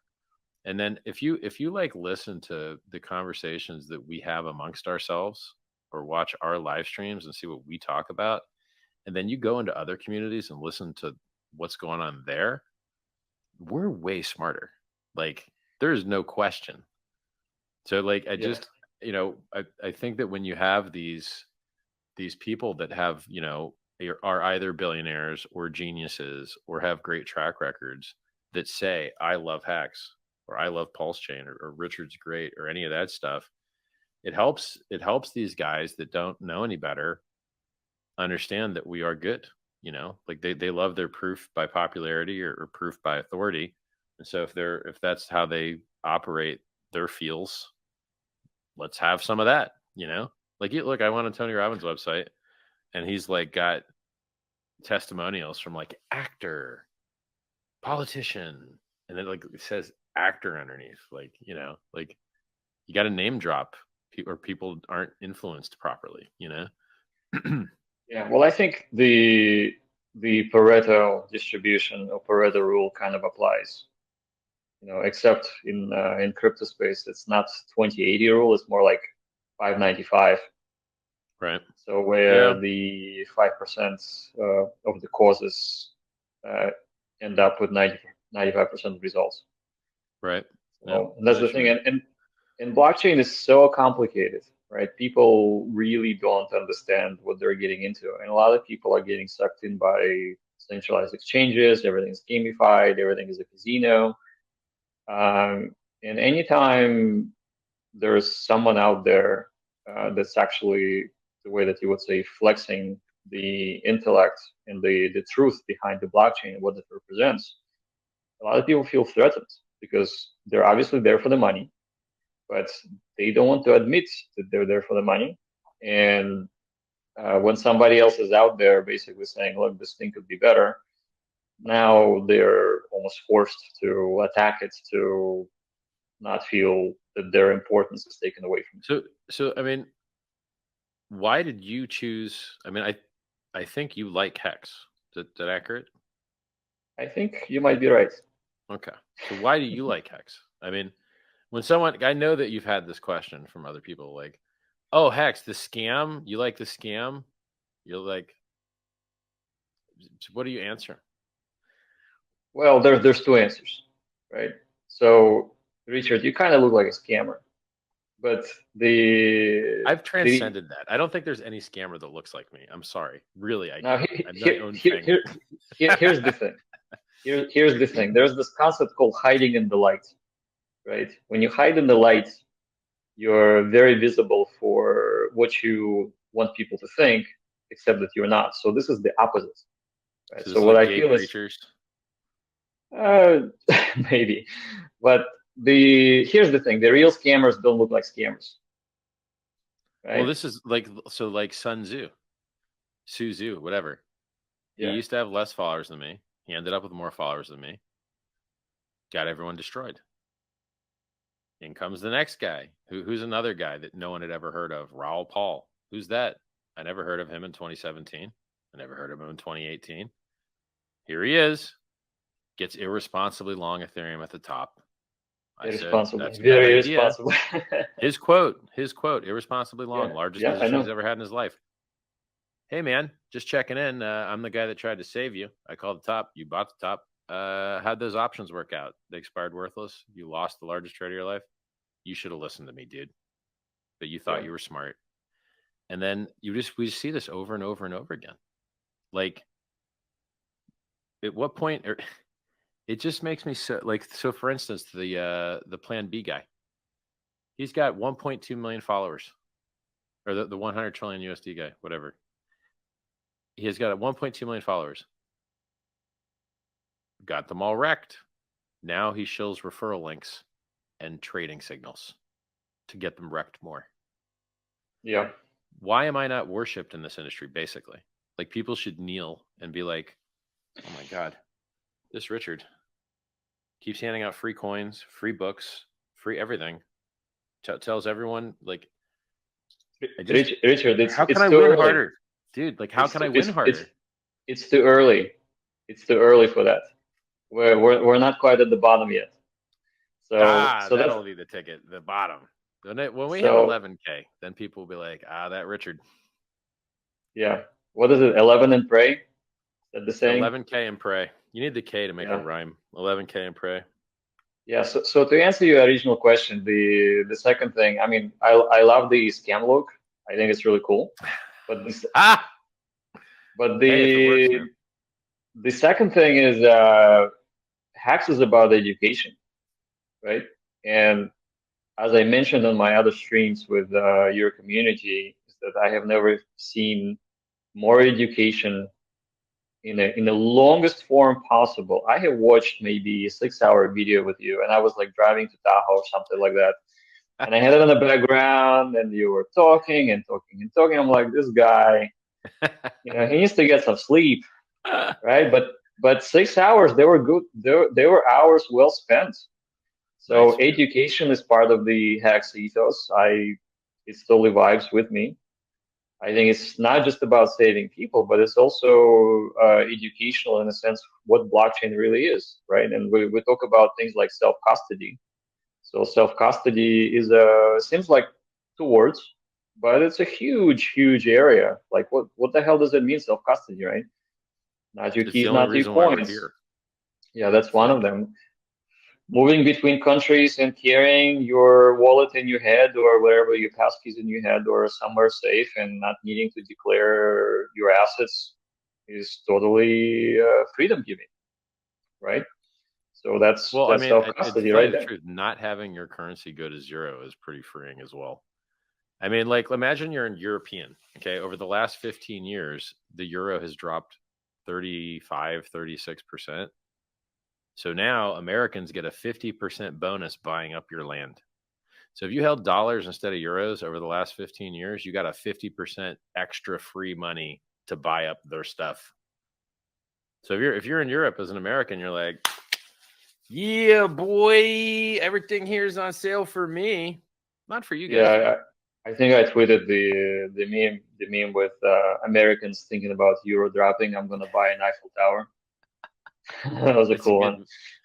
That's a good one, man. And like, I hope that thing goes. I hope the dollar murders the euro so bad because I just happen to like Europe. So, hey, yeah, come on, dollar, go, little buddy. And here's the funny part: Yes. it's not that the dollar's going up. The dollar's still trash and going down like crazy. It's just it's going down like crazy, less fast than the euro.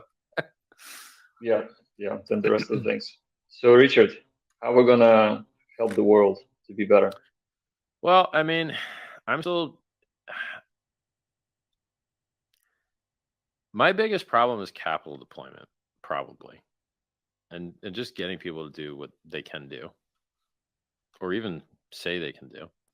So, like, I would like to not die, but I'm on my way to dying in what 20 years, 40 years, 60 years. I mean, I'm 42. I don't seem like the kind of body type that's going to 100. I'm So 48. maybe oh, you look way better than me at 48. Nice, dude. You know what this is? Bull Apple cum? cider vinegar.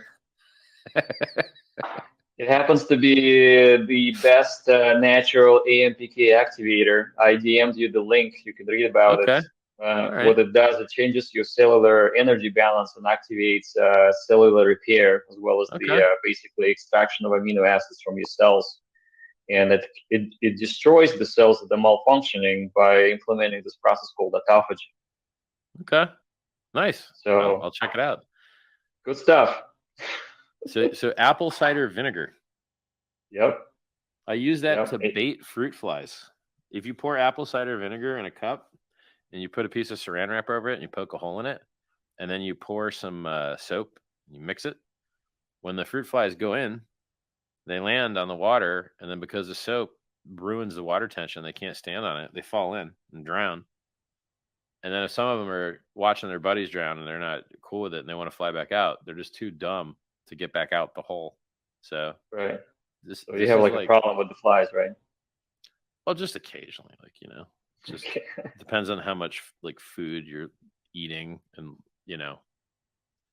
because like fruit flies don't come in all stuff; they just come in some stuff.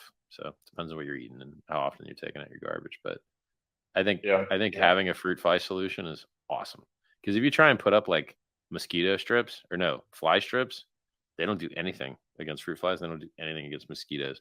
You just end up with a stupid looking bunch of fly strips everywhere. Yeah, Ask and you me can how get I into it know. yourself and you know, Yeah, it sucks. get stuck yourself. It sucks. Yeah. I've So done anyway, that. you should try drinking it. I mean, don't Well, drink sure. it. I won't Make try. sure to I won't dilute use the it. one with the flies in it, but I'll try some of the No, virgin no. stuff. Like one teaspoon and some good water, filtered water. I mean, I've heard this I is drink it. weight loss as well. I've heard it. Well, so weight loss, basically what it does, it makes your liver not to secrete the glycogen, not to make glucose for your blood, and basically your body's like, wait a second, I'm not getting enough glycogen. Let's kill those malfunctioning cells, and you actually end up rejuvenating. Oh, nice. So well, I will give it a try. I'll read up on it. Yeah, I it's a big wouldn't, deal. except you're such a good track record. I'll actually look into it. Because everyone's got bad health advice. I mean, the internet's full of it, right? But yeah, well, I sent you the scientific paper from .gov.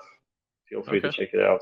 Thank you. There's another substance called barberine. You can get it in the pharmacy. So barberine is actually a plant extract. It works like metformin. So metformin does very similar things like apple cider vinegar, except it's just more potent. But what that does, it actually makes your mitochondrial health better by attenuating the function of your existing mitochondria. And so your body freaks out and thinks, okay, I don't have enough mitochondria, I don't have enough energy, let's make more. So that's vital for longevity, because pretty much anything that happens at the end of life, or when people get older after 60s, they get mitochondrial dysfunction. Right. And essentially their metabolic health suffers and they get all kinds of diseases. How do you spell that? It sounded like you said barbarian. Barberin. So kind of like barbarian, but it's BARBERIN. Okay. Yeah. I'll check it out. Yeah, check it out. It's no prescription. It makes you hungry, but that's the feature. Right. So understood. So yeah. So I mean, I think we've got so much stuff that multiplies by the other stuff. So we've got Hex monetizing time. We've got Pulse Chain, higher throughput, better for the environment, better tokenomics, lower latency, world's largest free airdrop, PulseX, fee burning, liquid, like most liquid. These all help each other. So Pulse Chain helps Hex, PulseX helps Pulse Chain helps PulseX. Everything helps each other. Got a team working on a wallet. MetaMask is fine for now, but in case not fine, nice to have it. And I like things that kind of amplify all the other things, if it's possible. Not dying, that would be nice. So medical research, fabulous. Raised 27 million. Probably got to raise a lot more, really.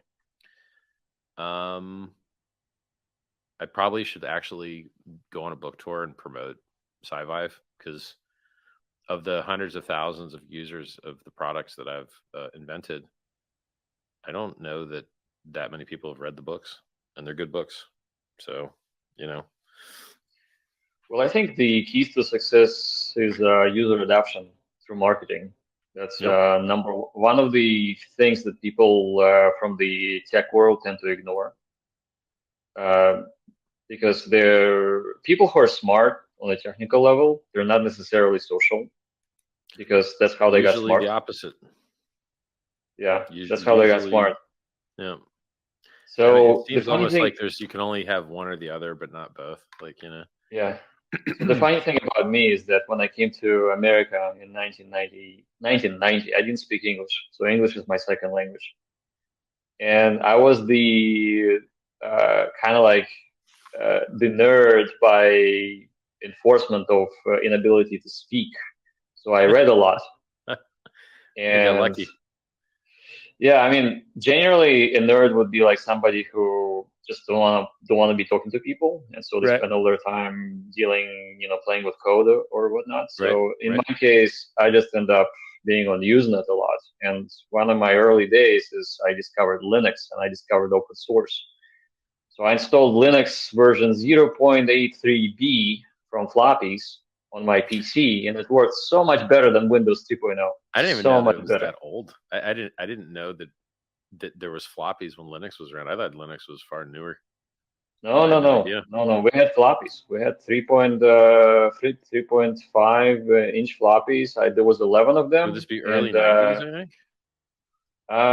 91.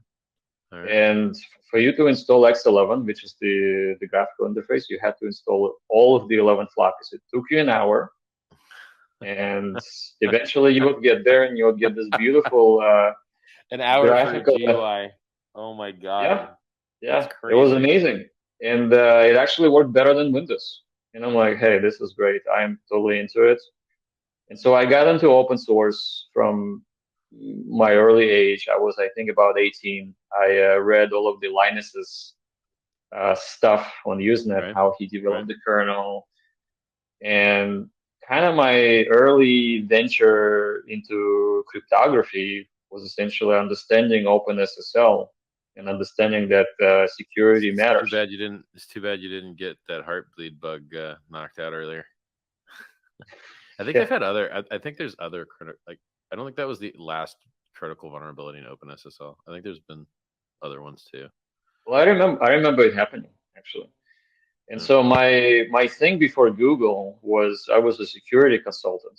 I was managing people's firewalls and setting up DMZs and so on and so forth. And when I got into Google, the way that Larry Page pretty much hired me on the spot is I brought in a device that had Linux on the chip, a very, very small chip that would load Linux kernel with the security features, creating kind of like a very, very small solid storage computer that ran the firewall. And Google didn't have any concept of security at all. Like people were using SSH, but a lot of stuff was Telnet actually. And so one of my first jobs at Google was Telnet so basically Telnet's like unencrypted SSH. Yeah. Telnet, you can run TCP dump on port 23 -A and get all of the packets sniffed, and you can actually see everybody's text. Right. So the engineers at Google, the bunch of Stanford students in Palo Alto, I mean, they needed to connect to the data center securely. And so my first job was to install a secure bridge over PPP running a secure tunnel. PPPoE, yeah, that's the one. So they ran my equipment that I designed for my first startup. So my first startup was a hardware company. We're so old. Yeah, so I come for an interview. I open up this box, and Larry and Sergey, they look inside. They're like, "Wait a second, where's the hard drive? Where's the floppy? How's it booting?"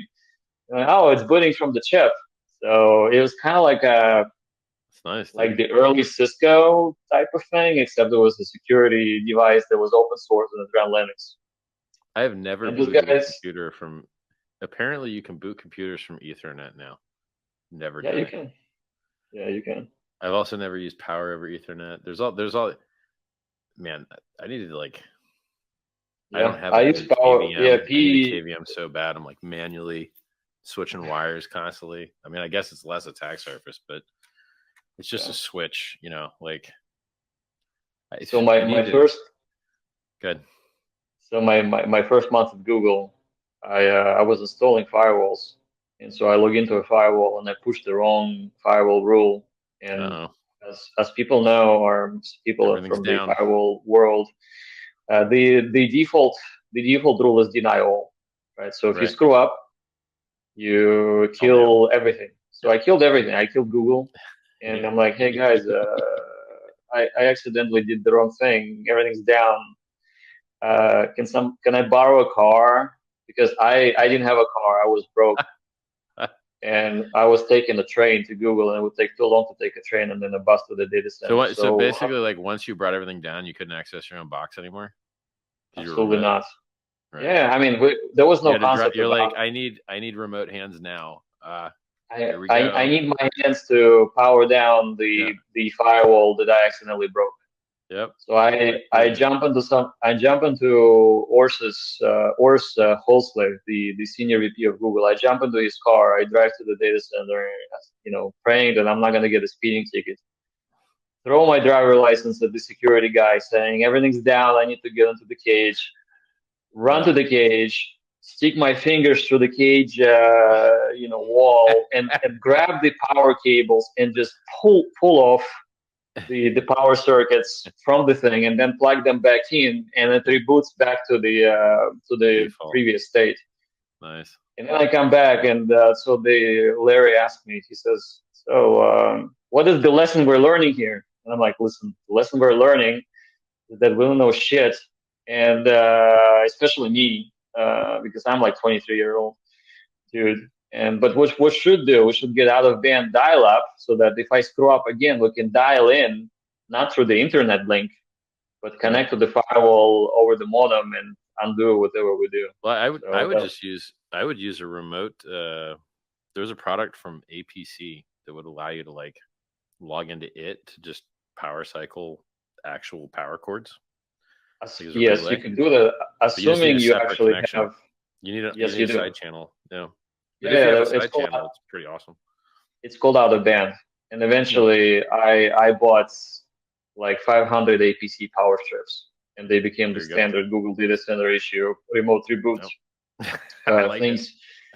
Old And then we school, got the that's how I did it. SNMPC working on it, and I don't think that changed. Like that is still an awesome idea today. Like sometimes you have to call the data center and be like, "Yo, you need to hard reboot the box." Thanks. Yeah. It's still a thing. That's like never going away. Yeah. And the funny thing about Google is that when I first joined, they're like, "Hey, so what kind of title do you want?" So I went online and I looked into a little report. Who makes the most money? Which title should make the most money in the future? That's smart. Good one. And the one that was making the most money was a senior network administrator. Nice. And I'm like, "Hey guys, I'm gonna start a new group. It's called NetOps at Google, and it's okay. I'm gonna be the first one, but since your guys are busy coding the thing and messing with Linux, we need network up and working and be redundant because it's down all the time." So, but in the back of my mind, I figured this is the highest paying job title, therefore I'm fitting in just nicely. And I figured, hey, as long as there's a manual and as long as there's a Google search, I can figure things out as I go. Nice, man. So that's the beginning. Good choice. Yeah, I like how Elon Musk does his titles. He's Techno King, and like their treasurer is named like Master of Coin. Apparently, he's an alien. Yeah. Elon Musk is an alien, and so is Vitalik, by the way. They're from the same planet. Vitalik and Musk, they're from the same planet. Except Musk is like all into like transportation, and Vitalik is like Mother Teresa of the crypto world. He's a crypto Jeebus. Yeah. I mean, I like Vitalik. He supports the same charities I support, and he writes free software, and but then he also sells the top on the day and makes the top by chucking 50 million on Coinbase, and then telling his buddies at the Ethereum Foundation to dump it too. I don't like that much. I don't like the fact that he jacked Hexicans and lots of other ETH users and gave everyone else a discount on gas while raising our gas costs. And then since it averaged out, they were like, "Hey, it was fine because it averaged out." You're like, "No, that's not why. Like, that's why we don't use averages. Like, that's why." Did you talk to him about it? Because it seems like it was circumstantial. No, it's like, hey man, that little decision of his, along with otherwise high gas fees, allowed Pulse Chain to be a thing. So, right. Well, hey, had he not done that and the gas fees not been high, you wouldn't have a Pulse Chain now. Sure. So out of adversity, gems blossom, right? That's the story of the world. Thanks for driving us to greatness. Here's the funny thing. So like so many people, they call me a scammer, and they make these predictions. They're like, "Oh yeah, he's gonna disappear." You're like, "Hey guys, I'm on TV. I got a documentary near done about me. I keep creating new stuff. The stuff I made previously has been working perfect. I'm out there as much as I could possibly be. How is everyone else doing? In hiding. Where's Susie? You realize hiding? Kyle Davies hiding. All these losers that everyone gave more follows to and got wrecked, all in hiding. You're like, well, I won. I'm just going to you keep doing realize awesome stuff. all of it is the projection. So what people see in the world, they're projecting themselves onto it. So they're thinking, what would I be doing if I was him? Ah, right. I would be running for the hills. Yeah. Right. Well, And they quit. They're like, I had the reporter lady ask me, like, why do you care about saving people? And my brain is just like, doesn't everyone do that? Like, isn't that like default humanity is to just try to make sure other people aren't getting screwed? Like, not if you don't have anything. If your bank account is zero and all of a sudden you have $1 billion, the temptation to disappear and abuse the world with your monetary energy is intense. Weird. I mean, I've been retired since 2003. So like, this is like 20 years of retired. I like when people call me the spam king. They're like, yeah, I got sued 20 years ago, 20 in civil court for $500. And I couldn't get a lawyer to represent me because you're not allowed to in small claims court. You're not allowed to have a lawyer. So my recommendation 20 years ago that you should give people more ammo. So all of those things are already well known. I wrote books. I wrote Sci-Vive. I mean, there's got to be something terrible in there, right? So it's like the world's. It's like 500 pages of book. Surely, think of a Pareto rule. You should come up with an FAQ, something that's abbreviated and then TLDR. This is for outrage, or like what would we be TLDRing? I mean, you'll be TLDR. Was kind of that. Well, listen. If you're called a spam king and it's already well known. Oh, you mean like so I should have a quick rebuttals thing, like we did for. No. You need to give more people. You need to give people more things to talk about, like more like. Not only I was a spammer, but here's something else, right? So you can come up. I've my PP size. Yeah, but that's obvious. Everybody knows this. You know, like for example, remember our conversation on Twitter, how I wrecked my Lambo, and I said you should try it. I don't. You said that I should tell me more about that. Okay, so you're showing everybody your Lambo, right? Right. That's just the ownership part. Now, if you wreck it, right, and show pictures of the Lambo smoking and just dying, that's an entirely new meta level of an impact. So I should throw some turbos on there, probably.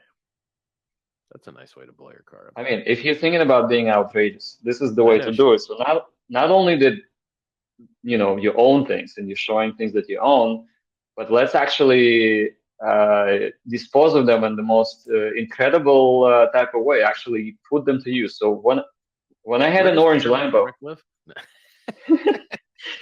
when I had an orange Lambo, I bought it and then I drove it to the track at Laguna Seca and I killed it. Right. So I had it for a day and then it died. Interesting. Right. I mean, look, these things have popped into my head. I was driving it recently and there was like a road that just kind of went into water. And I was like, I could just make a video of me just driving this into the water. So these ideas have popped into my head. But then I also was like, I also would like to drive away from here as well instead of. Yeah, that's fine. I mean, there are ways to make it believable. You just need to, practice it. And this is just one example, right? Yeah. I mean, we know we have the list of outrageous things that work because they're on YouTube. So like I saw a guy run over his new Dior Nikes with a monster truck. I've seen that same guy buy a Lambo and then immediately take it to the salt flats and injure it. So I've seen this particular brand of outrage marketing, and I'm by default I'm very adverse to harming the stuff that I own. So I'd rather do outrage stuff that is constructive instead of destructive, if possible. So I'd rather make a giant statue of myself and blow it up. No blowing up. But like, just I think we can have outrageous greatness that only grows or gets bigger instead of shriveling. I want the Here's the thing about of outrage marketing. Here's the thing about human psychology, and that might actually be in your book in SciVive. So what it is, there's a build-up, and then there needs to be discharge, right? Right. The build-up itself loses its potency when it's built up too much, and Yep. just continuously, pressuring things up. So the discharge is shit blowing up. Well, maybe, but I think you could discharge alternatively. So like, it just, in music, the change doesn't need to be silence or a horrible sound. It could just be a different good sound. I think I value your opinion. I mean, if you want to go smarty pants with it, like Kurt Vonnegut has the chart of every story graphically, and he's very proud of it. So you can see the shapes of stories with. So this is kind of a Elon Musk thing. So he actually pretty good at it. So he builds a rocket and he puts Tesla on it to send it to space, right? It was a so good it's one. kind of like It's kind of like flexing. Very good one. Yeah, it's very good one. So I we could should do the same thing if he lets me. I would have to write him a check. You should do your own thing. Horrible way to do that. Yeah, I know. Like I'm gonna do in real life outrageous things. Yeah, and I also had the Not exactly sure what they are ideas. yet. So like, remember how you talked about NFTs being scams? Well, mostly, yeah. Yeah. Yep. So there is a way to put it on its head and basically release your personal NFT, Richard Hart's NFT. Well, I am, and I'm gonna do the Hex Diamond as one, but I just haven't had time to do it yet. Except the twist in the story should be that how NFTs are supposed to be non-fungible. You make it fungible. You make it fungible. You make the first fungible NFT. So rather than having it non-fungible, you make it fungible, and that will make it very different. I'm gonna have to think about that one. You can make NFTs build other NFTs. So that's all part of blockchain. So you can make it smart. It can make tokens that can build other NFTs and so on and so forth. So you can build fungibility under the premise of non-fungible NFTs, like so to speak, right? So now that is a very unique and interesting thing, and we'll have to talk about that one. I'm so tired right now that like I'm 10 IQ points down. I'm down to 130, 135. This is rough. You know what helps? This and put some red pepper, cayenne pepper into it. Okay. Cayenne pepper. So when you drink cayenne pepper with apple cider vinegar, your body freaks out. It thinks you're poisoning your body. Oh my God. What happens is that you're not really poisoning, but the body thinks, okay, something terrible is happening. Upregulate adrenaline, upregulate recovery systems. You're gonna get. This is also like if you eat so a lot of the stuff that we have that actually works as medicine is stuff that the plants or the animals used as medicine internally. So if you eat so when plants are injured, they release their like fix myself compounds. I can't remember what they're called. Bioflavonoids. I don't remember. And then, is that what it is? I can't remember. It's similar. So there's a compound called sulforaphane. So sulforaphane gets released into animals' mouths when they chew on plants. Okay. So that's how plants protect themselves. Now, sulforaphane tells your body that something is really bad happening. It happens to be a longevity drug too. Okay. So anytime I think this was unrelated, like a little bit, and that it's just this is the stuff that the plant releases to protect itself. Yeah. Differently than that way. If you eat that, you also like weed fixes you too. Like weed fixes a lot of people, Maybe. I don't. It just makes me go to sleep, so I'm not for it. It's like, oh, sleep time. Cool. I can sleep on my own. I don't need this. No, for sure. I mean, you know what they say, plants, they can't run away. So they have to protect themselves by giving animals indigestion so that they're not eaten. Yeah, plants cannot run away. So they develop mechanisms to repel animals from eating them, and especially their young. So anything that's sprouts, for example, so Brussels sprouts and radish sprouts, same thing. It changes the way your body reacts. They also want you to eat them. Like that's what fruits are. Fruits are please eat. Yes. Elsewhere. So right. They So want eaten sometimes, but not others. Sounds like a girl I know. Well, they want you to eat their natural way to disseminate their seeds, right? But not their young. Not so the roots. They want to, yeah, Right. exactly. So what's the best, like? I love having you on the squad, mostly because you've got such a good street cred. I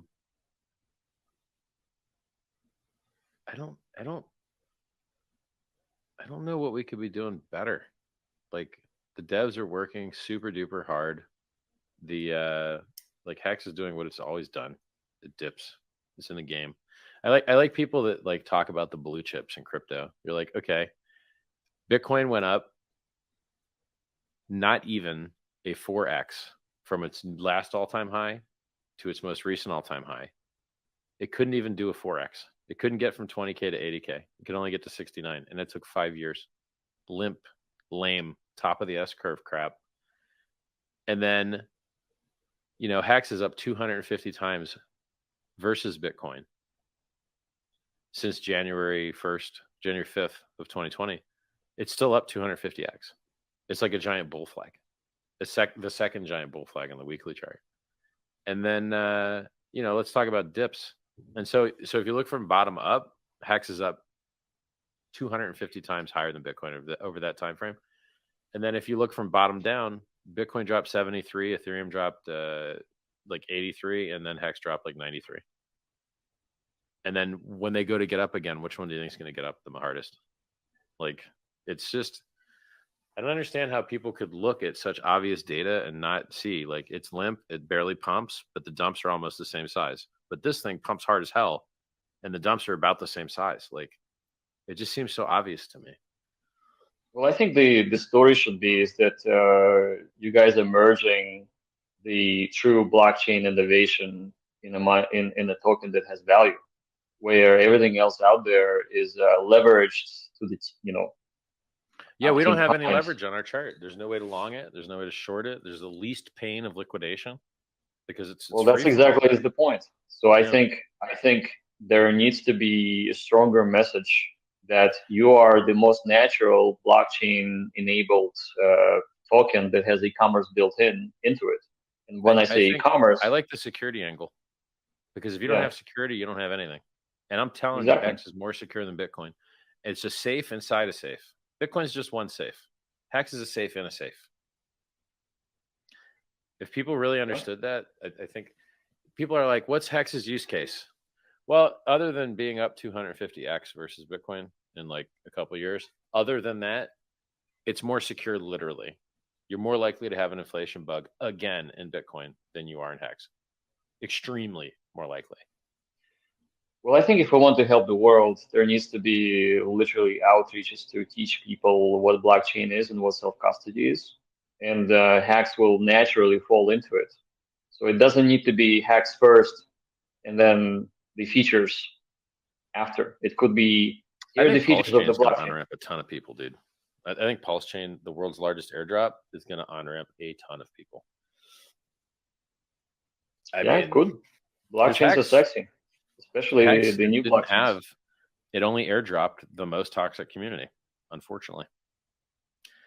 So we're not going to have that problem with PulseChain. Yeah, I feel like the other thing that could really help is the gamification in a good way. So I think I listened to Vitalik. I see a few Maddie days in ago. there, like his head is there. We're probably overtime or something. What's up, Maddie? Yeah, I keep going. You just wanted your head in there. All right.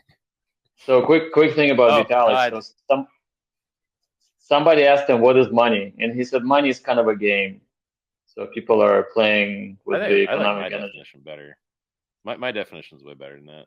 So all that matters is goods and services, and money is just the accounting to let those things happen. And that's it. Like money actually is pretty useless on its own. It just is as useful as it helps us create and allocate the goods and services. I call it social contracts. So in other words, if you have $100 or €100 in your pockets and you have it today, in your pocket it's worth nothing. But it's the future that matters. Will you buy gas or a cup of coffee with it, and will people honor you're actually getting it done? You know, buying it from the world. So it's a social contract future depicted on a piece of paper. That's my definition. So it seems fair. Yeah, that seems fair. All right, Maddie. Do we talk about all the stuff we should talk about? I guess we didn't have like a. You guys crushed it. All right. You know, I suspect both of you are Bitcoin billionaires. I'm not sure if you'll admit it, but you know, Jack said that he sold the $30 top. Richard has said publicly that he bought it. And well, that's an amazing story. As long as you rebuy it, you did great, bro. But if you didn't rebuy it, wrecked. I'm trying to fix my screen. Ugh, sorry, I'm like half of a brain here. Yeah, since Bitcoin been 30, I'm sleeping like a baby, waking every hour crying. Dude, I bought the top. I didn't understand order books back then. I literally did not understand them. I was like, yeah, just give me, a lot of that. Thanks. Oh, I made the top. Darn. It's hard to buy the bottom because of the confirmation bias. When everybody agrees that this is the way, right? You're like, yep, this is the way. Let's buy all of it. It will go faster, higher. People don't realize, like, the reason that so many people buy tops is because you couldn't have bought the bottom because you didn't hear about it until the price ran up a lot. Like, the reason you heard about it is because the price ran up a lot. If it didn't run up a lot, you wouldn't have heard about it, and then you couldn't have bought it. And so there's this natural tendency to, like, buy tops because that's when people let you know that it exists. So it's like it adds to the reflexivity. That particular form of reflexivity is different than the I want to buy it because it seems more valuable, because it is, literally. I want to buy it because it is more valuable. Like, there are people that prefer to pay more. And when they could pay less, they don't want it anymore because it's too cheap. So I know this is a horrible idea, but I just want to say it.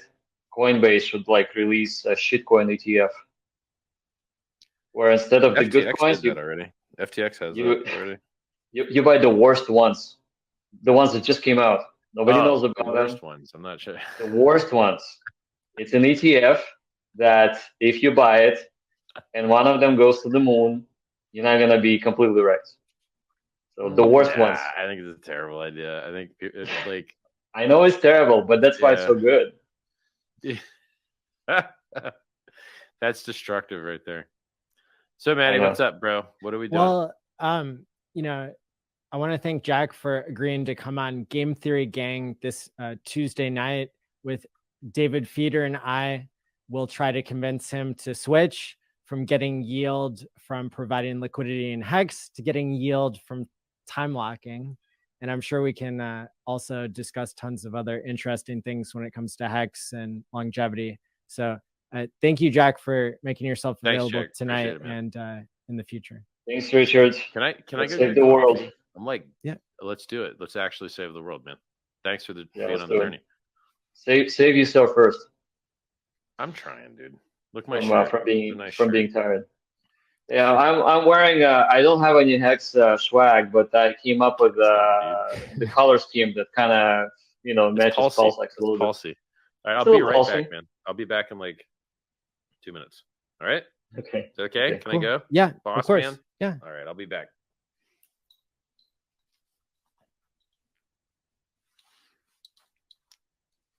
So everybody who's watching now, feel free to like and subscribe.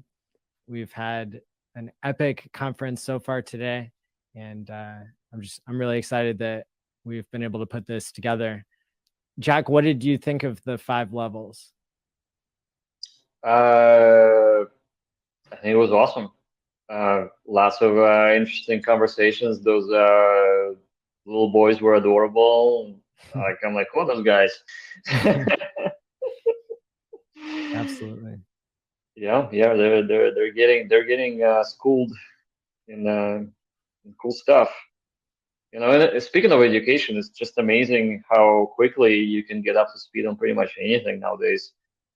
Just go to YouTube and find very good people to listen and to learn from, and you can get a compressed, kind of like on your own schedule, schooling and education that you can apply to your life. You can immediately experiment with it. So that's what I think is so amazing about just the online world nowadays. Yeah, I totally agree. I think a lot of us found Richard from YouTube and trying to educate ourselves about crypto. One thing I was curious about asking you is whether you know one of the other community members in Hex who also worked at Google at the higher levels. His name is Steph. He goes by 0x Steph on Twitter. I'm not sure if you ever crossed paths with him. So I exited Google in 2005. If he came after, Okay. then we probably didn't intersect. Okay. So our retirement years with Richard were pretty similar. Google went IPO in 2004. I kind of gave up my salary and I stayed around longer just because I didn't have anything else to do. And then after a year, I figured, if only I had a bottle of apple cider vinegar. To bail. Well, with cayenne pepper. Yeah, I can't wait to hear more. We're looking forward to having you on the show on Tuesday, and so everybody should make sure to tune in for that. Okay. All right. Well, you guys have fun. It was an awesome conversation. Follow me on Twitter, DM me. What's your questions. username? Is it under your? It's on it's on the video. Yeah. MRJACKLEVIN. That's right. Awesome. Thanks so much for being here, Jack. All right. Thanks, guys. See you soon. Awesome. So did you get a chance to get some coffee? I did. Cool. It's had no effect. I hope it makes a difference at some point. Now the option is yours next. Would you like to give a keynote solo for 30 minutes or move on to the part where I'm trying to present some information and asking you? I gave my keynote to the elementary school kid. Okay. Fair enough. Well, I mean, like, I think everyone watching has heard most of the things I commonly say already because of where the users are coming from. So like the highest utility I can have on these types of people that are already in the know kind of streams is like new stuff, in my opinion. So can I present a couple of things that are maybe a little bit new? Yeah. So I made this chart, which I think in general is correct. Like, we could argue like maybe the numbers are a tiny bit off, but in general, one thing that we know about people who hold Hex shares is that they're time locked for way longer than other cryptos, probably 20 times as long. And I don't think I've heard that statistic been used before in our community, but it's I'm curious on. You'd have to look at like average. You'd have to look at like the days destroyed statistic. Well, I mean, there's a. How do I say this? So, like, if you go to BitInfo charts, I think it is. Like, if you just say Bitcoin rich list, it should be like the top result. They have a days destroyed chart that shows how long coins have been sitting dormant without moving. Mm-hmm. And then if old coins move, then that's like, a bunch of days that used to be concurrent, like getting destroyed. I think that's how it works. I'm so tired that I may have inverted it. But the point is you can tell in Bitcoin and nearly any other public blockchain, how long coins have just been sitting. It's like Satoshi's coins have never moved. And so I wouldn't doubt that ours was absolutely awesome, but like, you know, I can barely see your chart. So I assume you looked at the days destroyed stuff and that's how you generated this chart? It's even simpler than that. And okay. But I think it's still important to say that how do you know how long people held Bitcoin for? It's a Coinbase statistic that they use for advertising to try to tell people the simple version of like which one's better than the other. Of course, they don't. I think their stats suck. I think they're doing a disservice to Bitcoin with that, because I think the average Bitcoiner holds longer than 118 days. But look, I might be wrong. There's a lot of people who move in and out of it, I think, and you know, Hex. You might like this. So it's this right is a now. good one. Right now, we're up to 6.5 years. It's six and a half serious? years is the average. So I've been quoting like 5.8. That's crazy. It just keeps going up. Here's something. Where did you get that from? Did you get that from Staker app or from hexdailystats.com? Okay. Hexdailystats.com. All right. And so this is even wilder. We're talking, you know, you deserve a Nobel Prize, you know. Noble. I'm the noble. So since day 100 in Hex, the average went from 3.99 years average staked to 6.5. So that's an increase of 2.5 years. I bet if you pull, it would sound bigger if you did it percentage wise. It'd be like a 50% increase. Well, well, check this out. There's an escape velocity happening because it's an increase of 2.5 years locked in 2.34 calendar years. And so it's accelerating.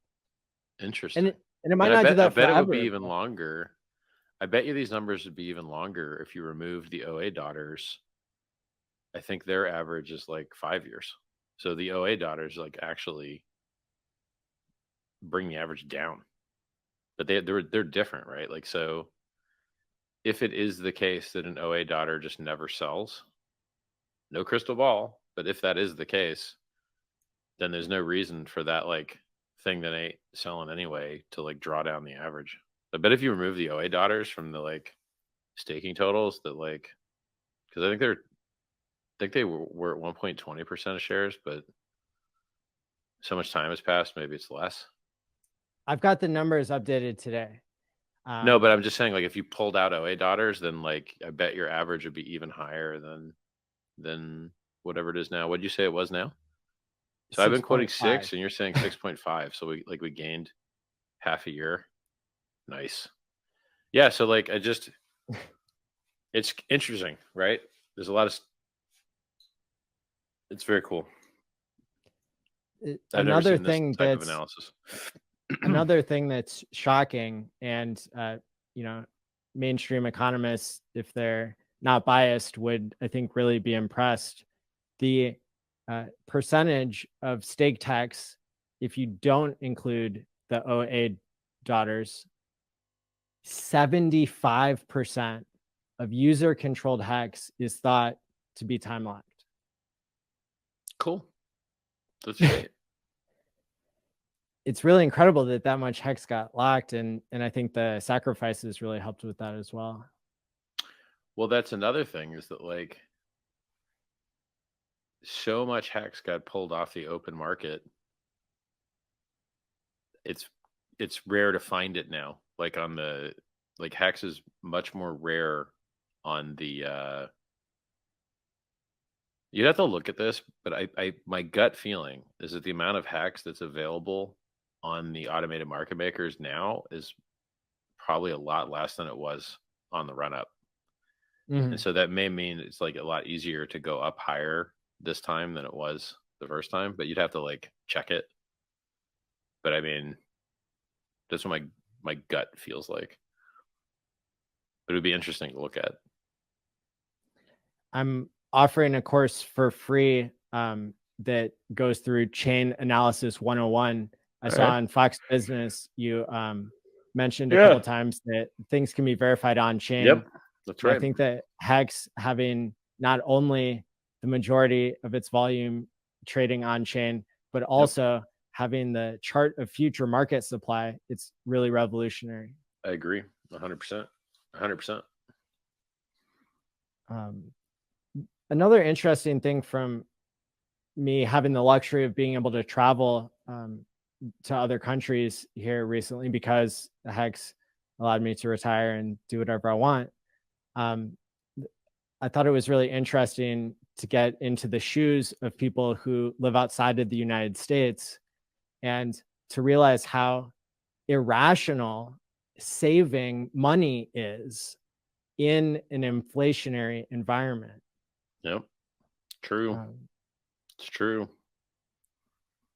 The and- more you save, the more you lose in Yeah. those countries. I mean, it's kind of like that in America too. You just lose slower. It Well, is like that in America. You just lose slower than the other countries. The way that Hex has its monetary policy to be able to pay inflation to the people who are not selling, I think that The people that deserve it the most. Yeah. I mean, it's that simple. Like the people who earn the most and actually the people that deserve it the most. It's a beautiful meritocracy. I have a theory that this could really change people's subconscious psychology, because it's our monetary environment, or our environment in general, that determines our behavior to a great degree. And so if people had a way to look forward to the future, if people had a way to know that saving, We've seen it. We know that. We know it works because we've seen it work. We've had hundreds of people say that this stuff saved them. Like save them emotionally, save them mentally. And hundreds is probably a low estimate. It's like a very low estimate. We know this makes people healthier mentally. We've seen it. Since all of the things have started to come true that you predicted in the bear market, certain, big names going down, Celsius and et cetera. I started a new initiative kind of as an experiment where I said I was willing to pay people to create a suicide prevention plan. And I would pay them some pulse points that I'm now on the hook for. Not very much. Change the framing. I would just change the framing. So instead of naming it a suicide prevention plan, you just call it a enjoy life plan. That's really good feedback. Yep. The thing I've got set up now is cryptosaveslife.com. And there were already 12 people who signed up and wrote a 3-sentence, suicide prevention plan that connects them with whatever country they're in, the suicide prevention hotline as well. And people that are watching are like, what? Like Maddie's in the mental health business. He coaches people and is professionally certified to do so, I believe. You have some degree from the government that lets you do these things, I think. I did about 10,000 hours of therapy with people in my state. I'm not licensed to practice in any state, and so what I say on YouTube is more like free education for people. But yes, I do have the right background. You do counseling, but there's no magic number the government gives you to do it or something. I was doing for 7 years. I served people that were mostly on Medicaid, so they made less than $15,000 a year, and they were court ordered, about 90% of them, which taught me a lot about how people, they don't have to want to change in order to change, but that's how most people think about behavior change. Right. And Hex is a really good example of where I think people discover, the emergent properties of it once they actually do the process of staking, sending money to their future selves.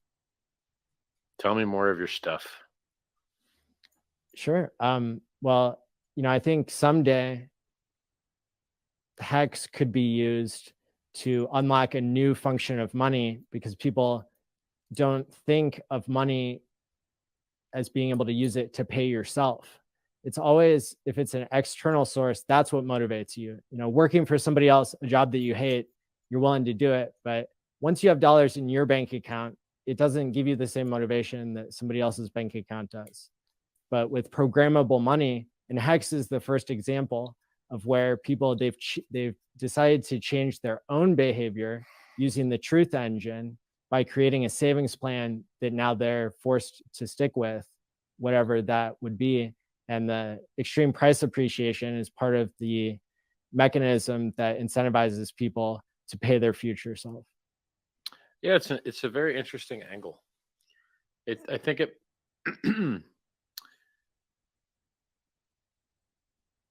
I don't ever measure how I treat myself very often. So I'm not very reflective in that way. I'm too busy like focused on the outside world and like other stuff, other people, things like that. So for me, it's like alien, the concept of like paying my future self. But I think a lot of other people kind of use that frame more often, you know? So they probably would get it a lot easier than me. Like my brain's like, pay myself, but I'm already me. Who's this other self? You know, like it's an interesting way of looking at it. Yeah, it's interesting because the job I had before I worked in mental health for 7 years was in a neuroscience laboratory where we paid people $1,000 to quit smoking.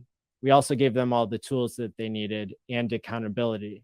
So we weren't just measuring the effect of the $1,000, but I found it extremely fascinating that people could, you know, people who wanted to quit smoking, of which there are 2 billion smokers in the world. Not everybody wants to quit, but some people do. People who want to quit, they keep paying thousands of dollars for cigarettes, but it's something about somebody coming along externally and saying, hey, I'll give you this bonus.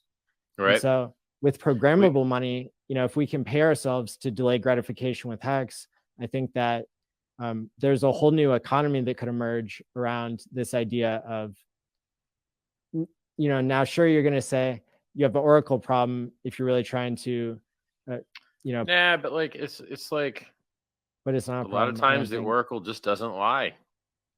I mean, hell, the oracles are truthful more often than they lie. So it's like, even if people get their money back, you know, even if people stake $1,000 to quit smoking and then they get their money back because they cheated, they've still nudged themselves in the right direction. And in a world where you'd expect technology to keep growing, you know, getting exponentially better, making things cheaper if the government wasn't printing infinitely more money. Right. You know, I think the future is extremely valuable to monetize. I think time can be monetized. I think Hex does the best example of this, and it's almost like a fourth dimensional, you know, thing. I don't think rich people realize that that there's something that they can't do with Hex that they or that they can do with Hex that they can't do with any other monetary instrument. You can't force yourself to hold with any other monetary asset without external counterparty risk from a third party. Maddie, I am super duper tired. What else do we got on the menu, brother? Let's see. Sticker guy, if you want to send anybody else in that we have waiting, we can speed up the please. Dying of tired. Dying. Richard, another thing that I just wanted to point out is you're following on Twitter. It's grown amazingly. And you know, about 250,000 the things that you're doing are working. It was a little bit over a year ago. My outrage marketing works. All of you noobs that don't understand why it works. That's why I owned a 150-person marketing company and retired 20 years ago off of it, and you didn't. Okay, I'm better at marketing than you noobs, which is why I have more followers than you, which is why I've been doing it for decades. What I'm doing works. Period. They won't let us advertise the way normal people advertise. Crypto ads are banned. I can't even advertise myself. They won't even accept the ads. The fact that I exist as a human being, unacceptable. But they'll give me all the free press I want if I just act funny. So I'll take the free press instead of just being cancel cultured and no one knows I exist.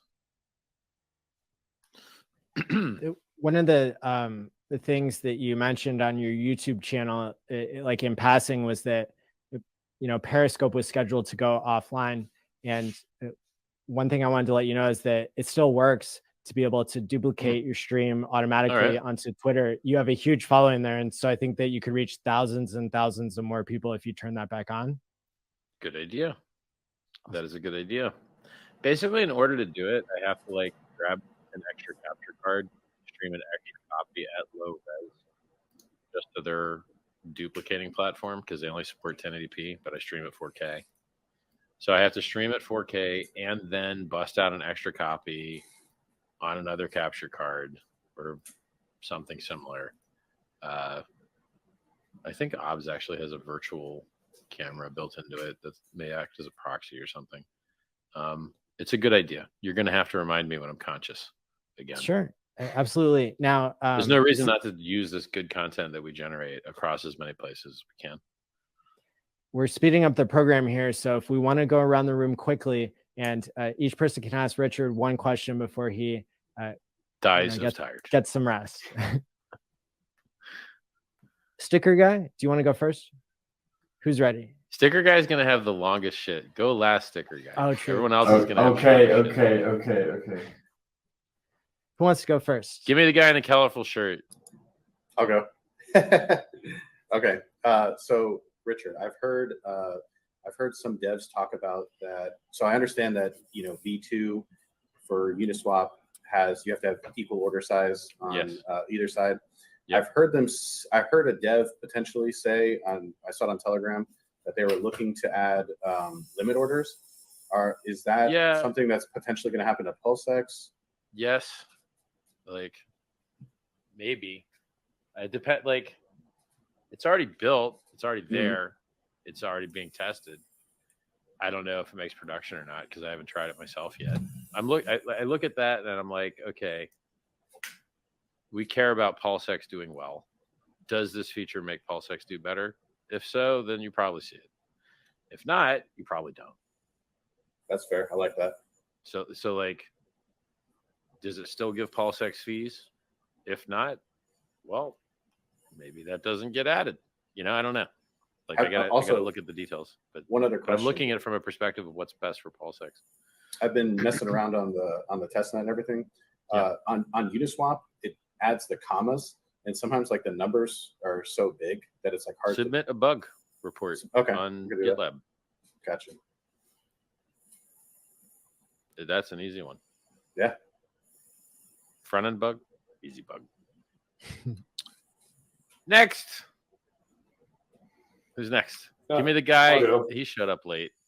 Give me the high school bro. No, college bro. No college bros? Do you just look like the college bro? Hard left corner. You got to remember, I can't you're very far away and you're very small on my screen. Okay. I was going between me and Lit. Sorry about that. All right. Nice to meet you, sir, by the way. Pleasure. I guess my question is, and me and Tindy's were talking about this a second ago, Hex on Pulse, Hex on Ethereum, is it, you know, we say airdrop, but is Hex going in a Pulse chain? Is that more, should we think of it more as a migration? Should everyone think of it as a migration and it being the Hex? No, because you could get wrecked. So like, how do you know? I don't know what everyone's going to do. I think Pulse Chain is going to kick Ethereum's butt, but let's see. So if you know, if you decide to swap all of your Hex in one direction, and then the market decides to go the other direction, you didn't win. You lost. And so, like, I think in theory that, you know, Hex on Pulse Chain should be more valuable, but I don't really know. Like, we have to find out what everyone else thinks, you know? Yeah. So if it, like, you could call it a migration if, like, I don't think a migration is the right word. I think there's always going to be a market for Hex on Ethereum. And as long as there's liquidity and people are trading it, there's the market is going to be there. And so I just like,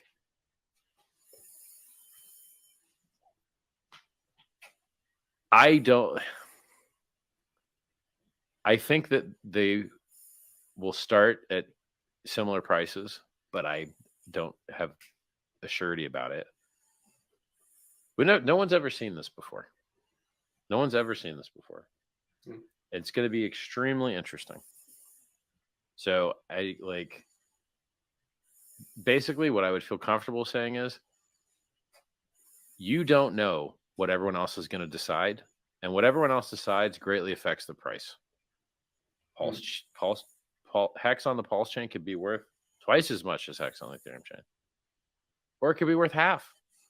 Nobody knows. We need to learn what the market thinks. So, Gotcha. yeah,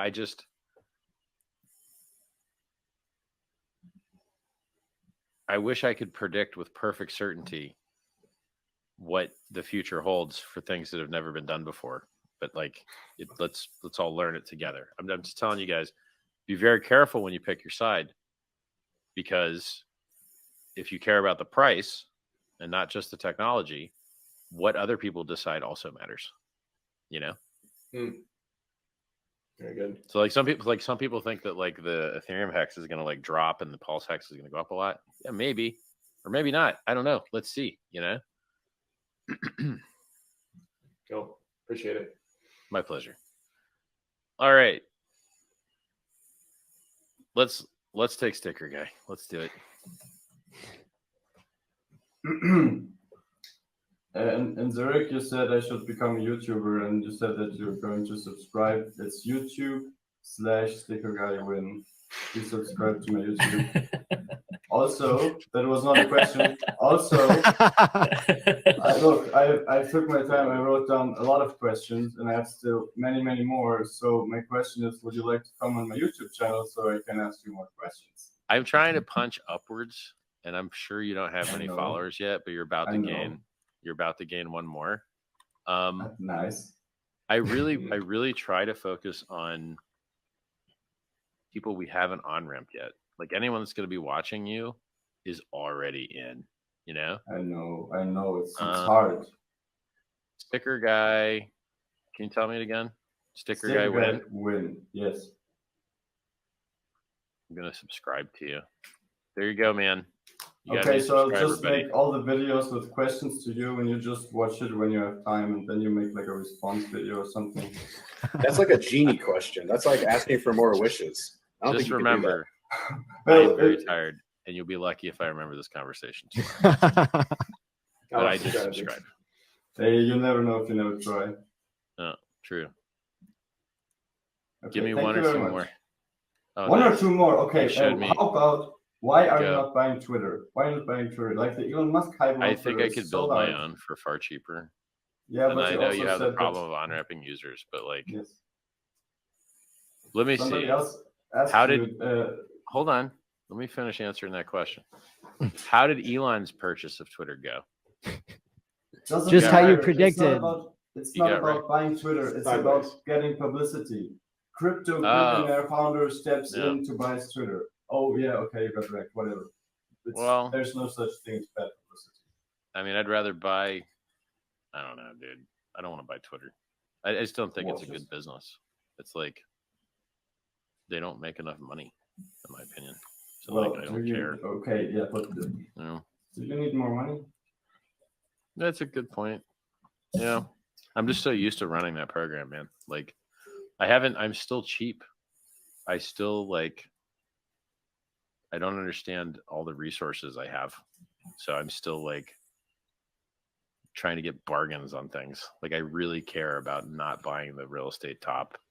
I really care about like not buying the watch top. So Well, somebody has to buy the top. Maybe it's no, yeah, I guess, but it ain't me. I still love getting deals, man. I really do. So maybe it would be smart of me to shake free of that and like get worse deals, but go faster.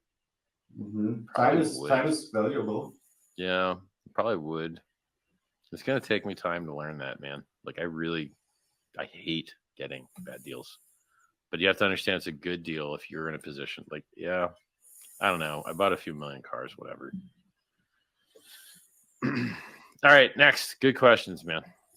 Let's go with top middle. Hey, what's up, Richard? Pleasure talking to you, meeting you. Pleasure. Year ago, when I stumbled across a panel show you were on, I heard you talking about Hex and Pulse Chain. I was able to get in on the Pulse Chain sacrifice, and I've been on board ever since.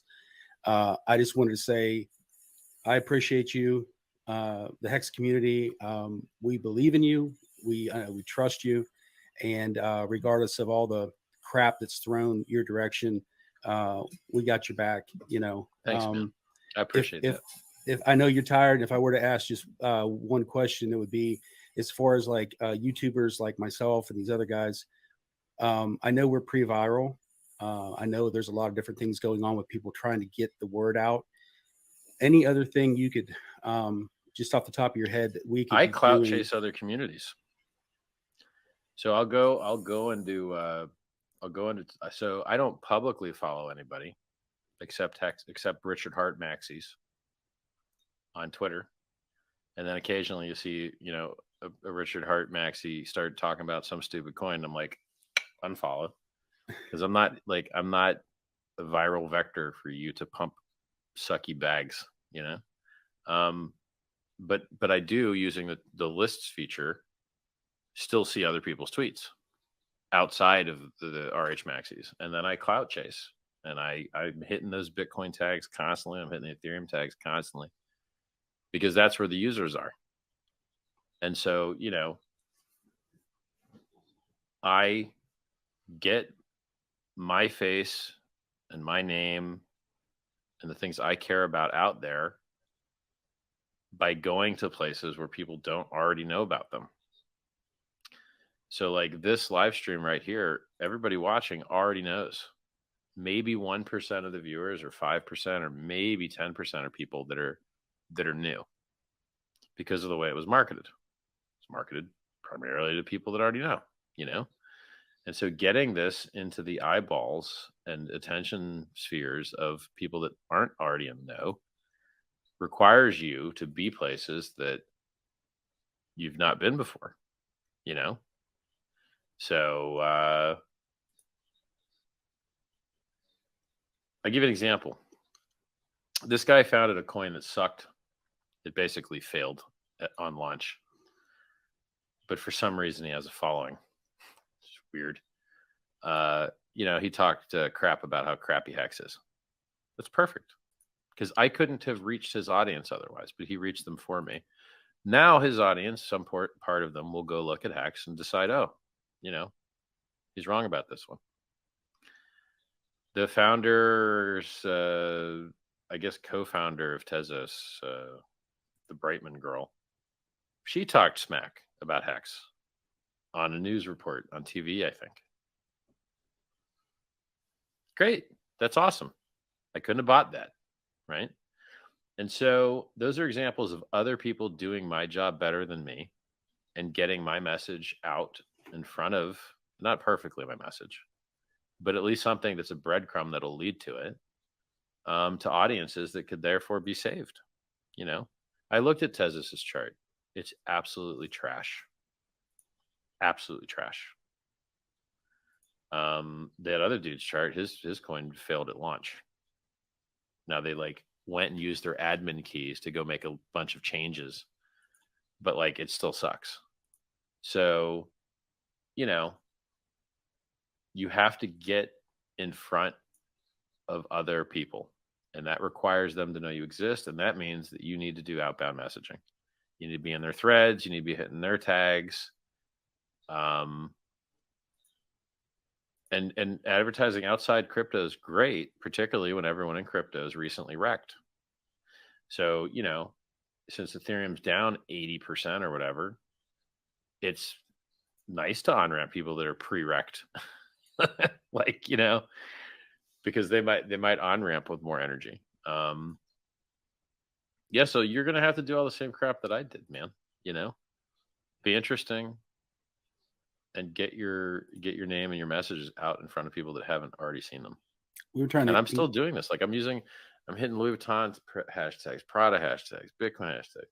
Like, man, I put in effort. We were trying to direct people to if they're going to stream, do what you like to do and just bring Hex along with you, whether you're wearing the shirt or the hat. Great idea. Get the audience and people out of curiosity will ask you why are you always wearing that hat, or what's with the thing behind you or whatever. So, stick the .com and the 40% APY on there, and you might get asked a lot quicker. Nice. Just the logo itself doesn't do crap, guys. It just looks cool. That unique benefit statement, 40% APY. Hex.com. Now they know it's a .com, right? So I love adding the .com. I love adding the 40% APY because, and you could be like 39%, something like that. This, like, the more like exact the number, the more people are like, oh, it's like they really measured it. It's not like made up. Yeah, so if you're shilling, I think definitely include the .com and the 40% APY or some other unique benefit statement. But I think that one's the most concise, compelling one we have. By the way, how much better does this leopard shirt look than the last one? Yeah. Same season, same manufacturer, but God, this one's way better. You don't look like a camouflage tomato anymore, Richard. I like that. Dude, one. I look like a fat last shirt was so bad. That one's sharp. That's the worst. Thanks, man. Is that Dolce? What is that? Dolce & Gabbana, yeah. So I think My Life is Awesome is the last one to ask a question here. He's got his webcam pointed up at the sky. What's up, man? What's up, bro? What's happening? I'm falling asleep on stream. Well, it's a pleasure. I don't think I ever actually fell asleep on stream. Nope, I don't think. That would be popular. If I did, it would be really popular. No, I didn't. Well, it's a pleasure to talk to you. I'm the first Pulse Chain channel that covered everything Pulse Chain and just went at it.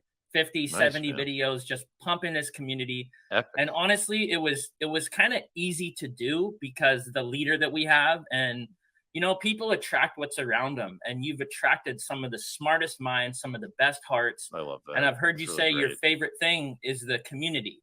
It is. And we're really here for you. Like in a bear where everyone's tanking, I was able to convey to my audience to get out of the stock market and get into these Richard Hart sacrifices. And you saved thousands of people from getting wrecked in these markets, and we sacked into your products.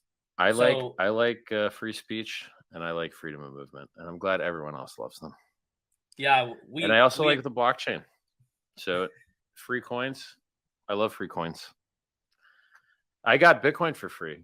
When I double clicked the EXE back in 2011, I was getting 50 BTC every once in a while, right? My computer. I think freemium onboarding is like a wonderful way to bring people into stuff. Who doesn't like free money? Free money is awesome. Thank you so much for being a Hexagon and a PulseCon YouTuber. It matters, man. I mean, where do you think all these new users are coming from? I think it's you guys. Well, we're here for you, and I think I'm just curious. Like, you kind of, in a way, you have the world at your fingertips in some ways. What do you do Doesn't when you're feel bored? like it, bro. What do you do for fun when you're bored? What do you do? I like having sex. Sex is nice. Yeah, fire Jerking roasted off's not chicken. that bad either, but sex is even better. Like, what else do I do? I mean, I thrash my exotic sports cars. So, I'll take them to the track and beat on them. What else? I buy a lot of stuff. Is that it? Girls, cars, buying stuff. God, I sound like a normal guy. Yeah. I think that's it, dude. Like, I don't watch sports. I guess I do a lot of like social stuff. Like, I post on Twitter a lot. I make videos. I used to play squash. Haven't done that in a while. Used to lift weights a lot more. been sucking at that. The girls gets in the way of like the weightlifting. It's like you go to sleep late, you wake up late, you're like, God, it's so late already, don't have time. You really got to put the working out first or you'll just not do it. You used to be so good at it too. Like first thing, wake up, lift. Recently, wake up, not lift. Yeah, I'm like a pretty normal dude as far as that stuff goes, man. I just waste less time. Like I have less transition time. I wake up, I'm at work or whatever looks like work, shit posting on Twitter, talking about how big my PP is. Which, by the way, I like stopped doing. I got bored of it, but I don't know. Maybe I'll rotate back into it.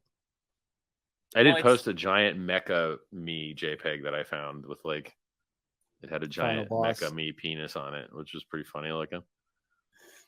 There's some controversy surrounding the $27.5 million that was donated that is newsworthy. If go ahead, was ever I mean, Aubrey was kicked out and is pursuing legal action to get back in charge. There's a debate about whether the money should be used. That's gonna work, dude, for long-term or short-term types of research. And so I think that news articles I just don't think you guys could win that case. Like when you set up one of these foundations and you give away your power to other people. He set it up different than Dave Goebel did it at Methuselah, and he, admits that he wouldn't do it that way now. But what I'm saying is that it'd be good, a good opportunity to make the news, if you were to. Yeah, but like me making the charity that I helped fund look bad is not in my interests, nor is it in theirs. So like, it's a controversy. Yeah, but like some controversies are better than others. You know what I mean? This particular controversy has absolutely no positive controversy value, in my opinion. Like I don't. So I look at the 27 million thing, and I'm like, hey, they invited me to, like, I could call the guys and ask them to do certain things, and they might do them. But like, what is it that I'm asking them to do? Like, I could go call the directors of the Sense Foundation now and be like, hey guys, I don't think you're doing this right. You should do this better. But I'm unaware of any such thing. So like, other than like the proof by popularity kind of authority worship kind of thing, and that like Aubrey's been around a long time and I like him, I don't have any specific instance of they're doing this instead of that. We prefer this. Could you please do that, please? And then, like, if there's something actionable to take that 27M and use it better, I can lobby those guys, or you can lobby them. And why wouldn't they want to do better? You know what I mean? Like they're dying, we're dying, we're all trying to save our lives. I don't think anyone's like choosing the pro die earlier route, So maybe like if there's misallocations or things that they can do better, that I would care about hearing.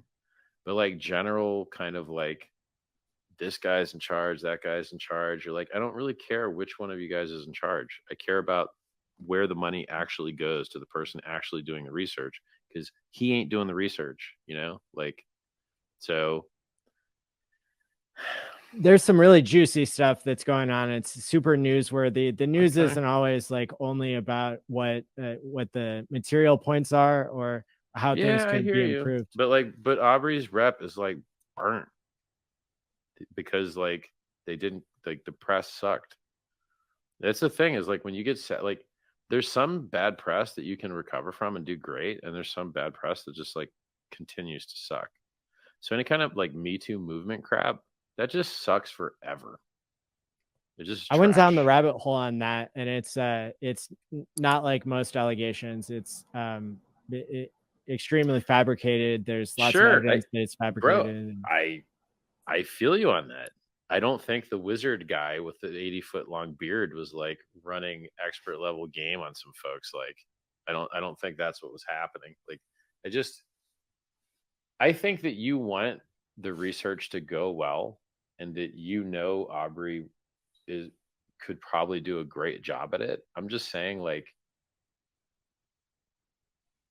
he put himself in a position to lose power, and then he lost power, whether it was fair or unfair. And if you really want to see that money be used properly, you're better off trying to influence the people that can decide where it goes than you are trying to change who those people are.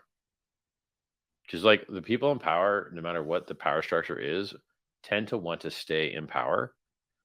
And so the likelihood that you could succeed replacing them, in my opinion, is probably like 20x less than the likelihood that you could just make a compelling argument for where the funds might be used better or why. Because I just really don't think that there's any way to undo the power situation. Nor am I sure that it should be undone, truthfully. Because even if Aubrey got a bad beat, and even if he would be the best guy for it, that also prevents him from doing his own thing on the side, which may generate extra revenue because it's different. And so a world with two longevity things run by two different squads, each with a slightly different pitch, may be a better world than just one. Maybe, So, like, and it might also make it easier to not, like, why didn't I think I'd rather just go raise another 27 million than dick around with this political bullshit. It Fair sucks enough. balls. And I don't feel like it. I don't feel like my energy is well allocated in that endeavor. Well, I know that I'm happy to lead the charge for this kind of stuff, especially because the thing that made me a Hex YouTuber was the coin market cap conflict, and how Hex wasn't treated fairly. And I think that the more ways that we can, we're still not being treated fairly, activate more people it's crazy on these conflicts. I think they are newsworthy. I think that Hex isn't like anything that's existed. I think that longevity research doesn't get its due either, and these are things that did people you are ever willing think to fight about for. what type of piss poor coverage the 27 million raise got? It's like it never happened. I know. It's insane to me. It's enraging. Like, does no one give a shit that we're trying to save your lives out of the kindness of our hearts? You scumbags. Like, the world is so unfair, dude. Like, it's fine. It's gonna do the way it works. You guys want dick pics, etc. Fine, world. You want to see what size? Like, you want to see me wear my wristwatch on my cock? I'm so close to just doing that. I'm not that close. Don't worry about it. But the sizes work out. I mean, I think my wrist is the same size as my cock. So, when Red Bull sponsorship, I think they're the same size. Do I have a measuring tape here? Give me a second. Maddie, check the private chat real quick. Sure. Is he measuring his dick? Wait, he's going to get a measuring tape. This is what billionaires do for fun. There's wrist, I hope. Are you guys saying BitBoy is trying to get on? That's what I'm hearing. There's some Is it real? I don't know. That's what I'm saying. Check What's Who doesn't the have a cock evidence? measuring tape next to their chair, huh? This would be a perfect time to bring on BitBoy.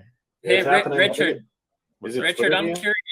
curious. These are all your products. What is your favorite product out of Hex, Pulse Chain, and PulseX personally? Really, Hex. It exists. That's what Marco said. He's probably trolling. And then when Said Pulse he- Chain comes out, I think Twitter Pulse DMs. Chain is gonna be really sick, dude. But then you're gonna have Hex on 2 chains as well. Like, I think PulseX would be my third, and then I guess the incentive token. That one's my least favorite, easily. So my wrist is. Take my watch off here. Looking forward to seeing the Now wallet, you too. guys are lucky that I'm not measuring my dick right now.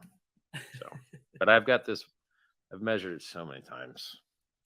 It's nothing to learn there. My wrist, I haven't measured that much.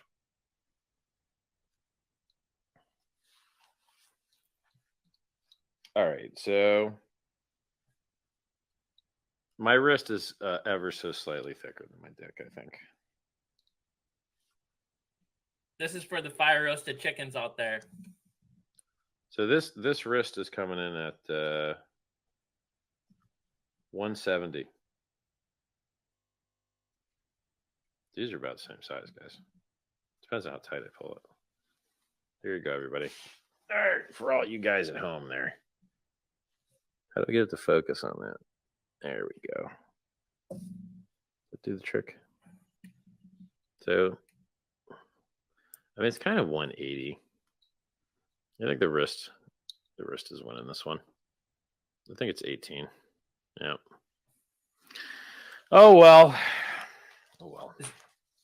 You guys So would you entertain what Jack was saying earlier about taking some super expensive items like a Ferrari and just smashing it or I'm doing not destroying something? my shit. No, I won't destroy my shit. I'll do it more creatively, dude. I'm not blowing my shit up. That's stupid. I'm against that. I will find a better, more exciting way to be interesting that doesn't involve blowing up my shit. What is it? You guys can blow up your shit, but I suggest you don't. Because when you do it and no one pays attention, you're going to be like, damn, I didn't get any press and I blew up my shit. You're going to feel really stupid. You're going to have the raise 27 million for charity, no one cared moment. Is there any political movement or anything you think you'd ever get involved in for points? Richard Hart for president sounds cool. Starting my own country sounds cooler. Yeah, exactly. Yeah. Waiting for that. I mean, I've got a whole book on it, like the Fix the World book. It's got a section on that. It's just, we have such larger impact on the things that we're already working on, and those things can scale so much easier. Like, we're working on the right things, like removing counterparty risk from trading, the world's largest free airdrop, monetizing time, empowering individuals to get their freedom back, financial freedom, privacy. Like, it's really a wonderful, wonderful place to be. And we should continue to focus on it and not branch out until it really is critical mass viral. After that, you can chill and it will do its own thing and it's all good. But until you're critical mass viral, you should keep stepping on the gas, in my opinion. So I'm not I don't want to play politics and charity games. I don't want to buy a yacht and figure out how to outfit it games. I don't want to play like upgrade my living situation because I'm focused on the critical mass stuff. And I think everyone else should kind of be thinking along the same lines. Is crypto a means to an end for longevity research? Well, yeah, or you die. That's your call. You know, you could either try and save your life or just die with a whimper. I'm not really the whimper type. So I guess it's a means to an end, sure. But, you know, right now, like, I put a lot more time into flexing than I do into like reading medical research. So, you know, I'm not there yet. Maybe in a couple of years. A couple is probably too short, but you know what I mean? Maybe in a few years. Yeah. What would you like to see? There's a lot of boobs I'd like to see that I haven't seen yet. X-ray vision would be cool, I guess. I mean, I like the Save Your Ass Fund that, you know, people can get rich in and still maybe save their own lives. I like that.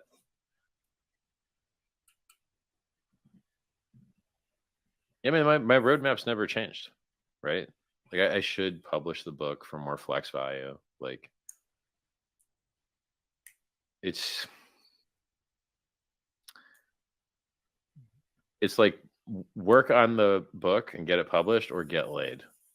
Get laid.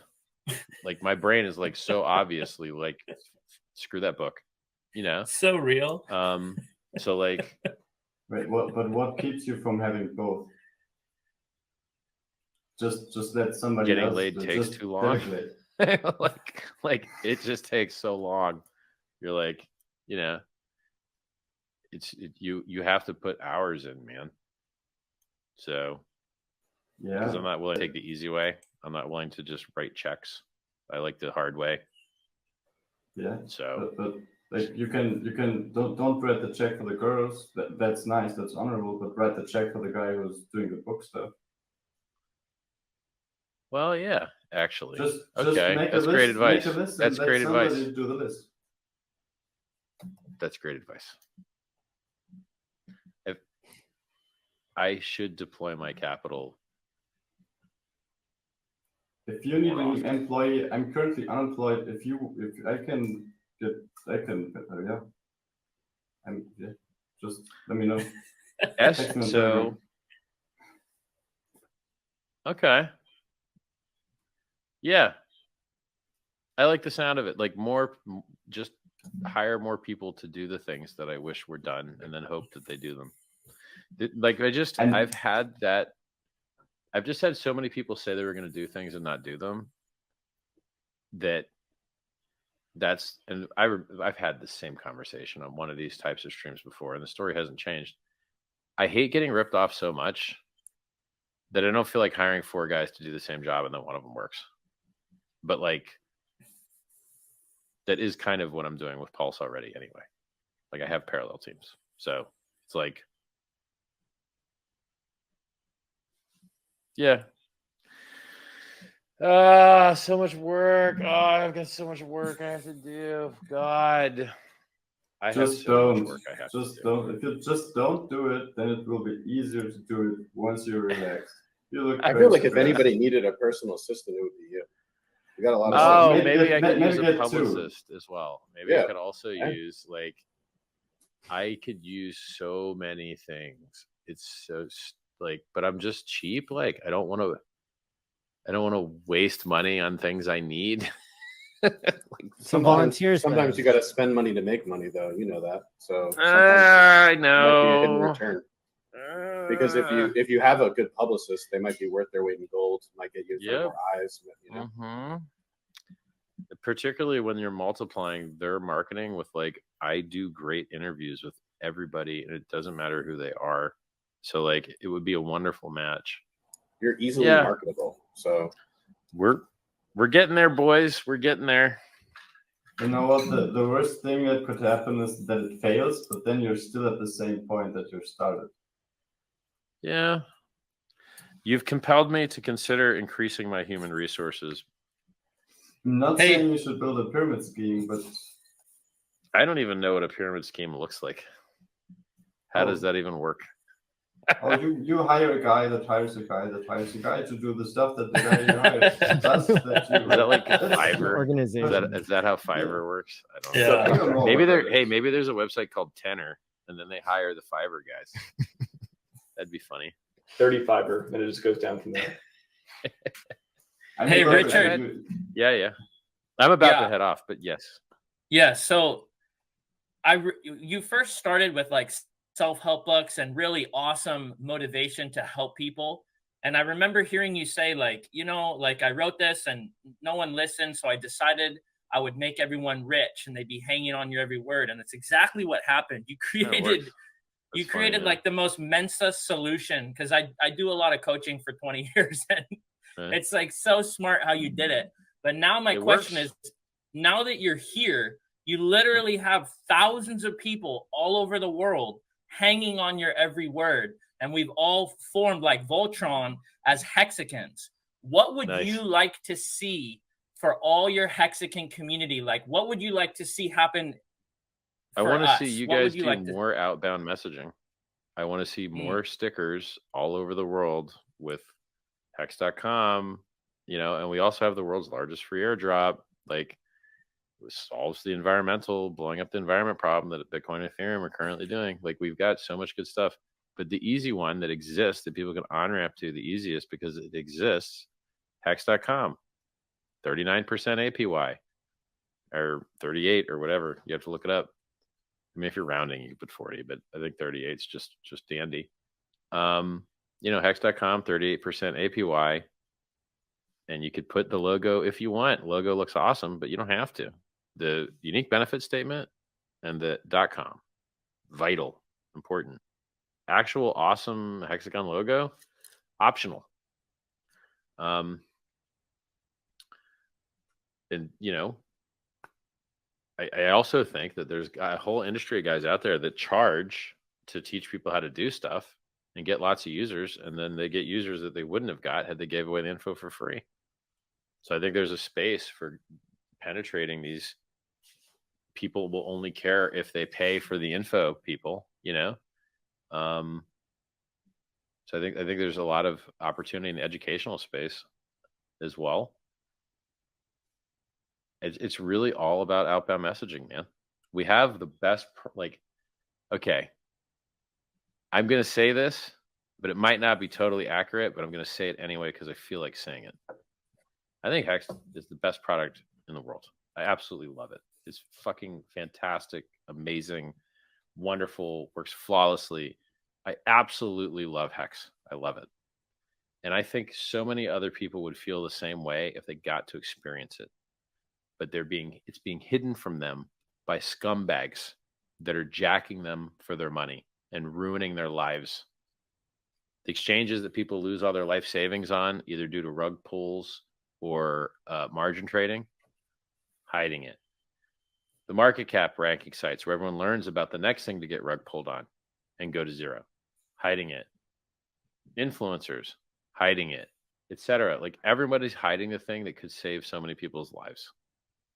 And so, like, outbound messaging, I think, is the best, the absolute best. Direct mail, in person, door to door, whatever. People have to hear about it. And so, we already did that. Do you have another tip? A lot of people say that they did a thing, but they don't actually do the thing.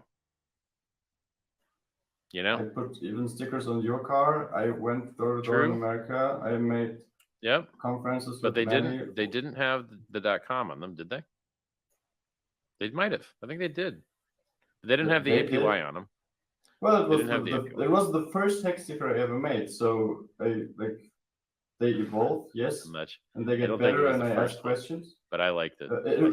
For me, it was like the first one I created. I understand. This isn't but you got to understand, look, making them and deploying them properly are totally different things, right? Yes, I figured that out. So like it's where are they getting stuck, you know? And then I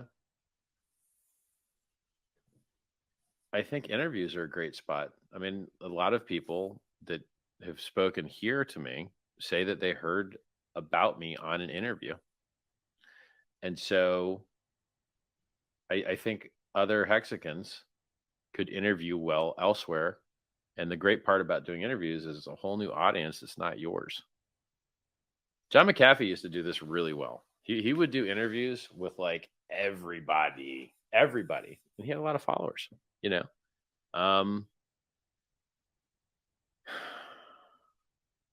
So I mean, telling you to go into audiences you don't already have and use unique benefit statements, there's not really any other magic. Like that's what I'm doing, you know? I'm going to start doing interviews on my channel and then pumping the pulse chain to them at key opportune moments. Right. And if we all started doing that, what about comparison videos? We talk about the best coins and we name yours. Anything to get into the other audience's heads. So, you know, if I smack talk somebody and they fight back, I win. Because now I've got new viewers that I wouldn't have otherwise had. And so clout chasing and drama and all that stuff, it's what works for us because it's not banned yet. Straight up marketing's banned. Wow. That's funny. So now we're in the drama business because we can't just advertise. It's so disgusting. The world is so unfair. It's crazy. But hey, you know what? So how about you create more drama? Well, I think that the world's largest free airdrop is just going to be so sick. But like, I mean, I am. Like, did you hear my last Twitter space? I savaged this dude so hard. Oh, that guy was He fucking clueless. tapped out. He was like, I'm leaving. I'm like, you're a coward, dude. You got 1,800 new followers from that. Funny Yeah. and Jim got 600, and Tone Vase got 50 new followers. Yep. That's beautiful metrics. And here's what's funny. This guy, the Swan Bitcoin guy, he said, I'm not going to come on the show, and no one else should come on the show because it just promotes a bunch of crap. And then that made me make a tweet. It's so funny. The Bitcoin guys that have no followers are afraid of talking to anyone else because they're giving them a platform. And so they silence themselves into obscurity. And so I went on there and did what this idiot wouldn't do because he's an idiot. And I got 1,800 new followers. And he got 0 because he thought he was cool and thought being silent and not talking to people was how you save them. That's not how you save people. Well, it's not how I do it.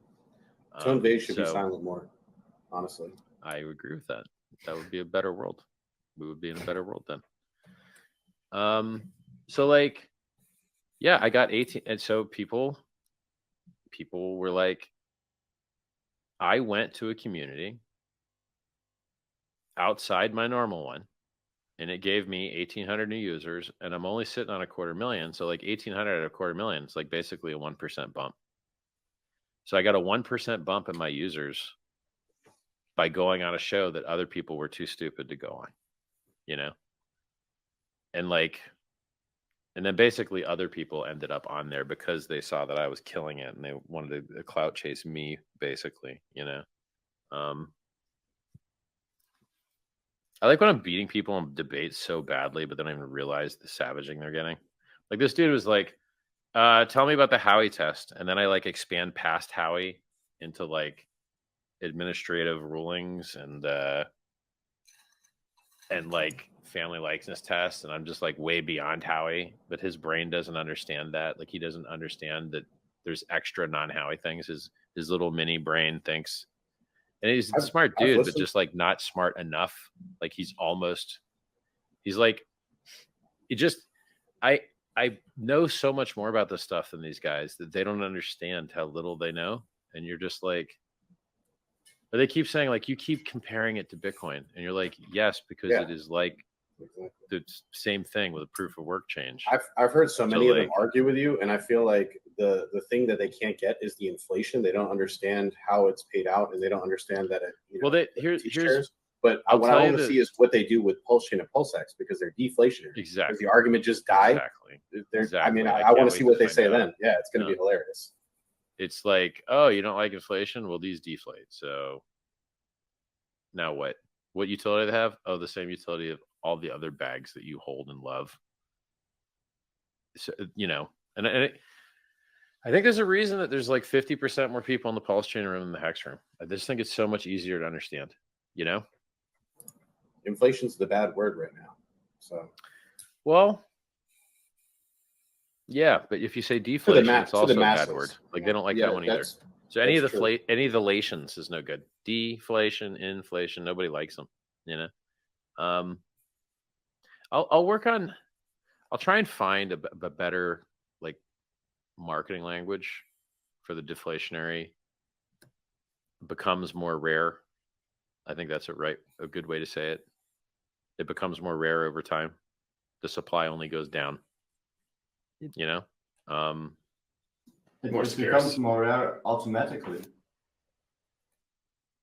Compound interest is something that people they don't necessarily know the math behind it, but they know it's good. They know it's good. Yeah, that's a good point. I think the phrase "making gains on your gains" is pretty awesome too. Like, I would love to circle back through. I wonder how the work I did on like the scam page worked out. Because there's like rebuttals for everything on there, right? Like people would say it's not liquid. You're like, the best time to buy Bitcoin was when it was not liquid. The ownership centralized. The best time to buy Bitcoin was the ownership centralized. It has no use case. It's more secure than Bitcoin. Do you consider security a use case? You're just like, I thought those rebuttals were so good for like all of the arguments, and they must have worked, I guess, because I mean, what are the arguments that we hear now? I don't even. What is there? You need new buyers. Yeah. Oh, that's the new one. You need new buyers, right? Like, what else has that property? Every single thing. Every single possible thing needs that. McDonald's needs that. Well, People have to keep buying. But in if they stop McDonald's, buying, McDonald's goes to zero. Yep, that's right.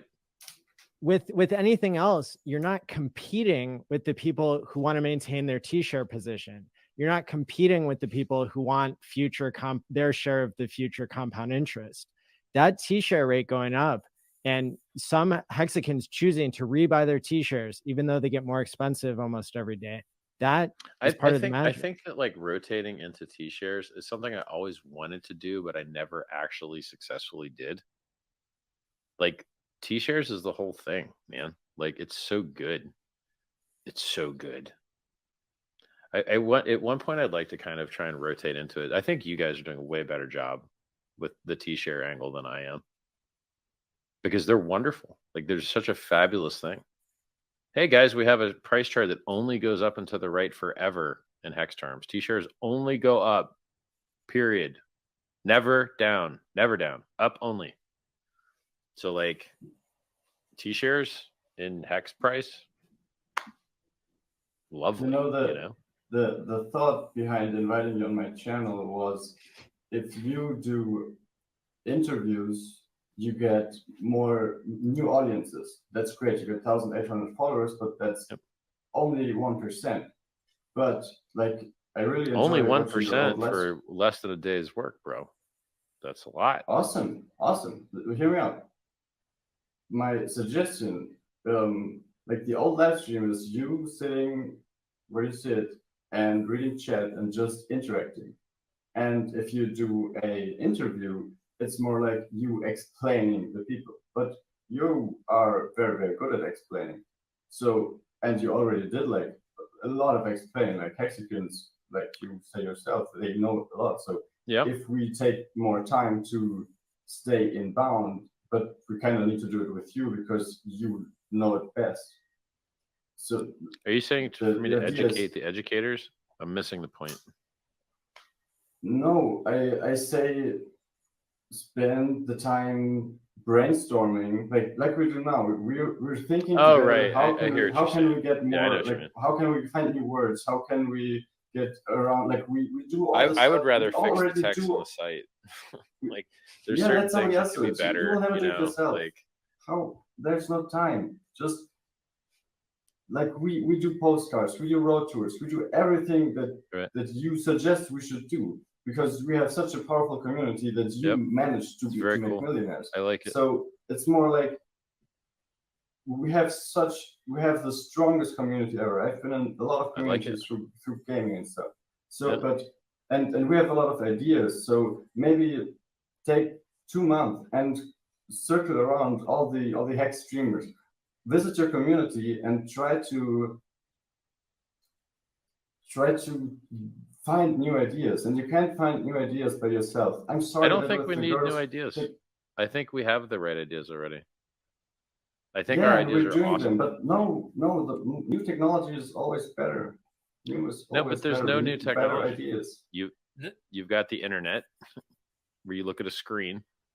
You've got billboards where you look at a screen, and you've got people knocking on your door, and you've got people calling you, and you've got email and text, and that's it. Yes, it ain't no different. So you're telling me if you would talk, like, let's say only 1 week, how many Hex streams do we have? Like the big ones, 20, 30, 50, that's a lot. Sure. Let's say you take 2 months and once or twice a week, you go on a channel, there's like you and 8 other people. I think you'd learn more from the competitors than from me. I think you'd do better copying ideas from the guys that have a shitload more followers than I do than taking my ideas in that arena. Yes, yes, that My is true, thumbnail game but sucks. My that doesn't matter. the The stuff I'm problem is writing, that my like icon emojis and my description sucks. Now my headlines suck on purpose because I don't feel like getting banned again, and I'm hoping that makes a difference to yes, have bad but headlines. Like we are in a bubble, and I myself I'm not in a can't bubble. catch up. Okay, I am. I'm the guy I talking can't to catch NFC up guys. on anything, but we need to have one place where we can connect all the dots, and we try to do that ourselves, like building larger structures. But in the end, I everybody just don't is think I'm as listening to you. valuable for this particular brainstorming as you think I am. I think you guys are doing a very good job on this stuff. Look, you got to look where we came from, right? In the early days, you know, I was talking to Motley about it today. I mean, look at the 555 tour. In every major city, there's hexagons galore. You got hexagon stickers just in the random. You got hexagon billboards. I mean, come on, guys. Like the message speaks for itself. We've come so far. At some point, you got to say, hey, you want to know we're where doing Bitcoin good. was? We just need like to do 2 more. years in. It was nowhere. Richard, you've been on fire on the Twitter Space talks too, though. Some of the other outreach, I know those have been real popular. Feed me better interviews, homies. I have no public relations agent. It's you guys. I want to echo that as well. There's tens of thousands of people that watch every word that Richard says, and you heard him say it just now. If you can line up an amazing interview for Richard, I will reach home run out. it. Give me good interviews. I will do the best job possible. So while you're here and we're all chatting, my understanding from my channel, I kind of have the Crayola Crayon channel where a lot of new users, a lot of fresh onboards are on my channel. And I've come to really understand the simplicity. I think if I were to boil it down to one sentence, I tell people, how would you have liked to got in on Ethereum day one? And that's kind of, in my opinion, that's one of the best onboarding questions, because there's T-shares are high level stuff. There's levels to the game. And a new user, if they can actually just hear, oh my God, I agree with what he's got saying, in. but darn it, it just doesn't exist yet. So they can't on-ramp, you know? But yes, like as soon as they can on-ramp, that sounds awesome. Guys, I'm Richard, going to sleep. You've been really generous with your time. I want to thank you so much pleasure, for man. coming Thank on. you for inviting me. Thank you, Richard. Thanks, Richard. Thank you so much. Thanks, Richard. Nice seeing you. Have a great time, everybody. I See wish you you all later. the maddest Bye, of bye, bye, gains. Much love, bro. Take care. Take care. Get some. Appreciate all No, you I do. don't wish you mad gains. Get some more. The most girls ever. That's Wish you mad sleep. Well, what do you guys think? Was that a successful stream or what? That's awesome. That's great. Yeah. Look, I gotta tell y'all, when I asked him, like, what do you do when you're bored? Let's be real, y'all. He was so real. He said, I would get fire roasted chickens. I love that. It's so authentic and so simple and so real. He doesn't have to fake. He doesn't have to play games. He straight up was like, I'd hang out with hot chicks. Come on, y'all. I love that as a coach, to just see that kind of transparency. When you ask a billionaire, what would you do when you're bored? And they just tell you straight. He's not trying to look cool or play a part. That's why I love that dude. He just tells it straight. And blow up your stuff. I'm not blowing up my stuff. Well, I want to thank everybody for participating in this online conference, the first annual PulseConference.online. I think it's been a huge success. Everybody watching at home, thank you so much. Hit the like and subscribe button. There's one more day to sign up for my free Chain Analysis 101 course, where we're looking into the things like who owns all the hex, what is attributed to the origin address, what is chain analysis, how can it help you? So for one more day, you can learn more by going to the website pls.academy. And I guess we're going to do one more giveaway with the hex watches there that'll be offline. But if we can just go around the room and have everybody say where people can find you, then we'll be able to wrap up this successful 3-night conference. Ooh. Craig? I'll go first since I muted myself last night doing this. Craig Wadding, all one word, on Twitter. And then Gen Hex channel, I can drop the link in the chat. We're closing in on 1K subscribers. So if you haven't subscribed yet, please help us out. Go over there and hook us up with a sub. But otherwise, thanks for having me, Maddie. I really appreciate being on here. getting a chance to meet Richard too.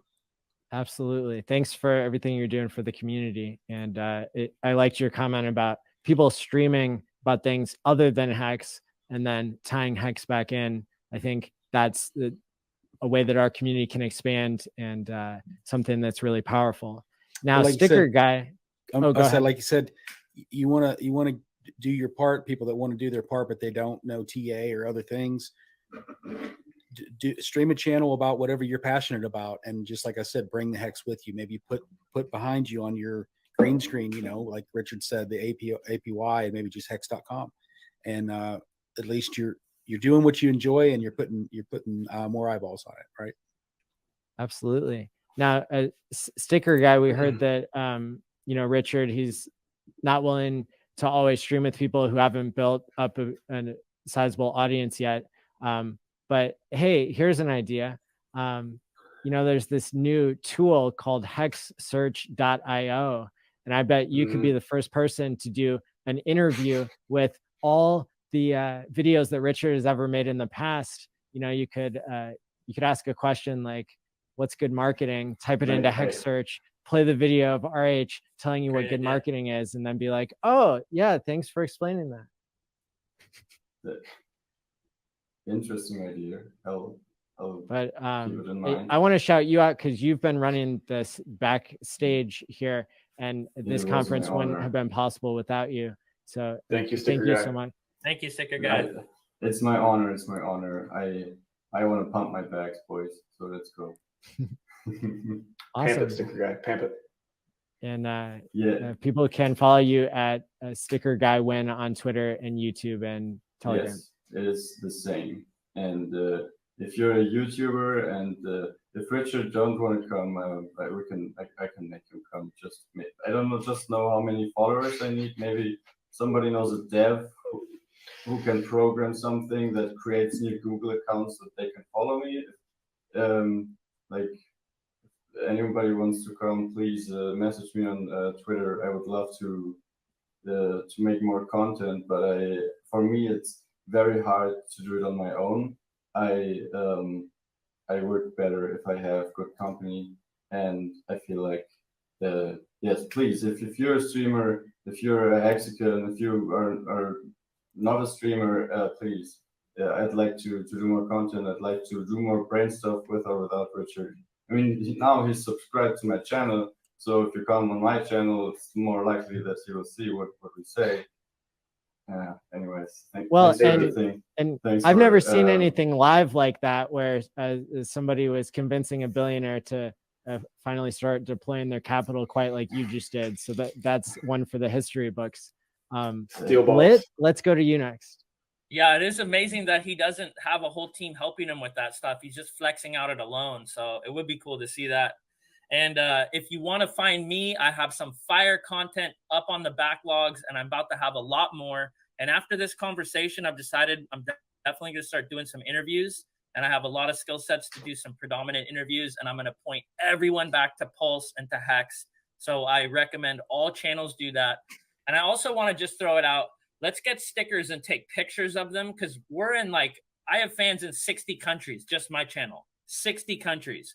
So if every one of my subscribers took a picture of a Pulse or a Hex sticker and tagged it on Twitter, that would be awesome. And maybe, Richard or Hexologist or someone high up in the community could pick their favorite one once a week or once a month. We would constantly be creating content of Hex and Pulse Chain stickers out being hashtagged into the Twitter. That would be cool. And actually, so sorry to interrupt. We have a lot of designs. I went through America, and every Hexagon I met, I gave at least 1 or 2 stickers. The problem is that people are not putting them up. We'll put them up and take a picture. Buy the stickers and put them up and take a picture. Yes, but taking pictures is not always possible. But guys, you need to put the stickers on so people see them. We should make a game out of it. Let's make a game. Does that. Yeah. I'll take some killer pictures and send them in and start hashtagging them. And every hashtag builds Richard's heart. That's how we got him trending. So if we have a game out of this, it could be a really cool tool to get him blown up more, which will help us. Yeah, hit me up, tag me. Okay. And if you want to find my stuff, you can reach me on YouTube at My Life is Awesome. And I'm also on Twitter at LitGains, LIT_GAINS. And I'm the first Pulse Chain channel. And I love all y'all. I got so much love for this community, so much love for this conference. And I'm really proud to be a Hexican. Thank you. What's up, guys? You can find me at 4tendies on Twitter. Also, hexmerch.com for your Pulse Hex and Pulse Hex gear. It's one of the best ways to shill. I've had so many icebreakers where someone says, "Hey, with the Pulse Hex logo," they say, "Is that a porn site?" And I'm like, "No, it's a cryptocurrency." But yeah, it's a great way to shill.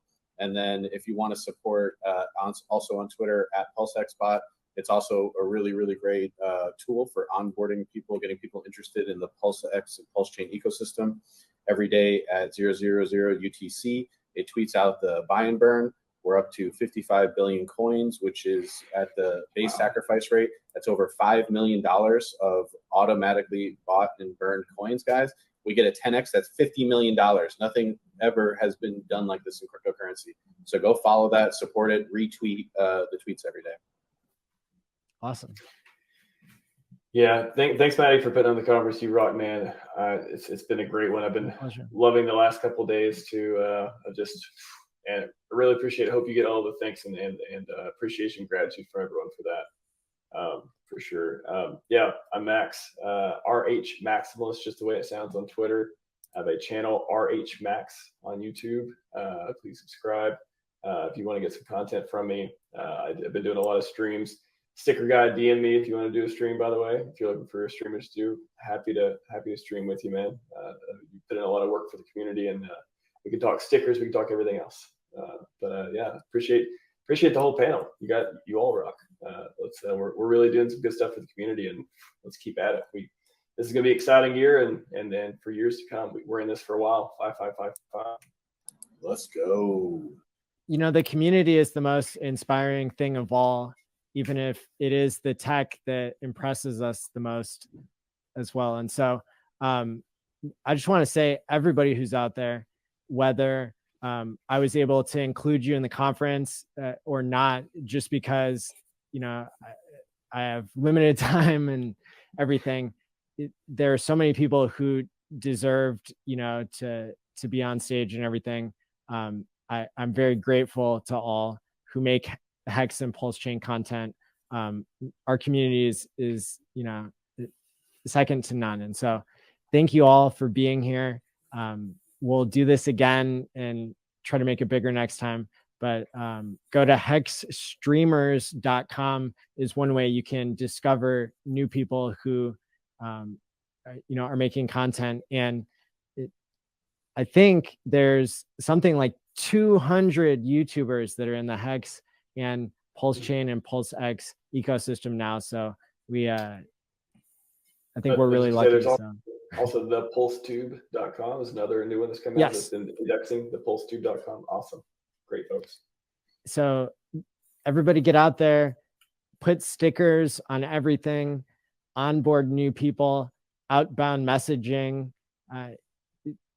Seriously now, I know that there are Hexicans out there who have access to famous people who, you know, you can get an interview set up with Richard. You could message myself, the Hexologist, anybody else who, you know, can find ways to get messages up the chain and everything.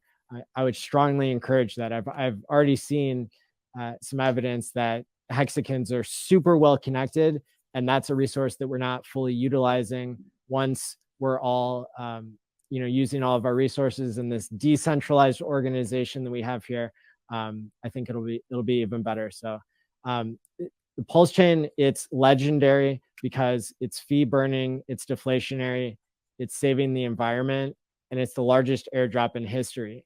There will be millions of people who will fight along our side to have freedom of speech, freedom of movement, and really to create the next financial technologies that can help everybody make the world a better place. You know, it's only possible because there's free money coming for everybody, and people love free money. So with that being said, thanks for tuning in. This has been PulseConference.online. Hit the like and subscribe button. and stake wisely, my friends. Peace out. Thank you, Maddie. Later. Thanks, everyone. Thanks, Good Maddie. night.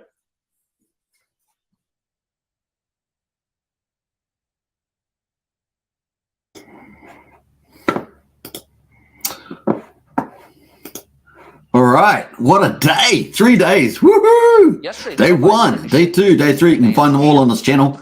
Of course, man to man. There was some interesting stuff during the day, I'm sure we'll all agree. You can take what you can out of these conferences, and there's some good stuff in there for sure. So awesome. Great to see Richard as well, working hard, obviously. So it was pretty cool.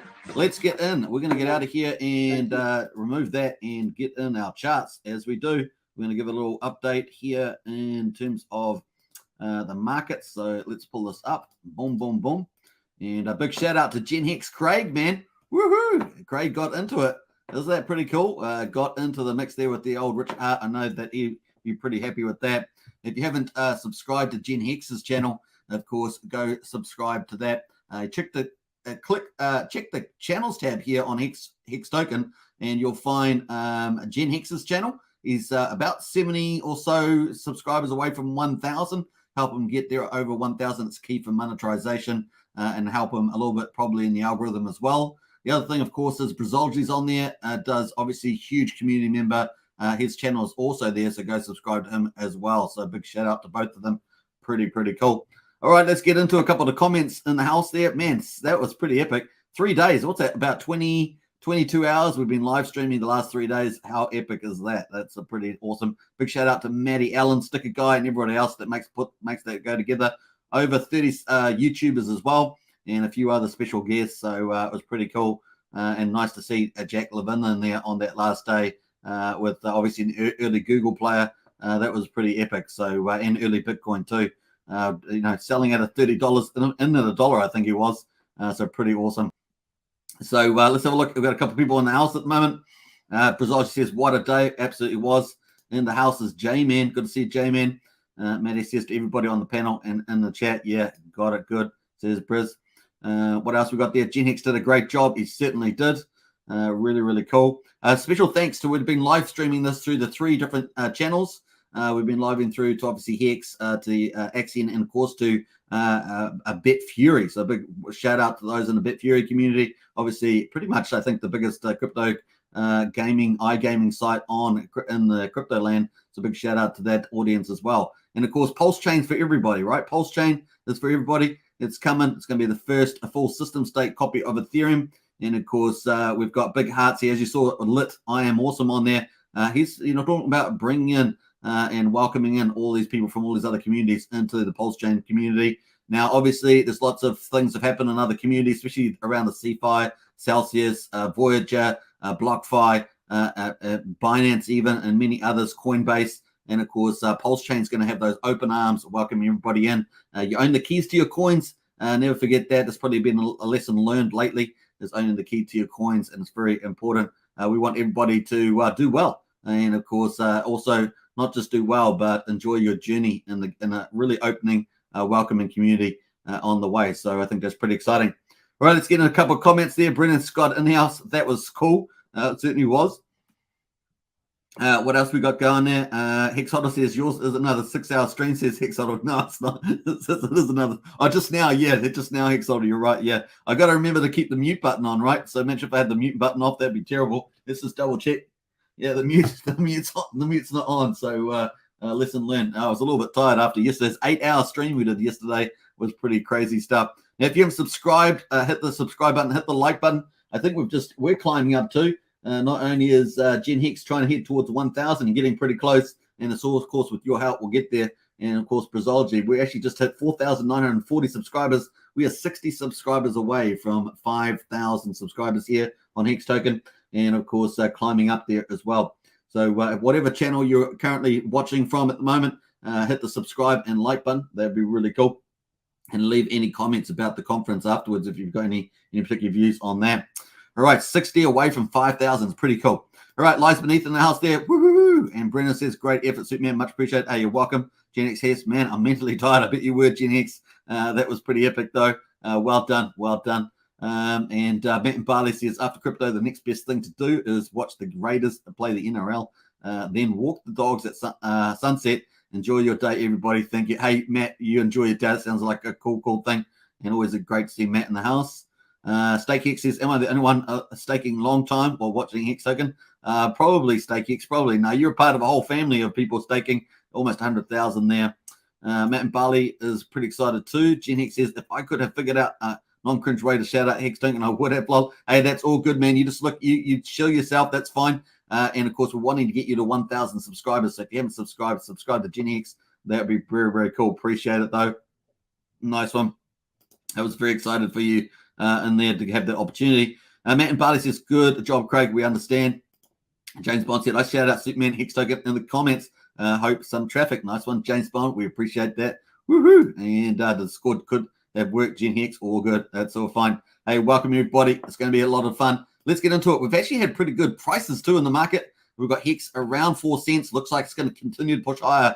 As I said, I've actually turned very bullish. And what has made me pivot that way is that the ICOSA project and the Maximus Perpetuals and Team token are well more advanced than we expected. They both codes have been written. They're going to testing, and that means audit as well, which means that maybe even in the next 2, maybe 4, maybe 6 weeks, we could see those launch. And of course, they are super bullish for taking Hex off the market, and also a certain amount of the Hex off the market won't just be liquid Hex and wallets, but as we saw when Maximus launched, there will be some buying in the market for people to get that. So people have to buy Hex to get into HSI stokes for ICOSA if they want to sell HSI stokes to the ICOSA contract, especially in the first 30 days.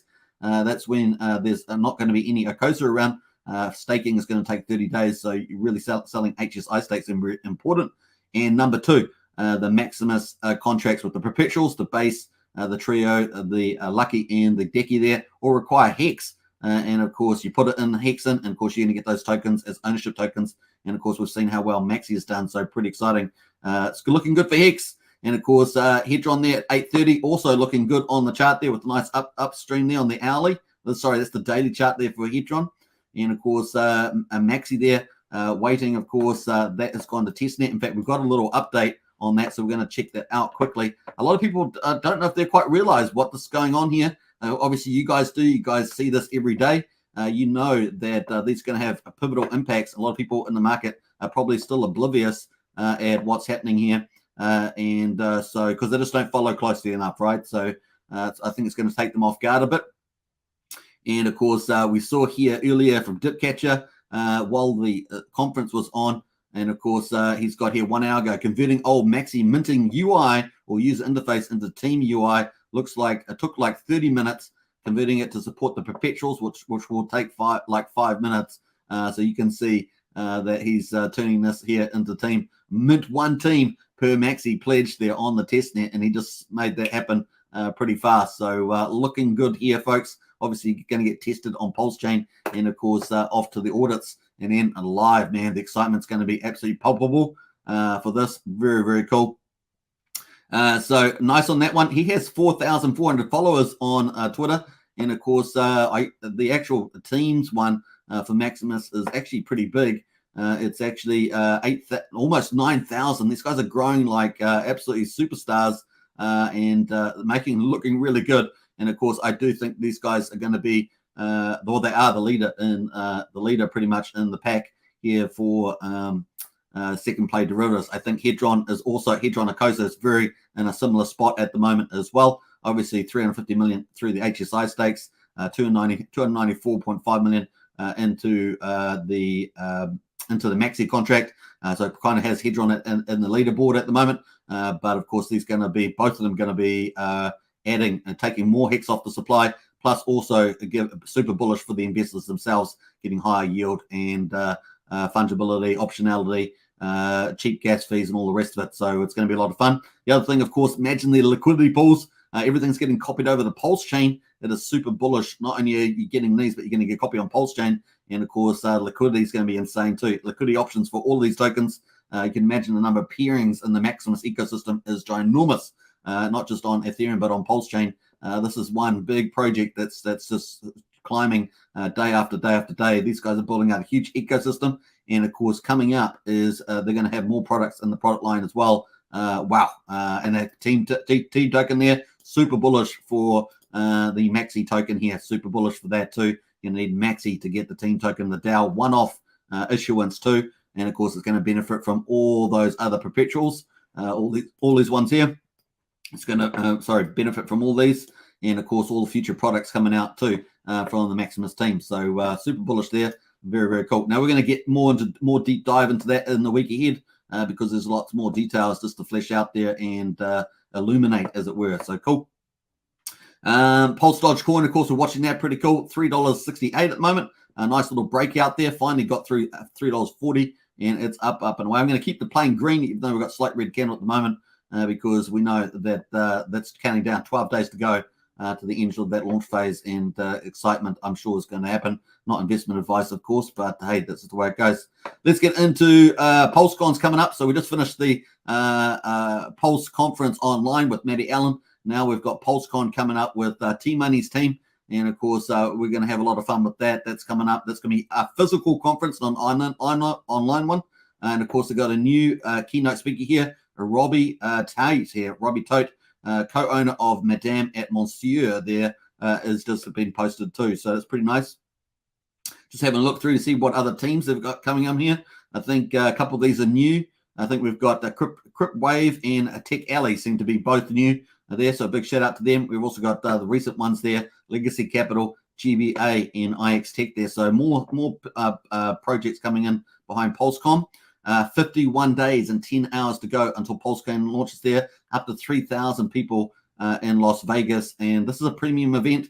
It's going to be a fantastic, even if a Pulse Chain hasn't launched by then, which doesn't, I don't think it's going to happen. But of course, it's going to be great for promoting Pulse Chain, the projects. We know that we'll probably be closing in maybe 130, 150 projects at the moment. And of course, that's exciting. That's going to end up being hundreds by the time Pulse Chain actually launches, I believe. It's going to be fascinating. There are the tickets at the moment. You can also get a 15% discount on the platform. Pretty cool too. Let's see if they've got any new speakers here. Thothstral's in there, so he's popped up there. So I don't think he was there before, so it's cool. And I think that's the last one there. So looking good. Don't forget you can get a 15% discount here on PulseCon. I'm going to post that in the chat there. There's a link down here somewhere. It's going to be at the venue resort, which is pretty amazing. Let me just find this link. It's down here somewhere. Maybe I've gone right past it, but it's definitely on there somewhere. Boy, I missed it. Normally I find it, but hey, I've lost it this time. But it's definitely on that page. Check out PulseCon 2022. Craig is going from Gen Hex. He is going, so that's going to be fun. Henry sort of says, hi, Superman. Love the content. I appreciate that, Henry. Big shout out to you. Thank you so much. Hex Holder says, let's go for 8 hours or 12. You're going to go. Now, let's keep going. You'll be starting a stream now. Normally, says Hex Holder. That's right. So that's why I tagged these on. Normally, I'd be starting a stream now, so tag on these updates at the end here. Let's go until Pulse Chain launches. No, I don't know about that. There's a bit uncertainty there. Gen Hex says, Brennan, you're right. I could have mentioned the Discord channel. Dang, says Gen Hex. Hey, you did a great job, Craig, on there. It was really cool and nice. You asked very pertinent questions. It was very nice. Pulse Chain Jack says, can you go over game theory on Maxi on the Pulse Chain side? I'm thinking of getting Maxi for that airdrop. Maxi for the airdrop. Okay, so I think I think I might have gone through that. I think when I talked earlier. So, but it's going to be pretty powerful. You're going to need Maxi. They're getting a copy on Pulse Chain. So everything that's been done now is going to get copied over. So all these products here will all get copied. Hopefully that's answered the question there. There's going to be liquidity pools. Probably the most liquid there would be the base token. It's the year token. That's probably going to be the most liquid pair there because it has a shorter time frame and turnover. These are all perpetual. So these ones, these four here are all turning over on a perpetual basis. So base is turning over every year. So you can mint it 1 year, like the first year you mint it over, say, a 7-day phase. And then, of course, when it matures in a year's time for the base token, you'll be able to you either be able to redeem it, in other words, destroy the base token, or then mint more base token at the new rate, which will be the current rate plus the yield, and going forward. And of course, that will change year after year. Also, the similar process for 3 years, 7 years, and 10 years. The team token here, this is the one-off DAO token. People, I think they might 5 million in this. This is going to eat up the Maxi. You need Maxi for this. And of course, you're going to end up with the team token on the Pulse Chain side. So whatever you're holding, when Pulse Chain gets forked, that's what you're going to get a copy of, whether you're holding Maxi token or team token on Pulse Chain there. But I do believe that most of the liquidity will probably be in the base because it's got the shorter time frame. All the rest of them are long-term stakes. Obviously, people might go for everything in here because it's kind of like the ultimate staking ladder, but with a higher yield on each different time frame. And of course, with the base trio and Lucky and Decky, they're rolling over all the time, so it's pretty cool. There's also a mystery component as well that's going to get some bigger pays better bonus in there. So bigger pays better bonus goes into the team there. Hedron goes into the team there. All the future products go in the team there. The more people that are in these products below in the perpetuals, the more valuable the team token benefits become because they're shaving off more and more people with the volume game in there. So pretty exciting. All right, cool. And also some Maxi as well. Maxi over the 3 years, 6 years, and 9 years going in there too. So it's pretty cool. All right, let's get back into the comments there. That's so we got Pulse Dodge coin looking pretty good. And we're going to quickly check our airdrops. We won't check the BSC, the BNB tokens because I don't know, they probably haven't changed too much. We're at 353th of 100. I just say we're just over half a cent on the weight token. So sometimes it's hard to say that, especially late in the day. But just over half a cent on the weight token there. Most people have not claimed. I think we were at 31 million. 880 million was the starting amount, so hardly anybody's claimed. And of course, we're adding about 4.5 million per day onto that until people claim more. That will go down as people claim. So you don't get any more weight if you claim now. You get to sell it if you want to, or hodl it, whatever you want to do. That's pretty much it. Cool. So that's really cool news there about the Maximus. That is pretty much the highlight. So we're going to jump out there. Don't know if there's anything else there. Richard was pretty tired towards the end of the conference. So I don't know if he's got anything else in there. No, he was on in a minute there. He has posted a few other things here. Cool little picture of him. I don't know. You can take what you want out of that. Crypto Coffee did a cool video earlier. This is why people hate Hex, the real Hex narrative. I haven't got to watch that myself, but people have talked about it well. And obviously Crypto Coffee always does some pretty cool videos. And he's had a few other comments as well. I think we've been doing pretty good in the racing too for Hex, so that's nice. And the Hex ladies have been out and about doing their thing. So cool. Hex ladies are seeking your support so that we can showcase Hex at the Pulse Masters International Crypto Tournament, which is pretty cool. So nice little video there as well. Woohoo! All right, looking good. So some nice stuff there. And of course, if you didn't see, this was in, I think, London here on the M6, a big giant Hex billboard. Look at that thing, looking gorgeous. I mean, you can't beat the marketing colors, can you? They just are absolutely incredible. Here's a still image of that. Look at that. Oh, that's even better, actually showing it the long way there. Still Hex now 90% off. And of course, got the cool logos there. Really, really cool. So that's pretty much it from Twitter. We're going to jump out of there. And of course, don't forget, if you haven't joined our Discord, hit the link in the video description. We're heading up towards 600 members. Can you believe it? And of course, on Hex Token, heading towards 5,000. On Gen Hex, heading towards 1,000. And Brazology, I think, is heading towards 500. And of course, Heinz Crypto, I think up to 800 is Heinz Crypto's next target. So pretty exciting there. All right, we're going to jump over and quickly check. We might as well check the BNB charts. I feel a bit bad not covering them. We got Pulse Dodge there at just under 0.4 of a penny, and it's just slowly climbing there. We got P33 at 15.65 cents. That's just down slightly after having a good little run. So it's down there slightly. And finally, we've got IM Internet Money there. And of course, KG was giving away some IM, I think, in the old chat there on the live stream for the conference. And there we are. So that is actually making a bit of a rally. Give away some IM. Maybe that's been helpful because it's just propped up the interest perhaps. But that's back up to 8,112. And of course, went to high as 940. It really needs to get over 1,000 to start getting an uptrend really confirmed or moving up. So we'll keep watching that in the days ahead. Cool. Let's go wrap up. We're going to coming up on 6.5 hours. So we're going to wrap up shortly. We got Brendan in the house there. Haha, all good. Craig, you did well on the panel. He did indeed. What else we got there? Gen X says, I'll be Hex Tokens live on the scene. PulseCon reporter. Nice one, Gen X. I appreciate that. That'd be so cool. Brazology says, go, go, go, go, go, go. Yeah, absolutely. And don't forget to check out PulseCon, depending on where you are. So PulseCon, and of course, check that out because that's going to be absolutely huge. Up to 3,000 people physically going to be there. It's going to be absolutely exciting. Go, go, go, says Brills. Yeah. I'm going, all right. I'm going. George Taco says, what's up, Superman? And guys, good to see you, George. Always a pleasure. And Maximus Maxi, yeah, it's just like a boss at the moment. Actually, we didn't look at the premium, did we? We did not look at the premium of Maxi at the moment. Let's full screen this and check out the premium. This has been like a boss. Yeah. Let's check this out. We're up at what's it, 101? We're at 101 still. Look at this chart. Woo-hoo-hoo-hoo. Is that gorgeous or what? I'm gonna have to take this a bit longer further over here. That is pretty outstanding. Maybe we'll take that a bit further.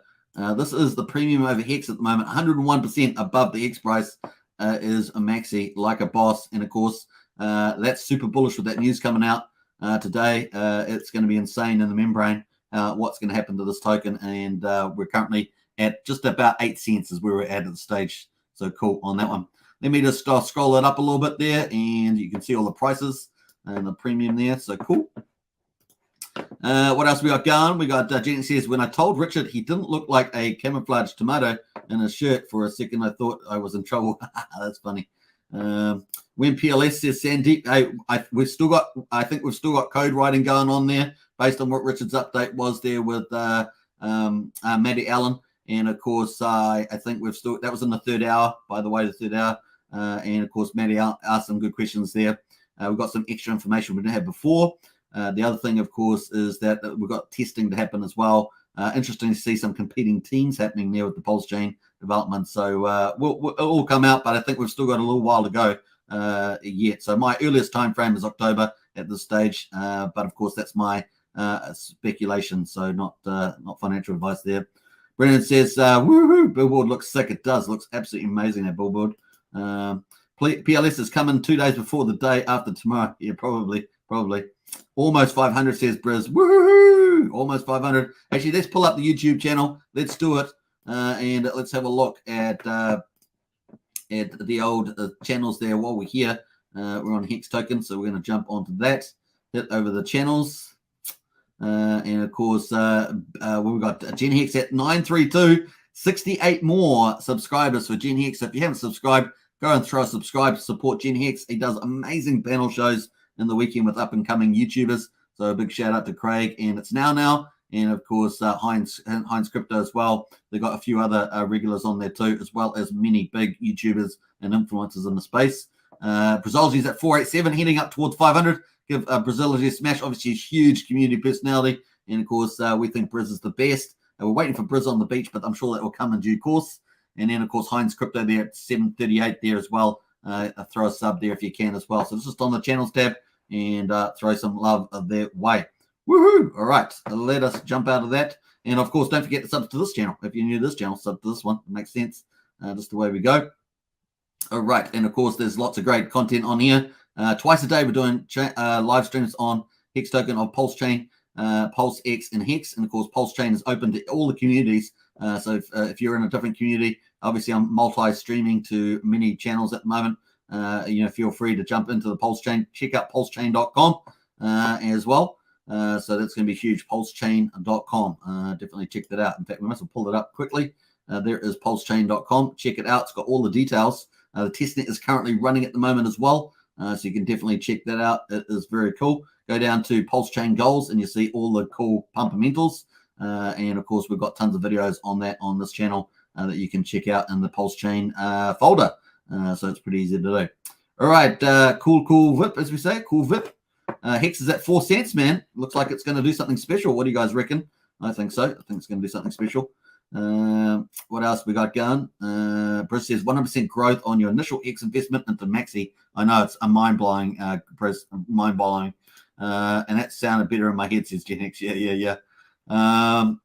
Lol. Hex token is almost at 5K. I know we're pretty close. We're at 60 more subs away. It's nice to grow because we reach a bigger audience. You can get the word out depending on different channels. We're feeding to 3 channels at the moment. So a big shout out to all those channels. Very, very cool. First time I've ever multi-streamed. I've actually got more crypto channels, so we may have even more than 3 we may have we have a few more channels out there too.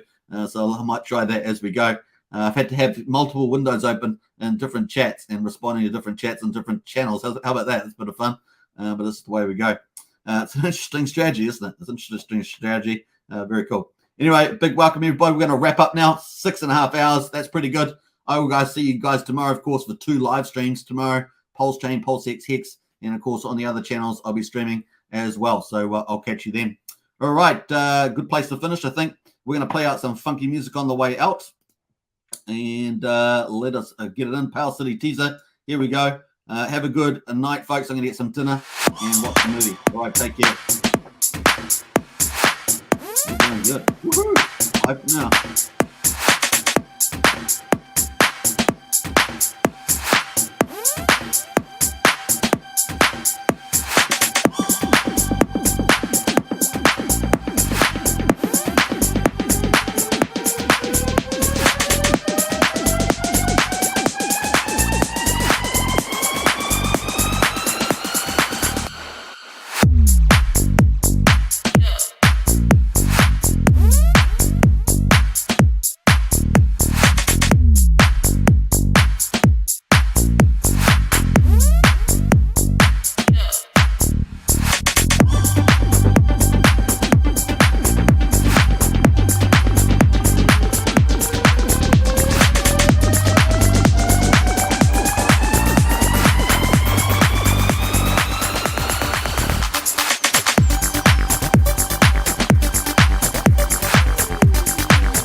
So as everyone knows, it's been a real rough period for crypto investors, and many are actually saying, though, that this turmoil is having something of a cathartic effect, right? In the sense that, listen, it gets rid of the poorly run coins and companies and even some bad actors. Meanwhile, the community itself has really turned into a whole bunch of individual tribes, a lot of believers, of course, committed to their favorite coins.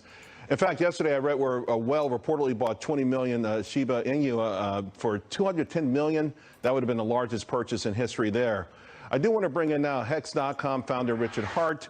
You know, Richard, you are the man behind Hex, and it's been some tough sledding for you, like everyone else of late. Just tell us exactly, you know, what it is, why you created it. Well, I mean, Bitcoin's got a lot of stuff it can't do. So, you know, right now you're seeing everyone lose all their money, and I do mean all of their money, to people that said they would give them more coins. They tried to earn yield on their Bitcoin. They gave their keys to somebody else, which is the opposite of why crypto was invented. It was invented to get rid of middlemen. So what does everyone do? They give their keys to middlemen that have a good story. They're going to give you some interest. I invented something that I gave for free to Bitcoin holders that let them generate yield by holding their own keys without giving them to somebody else. So I did some research, and I want to just ask you about a couple of things, because you've got some detractors out there. It might be a easy way of saying it. And I saw one article and one FI titled "Richard Hart's Hex Token is a Brilliant Scam." It says that the biggest problem with Hex is that the answers you just referred to being paid, but the token doesn't generate revenue. So the only place money can come from is other investors.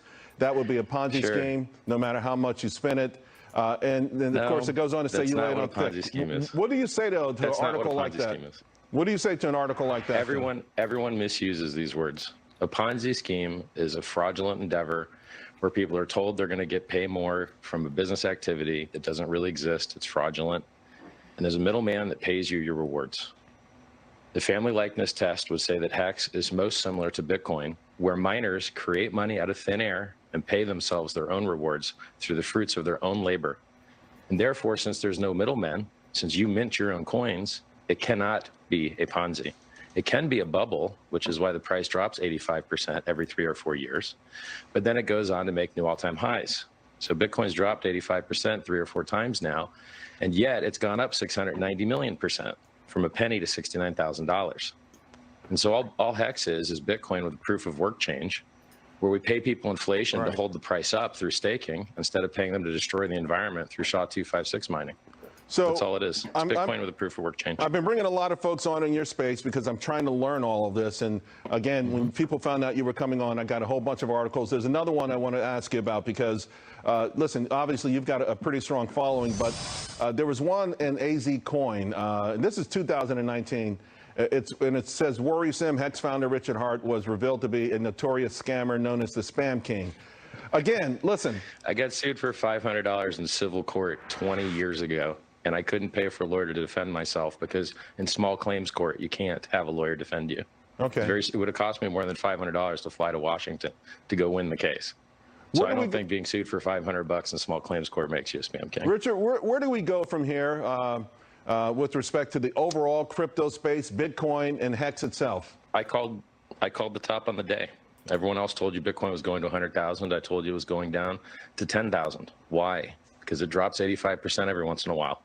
But people, they forget that happens. They always think that this time's different. No, this time's not different. Are people paying $1 million for JPEGs, or more accurately, serial numbers loosely related to JPEGs, which may or may not still be hosted on the internet? Yes, they are. As long as people are doing that, you have to have a crash. The reality will not let idiots that buy JPEGs for $1 million survive. For Hex, right? I understand you control like 88%. Oh, Hex. People want to know, as they're getting in, are you not getting out? The best time, the origin address has never sold a single Hex. Vitalik dumps Ethereum on your head all the time. The Ethereum Foundation dumps Ethereum on your head all the time. Chainlink founder dumps Chainlink on your head all the time. The origin address in Hex has never sold a single coin, ever. If you want to know who's dumping, just go look. It's all on chain. All of Hex's trading is on chain, unlike that crap that you see, the fake volume and fake exchange trading you see for all the other coins. All of our stuff's on chain. You can see who sold, when they bought, what other coins they like, when they're locked up for. It's a miracle. It's the most transparent trading in the entire industry. All right. Hey, that's all the time we have. I appreciate you coming on, and I do say... You know I called the top on the day, right? I did not know that. I did not know that. I'm waiting for you to call I thought you were going to come on the show and call the bottom. No, that's what I'm looking for. I'll call the bottom when it's 11K. All right, and then maybe we go a little deeper. Sounds good. Richard, thank you very much. All right, folks, of course, I want to hear from you all the time, no matter...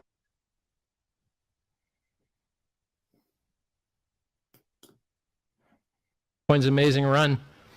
Went up, 23x in so many days. Green line up, parabola. Fell out of the parabola, red line. Do I run a paid group, or I just make amazing price calls for free? I make amazing price calls for free. I called the Bitcoin top on the day. Did I charge you for it? Did I charge you anything for the education? No. Why? Because I've been a retired multimillionaire since 2003. I brag about it all the time. I called the top. And I told you last cycle, Ethereum topped 27 days after Bitcoin did. This cycle, Ethereum topped exactly 27 days after Bitcoin did. Exact same thing. Yep, there you go. Bitcoin's great run. This one? Here's where we fall out of the parabola. Yep. Just click the chart. Hey, look, we're going up. Oh, look, we're not going up no more. Doom time. And check the timestamp, and that timestamp equals the picture in the chart. That's where I called the top. Anytime we get one of these big run-ups, which, by the way, is usually following by a crash, which I think we are due for the rest of the crash. We're already down half. I think we'll go down another 75% to an 85% total drop. Nobody else thinks that. 80% total drop for what? I think Bitcoin will tap $10,000 from its high of 65,000 because that's what it normally does. It drops 85%. Ethereum usually drops 95% because it has lower liquidity, so it acts like a leverage position on Bitcoin to some degree. Well, so Bitcoin runs up, ETH runs up higher. The people in the Bitcoin ecosystem tell me, look, Bitcoin is unlikely to do what it has been doing in the past couple of cycles, which is drop 80%, precisely because new institutional money have already been placed in the Bitcoin ecosystem. Institutional investors now with more money are likely to make the coin less volatile, so to speak. It's not true. How would you respond to that? They're wrong and I'm right. And I believe that we already had our top at 65K on Bitcoin, 4,400 on Ethereum, and I think we'll find new lows. I think you'll see Ethereum down at 300. I think you'll see Bitcoin down at 10,000 because historically that is what they have done in the past. And if you try and play the this time is different game, you're going to lose all your money. Usually it's not different. Usually history tends to repeat itself. Usually the market behavior rhymes. It's not identical, but it rhymes. The top for Bitcoin in this cycle, which had just, I guess, made a new top, so it was a local top, but it lasted 6 months, I called it on the day. I said, this is a top. So Bitcoin went from $65,000 down to $30,000. I think it might even went 29.5, 28, something like that, depending on what exchange you're on. And so it dropped 55% from that day. And how did I know it was that day? Because it fell out of the parabola and everyone had their eyes on a single day. It was the easiest call ever. But it didn't go down the 85 like it normally did. It only went down 55 and now it went up again. But because it went up again, I don't know if it could do a double top. It could just be a temporary higher high and it could go make a new low and make everyone very sad. It took 6 months to make a slightly higher high from 65 to 69. And now you predicted 60K. Are you prepared to make a prediction on the low? Yeah, 85% drop. So it was 10K, but now that we went up to 69, it's 11K. I believe in the 85% drop. I believe in people selling the bottom. I believe in the pain. And I don't believe in people buying $1 million JPEGs forever and being profitable forever. Nope. These are reflexive systems. People buy because they go up. They sell because they go down. It went down more than 50%. It fell out of the parabola. When things fall out of parabolas, they drop 85%. Bullish? On Bitcoin? No. Are you bullish on Ethereum? No. Why not? The market's already had a bull run for 3 years. Ethereum already did a 50x. Jimmy Fallon of The Tonight Show has an NFT for his profile picture. El Salvador bought it. Michael Saylor bought it. The world's richest guy bought it. Who didn't buy yet? Who hasn't heard of it yet? You've been in a bull run for 3 years now. You dropped out of the parabola. You dropped 55%. By the way, I called the top on the day. And that top call was good for 8.5 months now and only out of profit one single day by about 6%. Even less than 6%, actually. And I do that for free. So it's down 38% now. Yeah. Does that mean that this is a good time to buy? What's I don't think going so. on? Where's it going next? No? No, when it falls out of the parabola, it goes up with a parabolic rise. When it falls out of the parabola, it tends to drop 85% of its value. So 85% down from 69K is 11K. Hello, everybody. Richard Hart here. I called the Bitcoin top on the day 10 months ago while everyone else told you it was going to $100,000. There was a 65K top, and then it went down 55% under 30K, and then it bounced. It went up to 69. Back down to doom again. Now it's at 35. So, bounces aren't illegal. You do get bounces. As a matter of fact, I called a bounce, and my tweet was the literal exact bottom of the bounce. I said, look, we're due for a 12% bounce. We got the 12% bounce, and then we went and did new doom. Who does it better? Nobody. Nobody does it better. I mean, look, I won't tell you I hate bragging because I kind of like it, but I deserve it, man. And that's why I changed my username too. I called the Bitcoin top. And who are they putting on TV? People that got you wrecked. Here it is. Here's the first one. Here's the second one, which is why I brought you back here today, because you did call the top right. I don't think many people gave you the credit because. It's hard, man. It's hard to take the opposite position to absolutely everyone else, but sometimes you have to. Where's the next low then for Bitcoin? Traditionally, Bitcoin drops 85% after a parabolic blow-off top. This cycle was different because the government, it should go down to about 11K.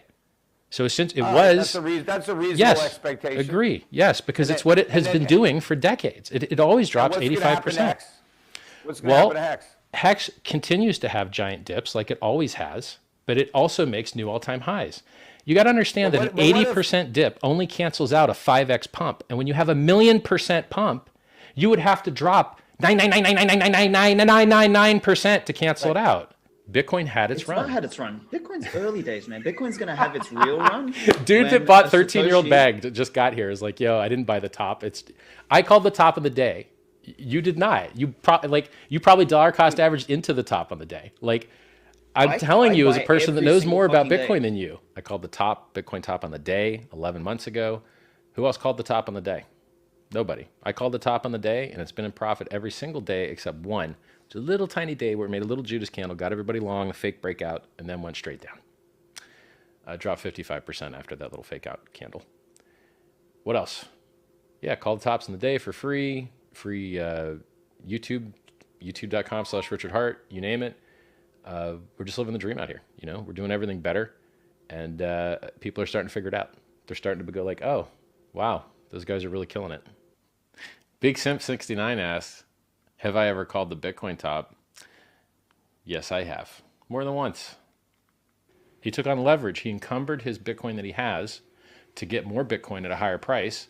And now he gets liquidated at 21K. And I think the price will go down to 11K. Do you think he took out collateralized loans? Yeah, he bragged about it. He tweeted about it and bragged about it. You know, he took on 200 million of leverage from Silvergate Bank with a Bitcoin collateralized loan, and it's just reflexivity. So now, instead of never having to get liquidated, now you've got a leverage position. And what are the 3 ways smart people go broke? Liquor, ladies, leverage. Yeah. So once again, Richard Hart doing victory laps. Called top of the day. Bitcoin, told you 27 days later, Ethereum. It did the same. Told you don't pick up pennies in front of freight trains. Withdraw your money, not your keys, not your coins. Celsius stops withdrawals today. Celsius is down 99%. I can't be more right. I'm always right. It's like, it just sucks that the things I'm right about are things that are getting, people are just choosing to get themselves wrecked. I know. What else I can do for you? You know, it's crazy. People are like, oh, you were bullish in November of 2017. You're like, yeah. And then the price went up. And then when the price, right before the price started going down, I called it. Like, people are so dumb. They don't update their worldview. Ethereum used to suck. It used to only have scams on it. Then it kicked ass. Yeah. And now it's too expensive and too full. So I have to launch a new thing called Pulse Chain. So, you know, like you have to update your worldview. Technology is a constantly evolving process. And if you don't update your worldview, you're just going to get left behind. That's the biggest truck I've ever seen. What the fuck? Wow. You're driving the baddest monster truck you've ever seen in your life. Most monster trucks, they got 2 wheels in the front that turn. This one's got 4. 4 54-inch wheels turning in the front, another 4 in the back. This is an 8-wheel monster truck. It took 5 years to build. It's got a 6.6 liter single turbo diesel engine running 25 pounds of boost with a Allison 1000 gearbox 6-speed. This is a bad bitch. If the global zombie apocalypse or pandemic is coming to rain on your parade, this here will get you out of trouble. But it's not so good for getting McDonald's. It's really hard to get around, you know. It's good for bumping your head and feeling good.